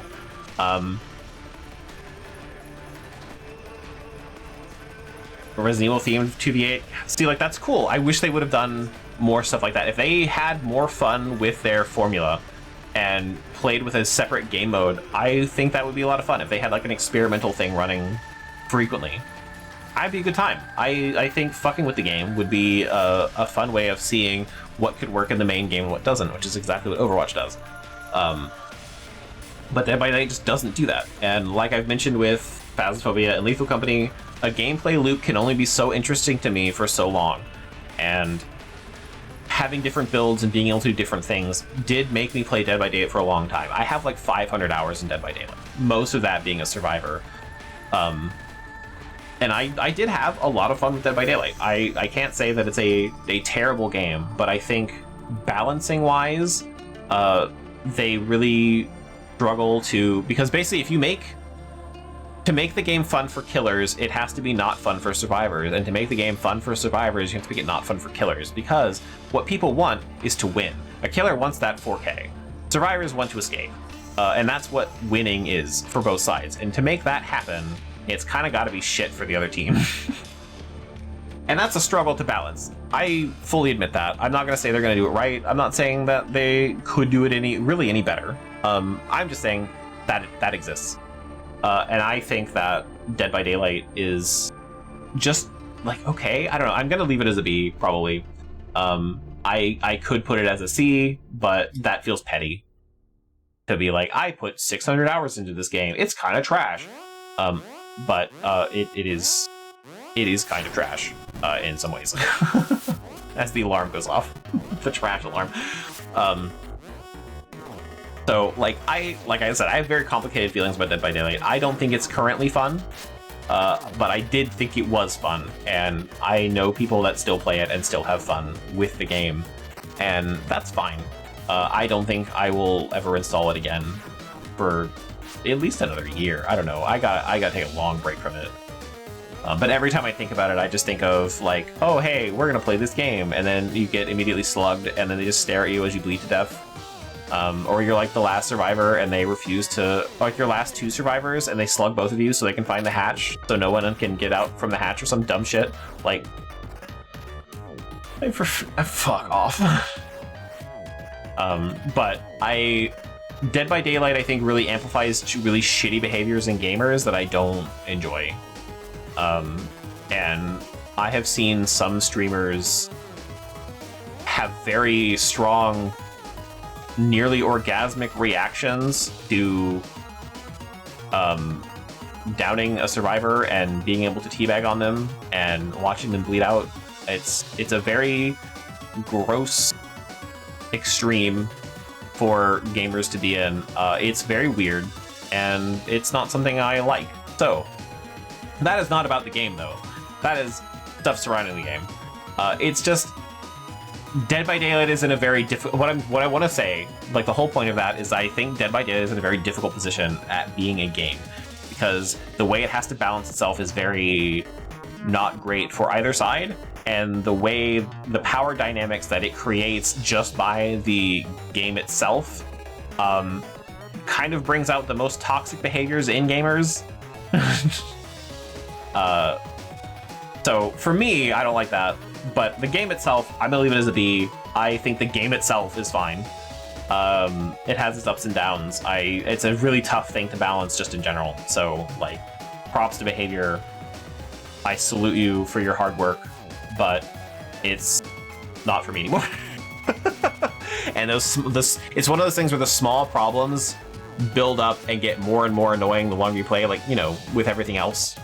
Like, you hear a small buzzing off in the distance that won't go away, and you know, at first you're like, yeah, whatever, it's a little buzzing, and then, like, I don't know, when you're trying to sleep after a week, you kind of hate it.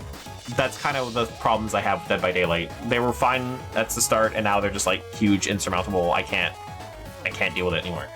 So, anyway, Dead by Daylight gets a B. Yeah, here's our full tier list.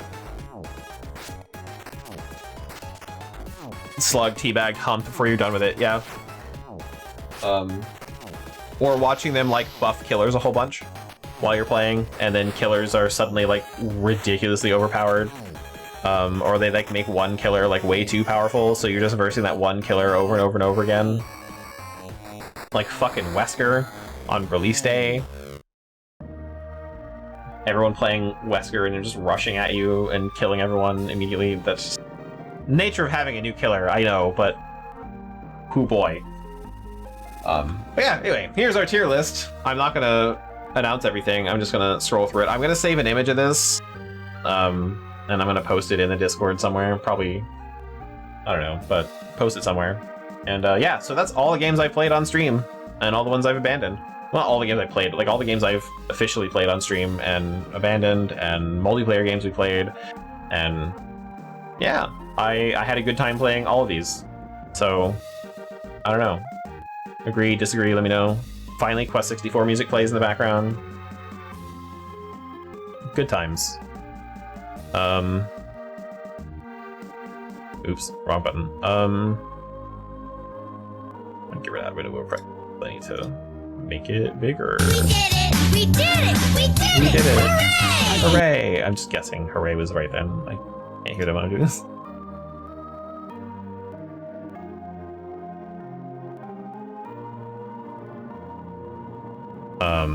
But it's fucking Wesker and Nemesis. Oh god, that sounds terrible.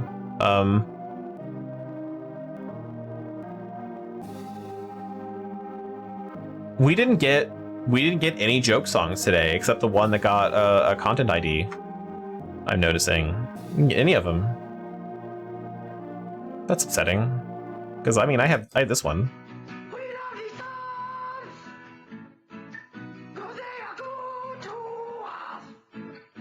Oh, Quiznos commercial.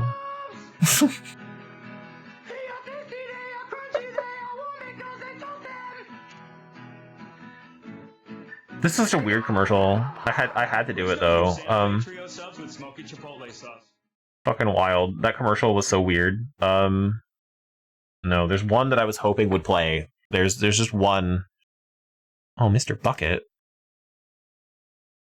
You guys remember Mr. Bucket? We're gonna go on a little nostalgia trip while I wind down, but I want to find this one. That's right. I'm Mr. Bucket. I'm Mr. Bucket. Toss your balls in my top. I'm Mr. Bucket. Out of my mouth and will pop. I'm Mr. Bucket. Such an old man. Jesus. The game's Mr. Bucket. The first to get their balls into Mr. Bucket wins, but look out, because the balls will pop out. Gotta get your balls into Mr. Bucket.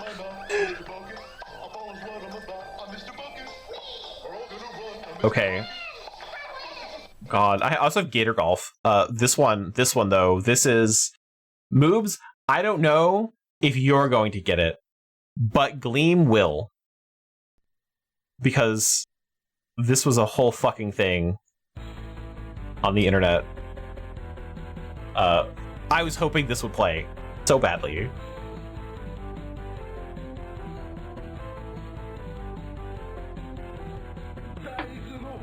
This video got censored as well.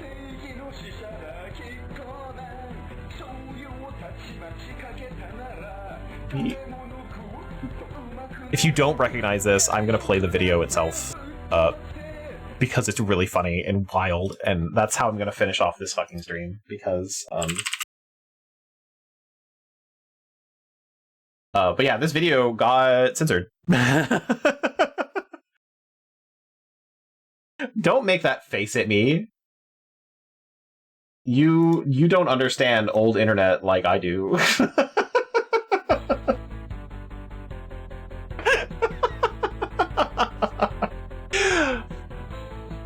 Oh man, what a crazy time to be alive.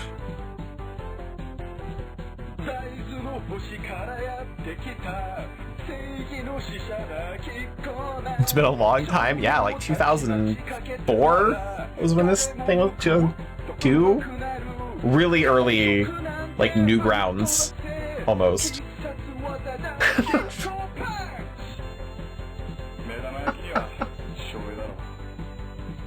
Anyway, there's a point in this video where the cat hangs himself, but they decided that was too much, so in later uploads they made the cat like be shamed in a corner, and that's this video. So anyway, the weird shit I grew up on when I was a kid. This was kind of it. Oh man, so I wouldn't even be mad if this got content ID'd.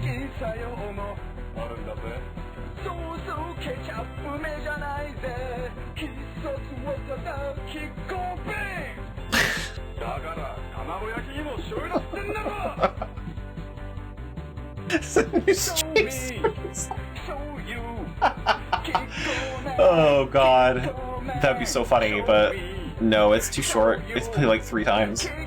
Oh, that got censored too. She was a bit more revealed. She wasn't naked, but there's a bit more going on in that. I had to look it up, so like, wait, that's different, because I'll explain later. I don't know.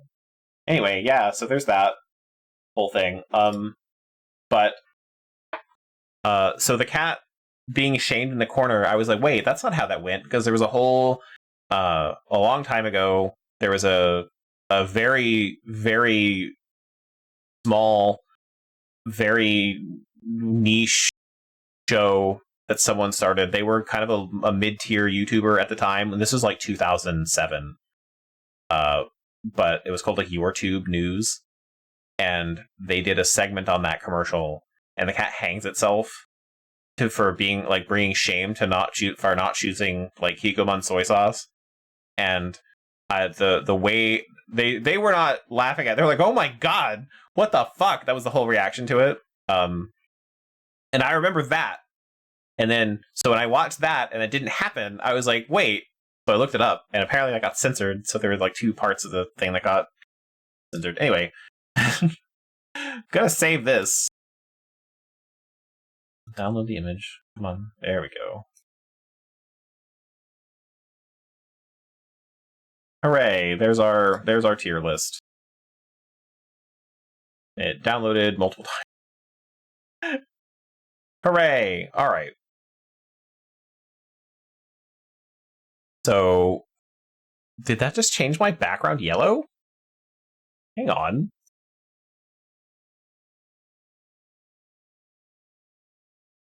Wait, why is that? Oh, hang on. Is that because... Yeah, okay, so I do have Earth and View showing up. Never mind. Yeah, that explains it. Anyway.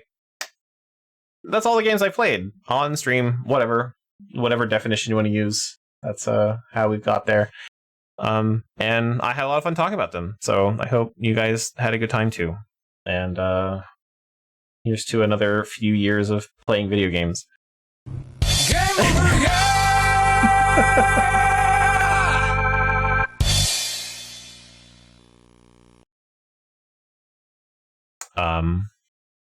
So yeah. Thank you everyone for joining me.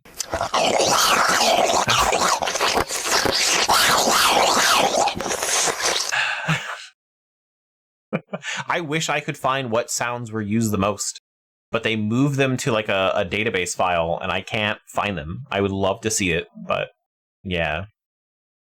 But anyway, yeah, I will see you all on Monday for more Deus Ex 4.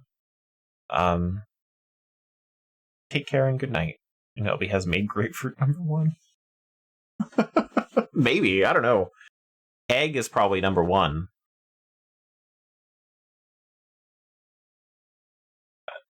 Anyway, good night, everyone.